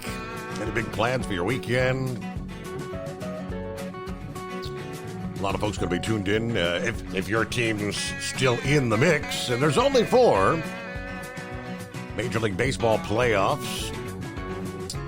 Got another game coming away tonight. Then you got 2 games Saturday, 2 games Sunday. And if they get to where they need a game 6, they might be playing into next week. Yeah, right now the Yankees are down 2-0. Houston. If Houston were to win tonight, or I don't think they play tonight. I think they play again on Saturday and Sunday. But yeah, I mean, that could be a 4-game sweep, but we'll have to wait and see on that. Yeah, what else in the mix? All right, Tex, you asked the question. I believe I found the story, and I pretty distinctively remember sharing this all these years ago. It's a scenario you were talking about. Pappy brought this up. Again, he brought it up a few nights ago. Said, remember a few years ago when the sniper took out a bunch of Transformers there in California? Now, what has changed from then to now, I couldn't really tell you, but at least as of about 7 years ago, that was the time when a sniper, using a rifle, took out 17 of 23 Transformers there at an electric substation in San Jose, California. Don't know if they ever caught the guy or not, but the damage, they say, did not result in outages, but it did reveal a very uncomfortable truth about the vulnerability of the U.S. power grid. A memo put out by the Federal Energy Regulatory Commission warned that if 9 key substations were destroyed, along with 1 transformer manufacturer, the entire United States power grid would be down for at least 18 months, possibly longer. So this was at a time when discussion about potential terrorism in this country, which, of course, that potential would still exist today, probably maybe greater than it did in 2015. Just looking at the sheer number of gotaways, who the hell's coming into the country? We talk about that every night. We don't know who's coming in. But the damage did not result in outages, as I mentioned in this case. Transformers are crucial because electricity is generated at a fairly low voltage. It's way more efficient to transport power at a significantly higher voltage. To do this, you need transformers to move electricity from lower voltages to higher voltages so it can travel through the power lines. Then a second transformer is what drops the electricity back down to a voltage where it gets sent to the end user. When a large high voltage transformer is damaged, it typically takes 1.5 to 2 years, yes, years, to build and deliver a replacement.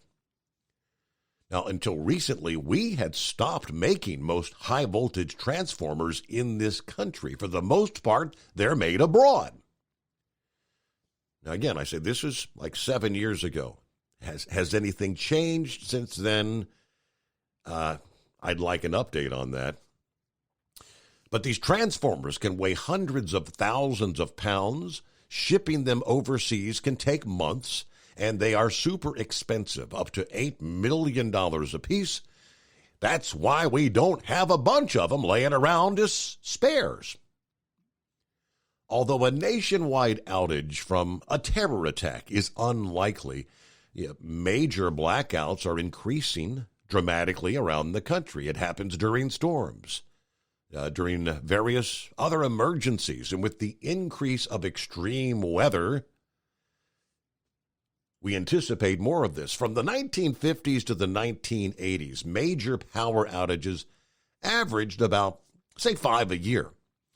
From 28 to 2012, there were 70 to 130 per year. Now, let me take you back again, remembering this is 7 years ago. They said at the time, building a more resilient power grid would cost $17 to $20 billion per year for 20 years. Have we even started on that yet?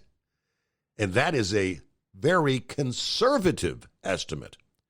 Now, what would be 17 to 20 billion a year 7 years ago is probably more like 40 billion a year today.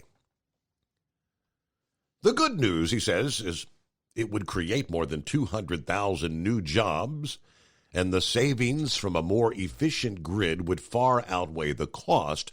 But until funding is made available, the only short-term solution is to increase security at substations and prepare for inevitable blackouts. Now, again, I know we've done these infrastructure bills. We're in the process right now. We're spending billions right now on putting these electric vehicle charging stations in, superchargers and all that around the country. Have we done a darn thing to get this grid up to snuff? If it was that far behind 7 years ago, I kind of shudder to think where it is today. So hopefully that does that answer your question there, Tex?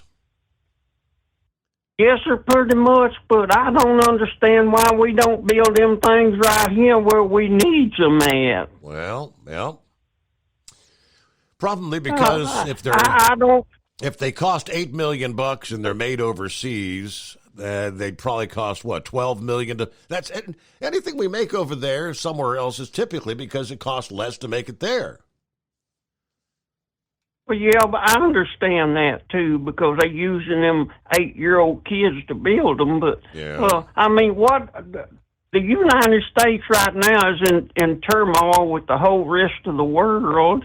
What if they refuse to build them for us or sell them to us? What we going to do? Bingo! That's why they got us over a barrel, right?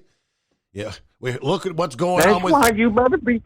What's going on with OPEC right now, Tex? I mean, we had ourselves in a position where we didn't need them per se anymore. We had worked them out of the picture. Well, now they're back in control. They're back in control at 100%, Steve. But anyway, I'm I can't see real good and damn sure can't hear real good. But anyway, I just wanted to get my mind cleared on that there, but exit 81, the big 7-5, tipping a hat and ringing a cowbell for everybody. Thank you. Hillbilly Tex, thanks for checking in. Have a good weekend. There you go. Yeah, what else? It's 844-844-3388. Vic is on board. Morning, Vic. How you been? Hey, good morning, Steve.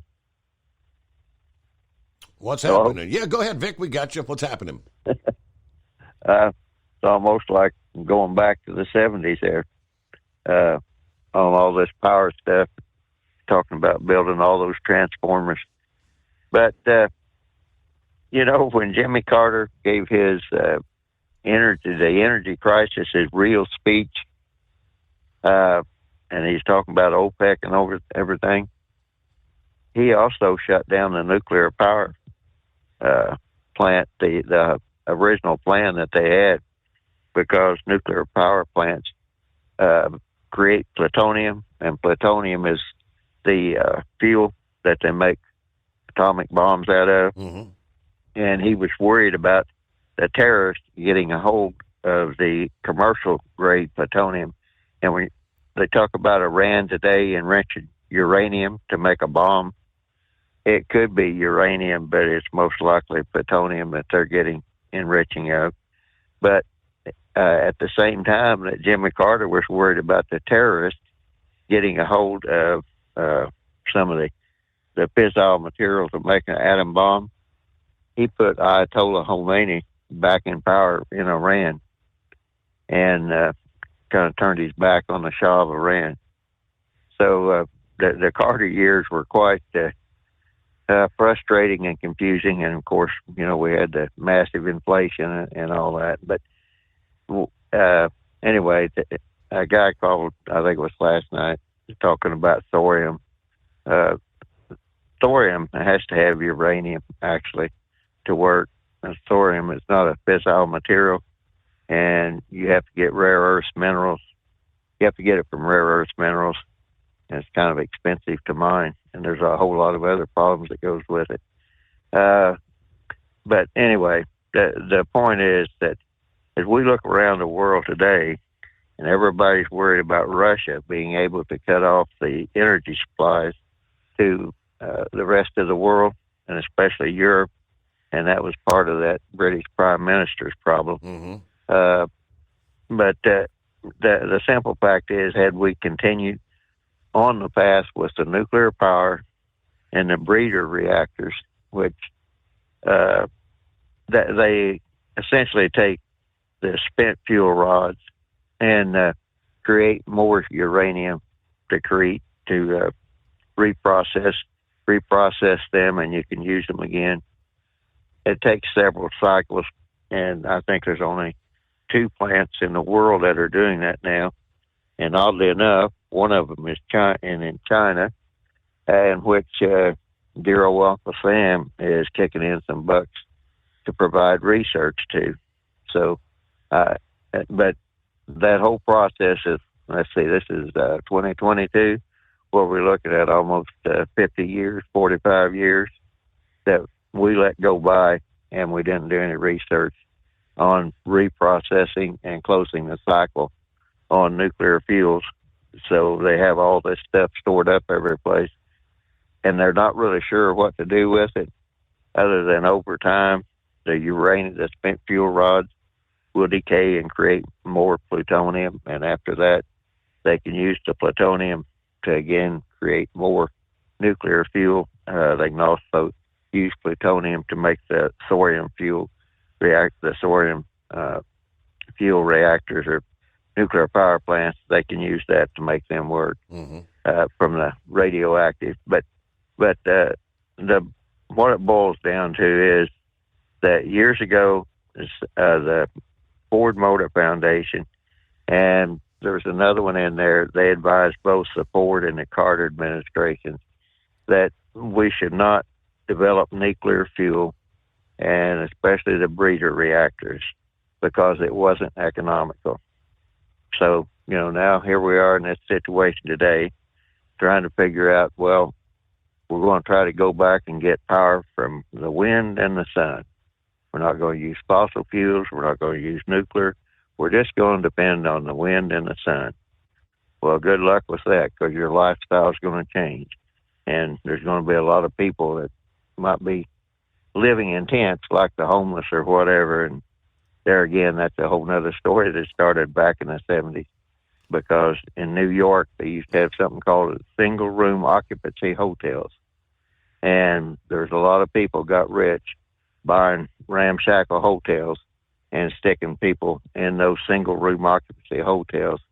And I think New York was paying something like $7,000 to $8,000 a month to house people. And there was a lot of fuss that came about that, so they decided they wouldn't do that. And Reagan came along and started taking people out of mental institutions. And so, again, here we are, roughly 50 years later. So I don't know how many people remember back to those times or even look back to those times, but having lived through it all and kind of politically active at the time, and said, you better look to where you're going, because you're not going to like where you wind up. And so that's where we are here today. And you were talking about all the dissension and fussing and fighting through the Trump years. You had a few select politicians that their ox was being gored by Trump, and they weren't about to allow that to happen. And the best way I can explain that, do you remember when all the American companies sued Trump because of the China tariffs? I mean, that is, to me, that was the ultimate expression of what I want to say here. Anti-patriotic, or unpatriotic, I should say. Mm-hmm. Why would you want to sell your company, your country, out to another country that says they're going to destroy it? I mean, and why anyone would think that way, I don't know. But again, they're still out there, and I'm sure they're doing all they can to undermine Trump. But I kind of rambled back and forth there, but long story short, had we taken a different path 50 years ago, we would be looking at an entirely different world. And nuclear power, as it was originally envisioned, didn't envision nuclear waste. It envisioned reprocessing everything, and we got all scared of the terrorists. But what have we done to really stop the terrorist movement? It looks to me like since the late 70s, terrorism has increased rather than decreased. So with that, I'll let you go, Steve. All right. Thank you much, Vic. Have a great morning and a good weekend. And we will return into the Steve Summers Overnight Drive. It's coming. Crisp fall mornings turn bitter cold. As you fire up your diesel, you can see your breath on the inside of the cab. Imagine looking deep into your engine. Freezing temperatures impact your diesel's fluids, especially fuel. On a 23-degree morning, the paraffin wax in your untreated fuel starts to morph from fluid to large crystals. These crystals clump together and form a gel. At minus 10 degrees, your fuel hits the point where it no longer pours like a liquid. It's so dense that the flow through the fuel filter will slow, causing hard starts or no starts. Get prepared now for the cold that is coming. Hot Shot Secret Diesel Winter Anti-Gel is a premium fuel additive that lowers your fuel's pour point to minus 65 degrees. If it's that cold out, you shouldn't be on the road. You ought to be at home in front of the fireplace. Hot Shot Secret Diesel Winter Anti-Gel Premium Fuel Additive. Available now online at hotshotsecret.com. Hot Shot Secret. Powered by science. Dean Michael, the tax doctor here. I have one question for you. Do you want to stop worrying about the IRS? If the answer is yes, then look no further. I've been around for years. I've helped countless people across the country, and my success rate speaks for itself. So now you know where to find good, honest help with your tax problems. What are you waiting for? If you owe more than $10,000 to the IRS or haven't filed in years, call me now at 888-557-4020 or go to mytaxhelpmd.com for a free consultation and get your life back. If you're looking to improve fuel economy, try Hot Shot Secret's Everyday Diesel Treatment. Order at hotshotsecret.com. And don't forget, use the coupon code Overnight Drive to get 10% off your entire order. And now, back to the Steve Summers Overnight Drive.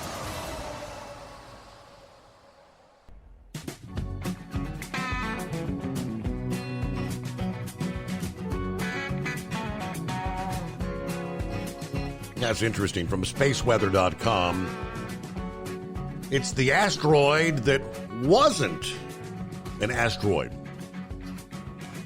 Last week, on October 16th, NASA's Lucy spacecraft made an atmosphere-skimming flyby of the planet, and it didn't come alone. Hours before Lucy arrived, there was another object that buzzed the Earth just a few hundred kilometers above the surface. Astronomers thought it was an asteroid and gave it a name, 2022 UQ1. But lo and behold, on second thought, it wasn't an asteroid at all. Amateur astronomer Bill Gray and a NASA engineer took a closer look at the orbit, and they realized it matched Lucy's old Centaur booster rocket. They've been traveling through space in tandem since Lucy launched a year ago. The Minor Planet Center at Harvard University quickly retracted the asteroid designation. Now, although the two flew past the Earth at similar distances, the flybys were on opposite sides of the planet, so their orbits were kind of bent in different directions. Lucy was kind of doing a slingshot maneuver, gaining momentum, and now hurtled out toward Jupiter. That's Lucy's mission, on a mission to study Jupiter's Trojan asteroids. The Centaur, on the other hand, hurled toward the inner solar system. For a perihelion between Mercury and Venus, it will be near the Earth again on November the 8th of 2024. Stay tuned for space junk, they say.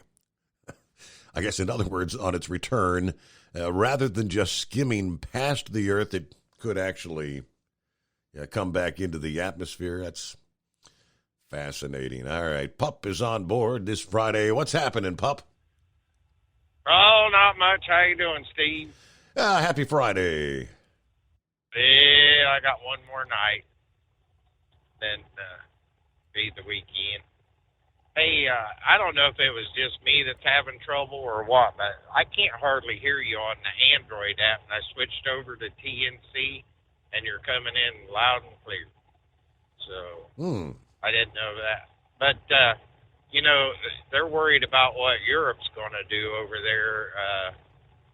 Sean Hannity was interviewing a fellow by the name of Don Bolduc, running for Republican for Senate out there in New Hampshire. Mm-hmm. And he was saying that they are usually allotted like 18 million cubic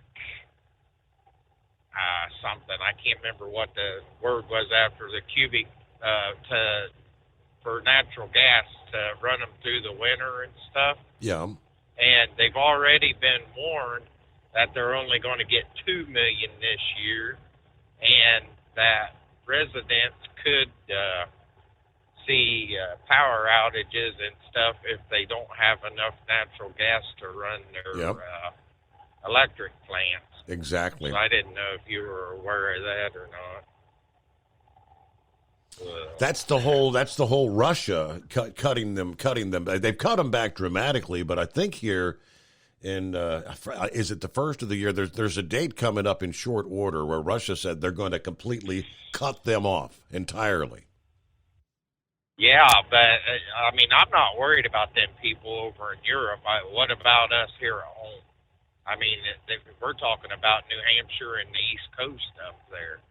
So, but, I mean, it's Biden's fault. I mean, if we'd have kept on Trump's plan, we could have sold them all the energy we wanted. But, I mean, without that fracking and drilling like they do, they're going to start running short on natural gas and all the other byproducts like propane and everything else. I had just touched on that last evening. I think the fact that, remember, that there was a time where we had so much natural gas, and all over the country at these fracking wells, they were flaring it off. They had too much to deal with.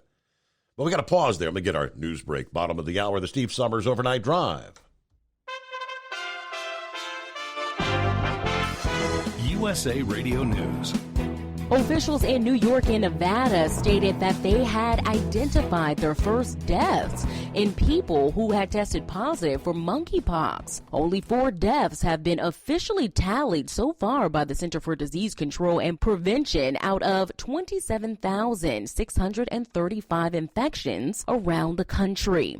President Joe Biden has thrown his support behind establishing a federal fund to offer financial assistance to people who need to take time off work and childcare in order to get an abortion. He made his comments during an interview with Now This News.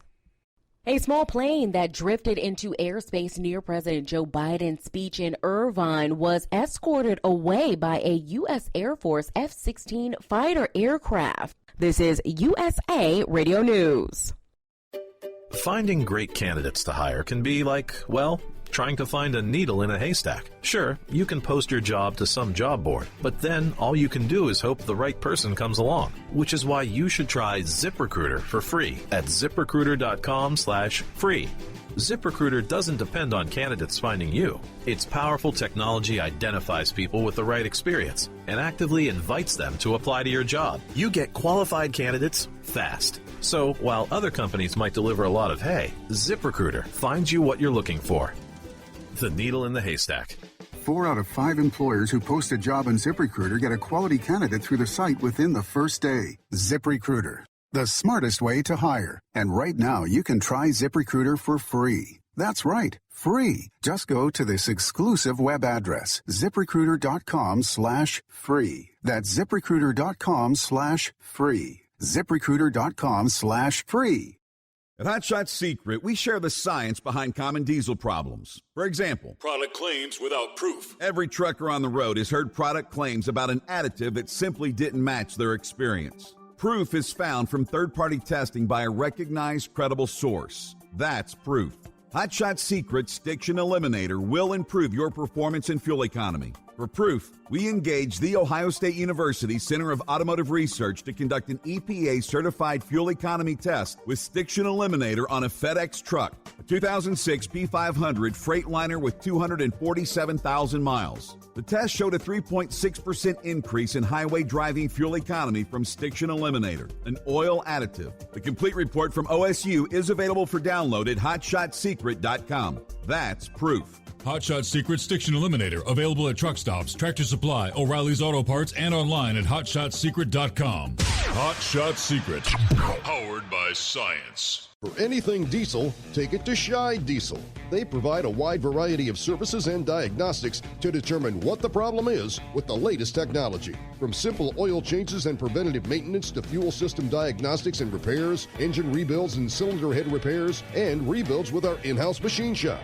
They also have on-site DPF cleaning for exhaust issues and DOT inspections. If your diesel is asking for some attention, Scheid Diesel has the specialist you need for anything diesel. Located in Terre Haute and Lafayette, Indiana, and Effingham, Illinois, Scheid Diesel has you covered. Hey, don't forget, as a listener to this program, you get 10% off your entire order at HotShotSecret.com by using the coupon code Overnight Drive. Attention all truckers, Dean Michael, the tax doctor here. I want to talk to you about those dreaded tax problems. I know you want to keep on trucking and not even think about them. Well, let's face it, they're not going away all on their own. You need professional help. I've been helping truckers put their tax problems in the rearview mirror for years. I can help you too. Call me for a free consultation at 888-632-4506 or go to mytaxhelpmd.com. It's like I always say, keep your eyes on the road, I'll keep mine on the IRS. 888-632-4506. How do you sleep on the road? After downtime, do you wake up well-rested and invigorated or tired, achy, and sore? Well, if it's the latter, you're not sleeping on the Big Rig Mattress.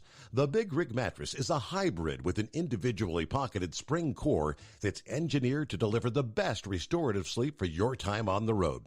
Many drivers have said they sleep better over the road on the Big Rig Mattress than they do at home. Learn more about the Big Rig Mattress at thebigrigmattress.com or call 877-736-4233.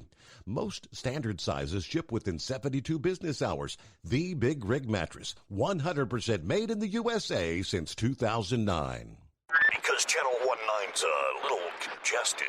Call Steve now at 844-844-3388. The Overnight Drive.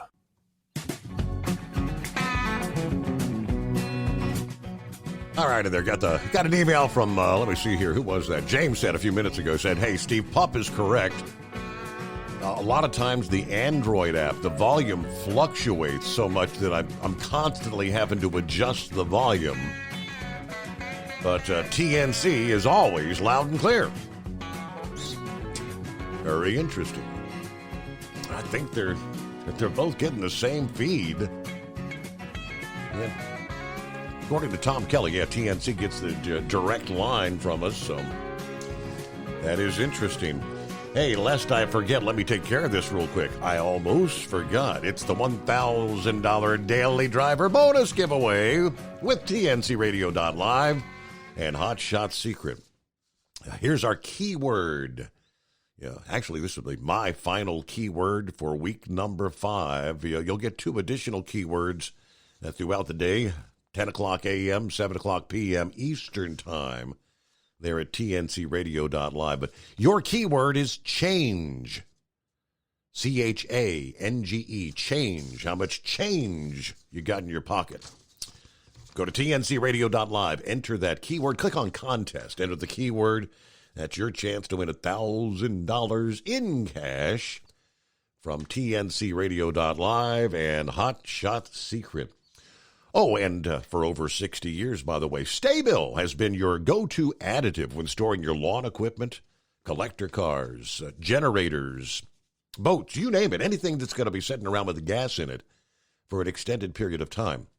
So many don't realize how quickly gasoline begins to degrade, deteriorate, and go bad.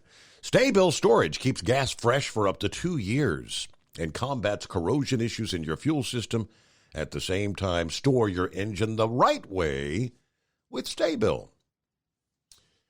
And happy Friday from Truck and Phil, Semper Fi, right? Coffee up, morning, Mr. Summers and the Hot Shot Secret Nation. Have a great, as for the light shipping containers coming into the West Coast ports, it seems to be that way out here on the highway in the Midwest. I know a lot of companies are slowing up, asking for volunteers to go home early out here. I've got some friends at work. Yeah, for every company, union and non-union, over-the-road things are definitely slowing down.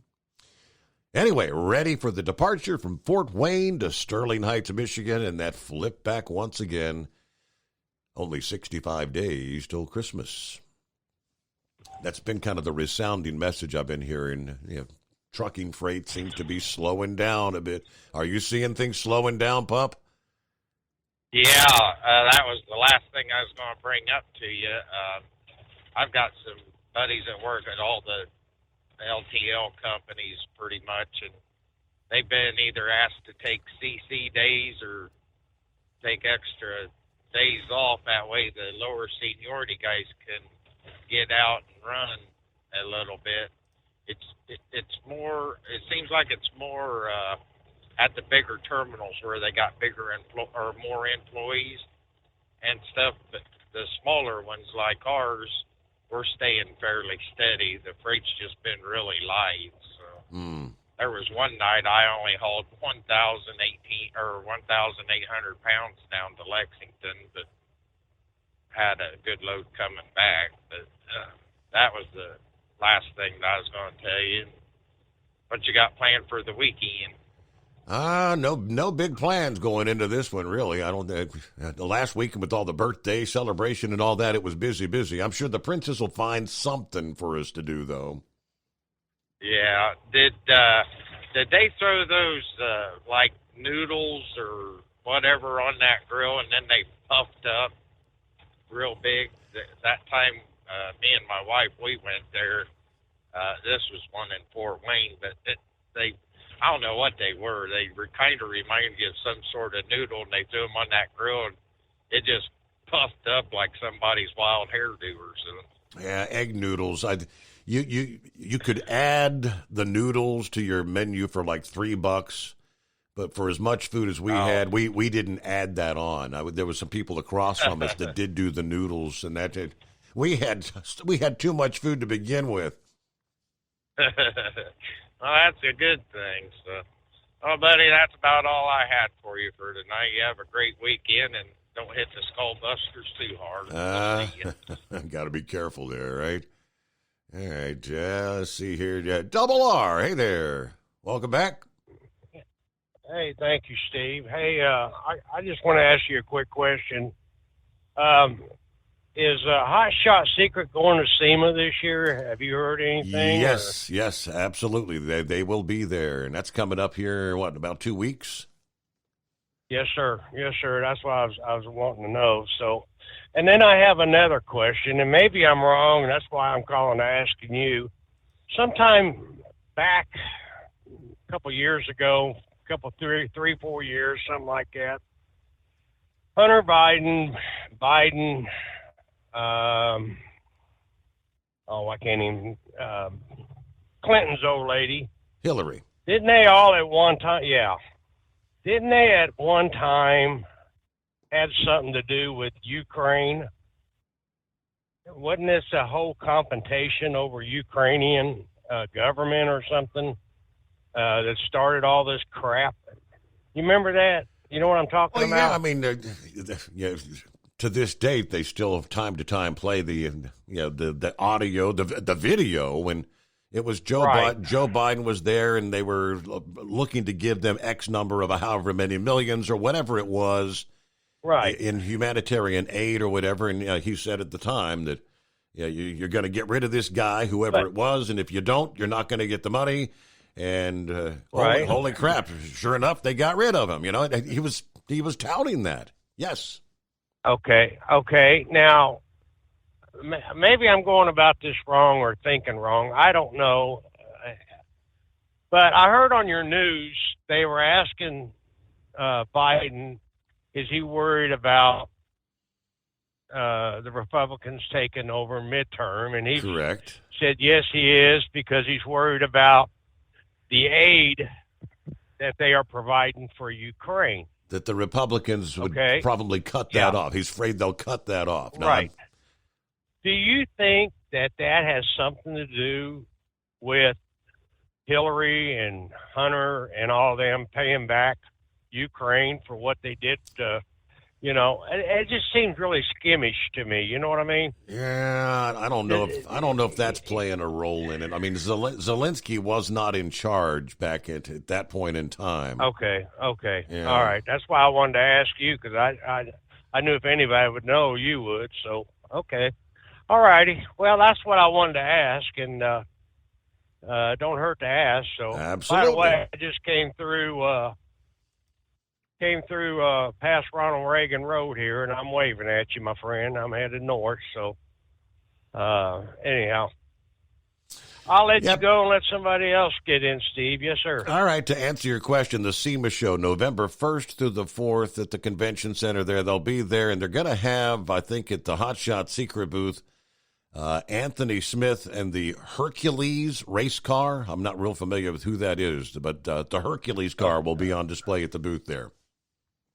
Okay, they're not going to have the drag truck there this year? I don't believe so. No, the drag truck's done. Yeah, that's the Hot Shot Secret had the S10 and all that. Yeah, that they wrapped that thing up. It's done. They've sold it, and they're building a new vehicle. I'll be darned. Okay. Yep. Good deal. So, all right, Steve, thanks a lot, my friend. Listen, you have a good day, and you guys be careful, and we'll talk with you here a little bit later. There you go. Have a good weekend. Yeah, the assiduous record-breaking pro mod, the Hot Shot Secret, world's fastest diesel. Can you believe that? They called it a day. Her career is over. But, yeah, the team, Levon Miller, the guys there, they're building a new vehicle. And it is 844-3388. Hello, 5-7. Yeah, it don't matter if Mike Pence gets in office. Anybody that the Republicans put in that office, and if the takeover in the midterms, you know what? Isn't it interesting that those those interesting groups that we often wondered how come nothing was done about them and their leadership, though they lit up our cities, killed our police officers, and did huge damage to whole city blocks. And and now the FBI is going, hog wild crazy all over the country. You would think they would have been able to tell us who was dropping them cubes of bricks. Yeah, the pallets of bricks and all that. Yeah, yep. So you'd think them FBI boys would have that down pat by now and be able to answer that question. Bottles, frozen bottles, all this stuff. So I believe all this is going to have a revival. This is how their side fights now. And other than that, they just lock up old men on walkers, And I'm sorry, but it doesn't matter who we put in. I don't want to see Trump in because I'd love to see him in Nancy Pelosi's seat. I'd love to see him say, all right, Democrats, you all believe in the masks, wear them.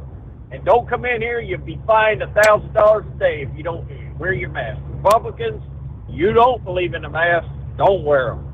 Other than that, everybody in Republicans, you want to wear them, you don't want to wear them. It's up to you. I'd love for him to sit up there on top. I got a funny feeling a lot of them Democrats would just say, I'm out of here. What about who's going to fill your seat? They would say, I don't care. I'm out of here. And DeSantis, yeah, I love it. They attack him. He turns around and intelligently and correctly and verbally confronts them.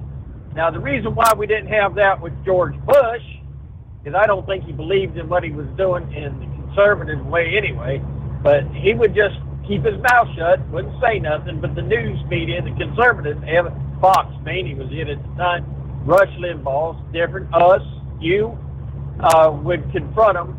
Face it, they Condoleezza Rice and George Bush, the cartoons, making them look like monkeys. Can you imagine if the Republicans did anything like that? But what they did do, they opened up the eyes of people like Candace Owens, Terrell Williams. They opened up the injustice they've done and the fact of what they did. They opened up the eyes of a lot of our allies now that we probably would have never had. So just get ready for battle. It may, we might see that warm glow. Won't have to worry about the energy. All you have to do is get a pack of hot dogs, head down to the courthouse. It's just that's the way the left works nowadays. All right, well, 5-7 copied the mail. Have a good weekend. Thanks for checking in. We'll come back into the Steve Summers Overnight Drive. It's coming. Crisp fall mornings turn bitter cold. You climb into your diesel and it feels like you're sitting on an ice cube. Imagine how your engine feels after a frosty night. Freezing temperatures impact your diesel's fluids, especially fuel. As the temperatures drop, water that is emulsified within your fuel is released, adding more water into your system. Frozen water in your fuel lines, filter, or bowl will simply slow the flow, or worse, stop the flow of fuel in your system. No fuel flow, no start.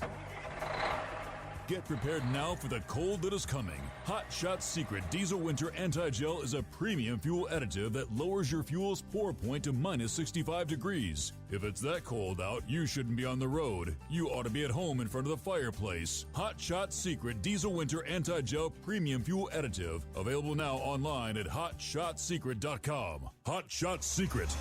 Powered by science.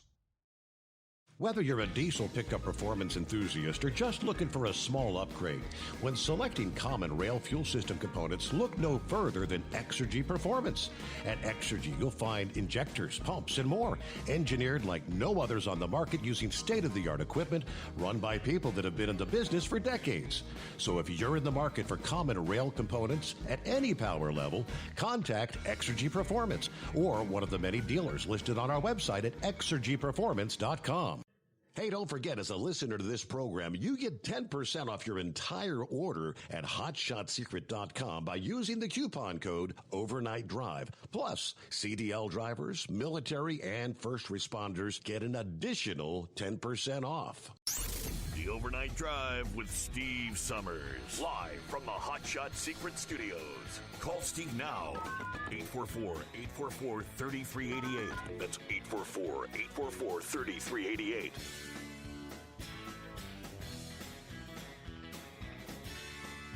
All right, back at it here. Hadn't heard from Gilligan this morning. What's going on, Gilligan? Oh, not much. Driving up 81, eating the Reese Cup. Go figure. Yeah. Hey, I was talking earlier about the homeless problem. I'm telling you, it's not the big cities. Winchester is a city of, I looked it up a while back, about 25,000 people. I mean, it's not a big city by any stretch, but it's not exactly a small town. And every time I go to town, I'll see 2 or 3 standing on the corner holding their signs. You know, it's the homeless problem is getting even into the smaller cities. You know, one caller was talking about how San Diego, how they started the work programs and stuff like that. Yeah, and the sad part is there's a lot of people out there with bad mental health issues, and that has a lot to do with why they're homeless. Serious drug issues, and I think some of that even goes hand in hand. But there's a lot of people out there also in these groups that just flat out don't want to work. You know, if they wanted to work, why don't they go down to Salvation Army? Salvation Army will give you a roof over your head, they'll feed you, but they expect they'll put you in a work program. They will help you get a job, you know, and a lot of these people don't want that. I mean, I've contributed significant, well, I'm not going to say significant, but I do contribute to Salvation Army because I know a lot of the good they do. Now, I know there's been some controversy with some statements they've made in the past, and I don't agree with everything they believe in. Don't get me wrong, by any stretch, you know. But I do know they do a lot of good for the community. Well, I'm going to touch on something we had a pretty big tragedy in my home county. Now, there's probably only one person in this audience who maybe even see the house I'm talking about. There's a few, actually. There was a house not far from where I live that was built in the 1790s. This house is a 2-story log home. Unfortunately, it was tragically, on last Friday night, set afire by an arsonist. Wow. This house at one time was a local bar. It was actually a stagecoach station at some point. I believe it was in the 1800s.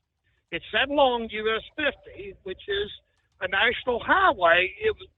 We're back in the 1700s. It was Northwestern Pike, and that was the road you went into the mountains of West Virginia before the Revolutionary War. That was the main road out through there. And this house was full of history. There was one side of it, they put these old wooden slats on it to cover up the logs years ago, but they'd actually taken some off the back to expose the logs later on. There was a barn across the road, and I'm afraid that even that caught on fire back in the 90s. And that old barn was rather interesting because they had finished one end of it and actually held church services in it in the 80s. I remember seeing the sign. There's an aerial view. I put it on my page on Facebook. And you can see the barn. You can see the dirt parking lot, the house. Yeah, if anybody been out 50 there out of Virginia over into West Virginia, before you get into a little town called Caton Bridge, I mean, you're not more than 3 miles from the state line. It was sitting there on the right. That beautiful old home is now lost to an arsonist. I'm hoping they catch this guy, but who knows? I don't think they have any leads. An update on my daughter, Bolt. She has been doing well with her training to be a police dispatcher. I believe this is her 5th week. She is really doing well. It's amazing. I'm very proud of her. I would like to thank the audience for the encouragement and even the guidance a little bit from Pappy and Kentucky Ken and stuff. Kentucky Ken's a former police officer. Of course, Pappy is a police officer, you know. I appreciate the audience's support and all. And, well, I will touch on this reminder. Next Saturday night, not this Saturday night, we do have the Halloween party, 2nd annual Halloween party at Eskimo Mall. So be there at 8 o'clock. We're going to have our pumpkin hunt or costume contest. We're bobbing for apples. So, bobbing for apples. Just remember, 8 p.m. at Eskimo Mall. I pulled up the story here. I'm looking at from out of West Virginia. I guess you've had a string of arson fires. Is the building you're talking about? Is it was Hook's Tavern? Was that the one you were talking about? Yes, that's it. That's it. Yeah, if you read down, you'll see at one time that was a stagecoach station. Yeah. Wow. Yeah, it was a crying shame. If you see the aerial view, you'll see a barn across the road from it.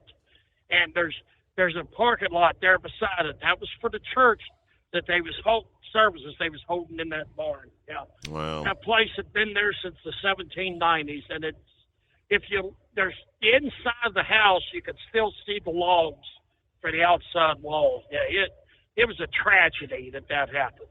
Well, anyway, Steve, that's all I got. I hope everybody has a fun, safe, and fun weekend, and thank you for taking my call. All right, Gilligan. Yeah, I guess there's a total of a string of arson fires. But yeah, Hook's Tavern, an 18th century building that was used during the Civil War to house Confederate soldiers. And indeed, it was listed on the National Registry of Historic Places. 5 fires Thursday evening into Friday morning last weekend. All vacant buildings within a 10-mile stretch, they say. 2 similar fires in that same general area back on October 3rd and 4th. They believe every one of them are linked. 2 of the scenes were able to say that they're incendiary fires. They were arson. The others we're still working on, but again, they believe they're all linked. But Hook's Tavern, Fire Marshal is working with the Hampshire County Sheriff's Department. No arrest made at this point. Developing a lot of evidence, putting a lot of things together. Hopefully, we will have an arrest forthcoming, according to the fire marshal there. Interesting story. All right, we head down the home stretch here on a Friday morning. Didn't really get a chance to touch on the Atlantic hurricane season this morning, which has been relatively quiet as of late. And season's not over, but according to the Atlantic forecasters, one of the most significant factors will be for the remainder of the Atlantic hurricane season is wind shear. And there's just way too much wind shear in the Atlantic basin right now. Unlikely that a named storm will develop maybe even before the end of October, even into November, they say. Now, they say there could be another 2 or 3 storms, maybe late October into the first part of November, but that's on the Pacific side there. And with that, we'll close it out here on a Friday morning. Thanks so much for spending some time with us. Have a great weekend. Baseball fans, enjoy your ball. Football fans, college football, NFL Sunday. We'll recap it all when we come back on Sunday night.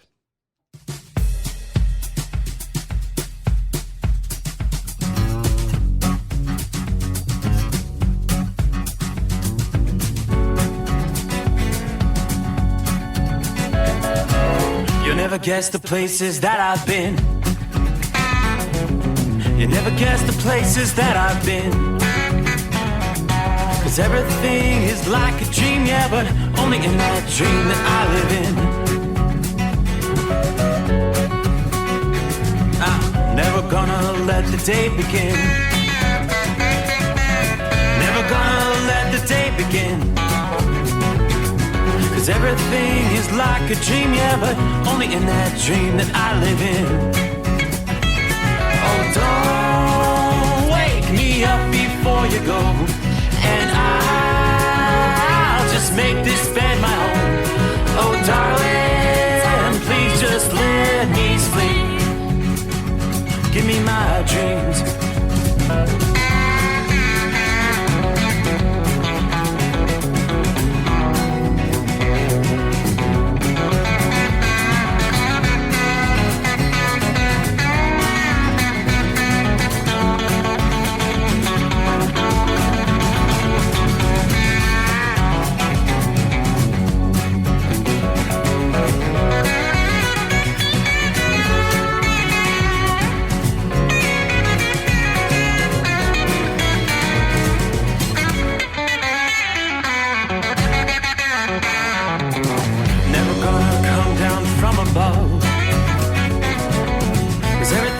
Better from above. Nothing's ever as it seems, yeah, except in that world that I dream of. Never gonna lose the ones I love. Never gonna lose the ones I love. 'Cause everything is like a dream, yeah, but only in that world that I dream of. Oh, don't up before you go, 'cause I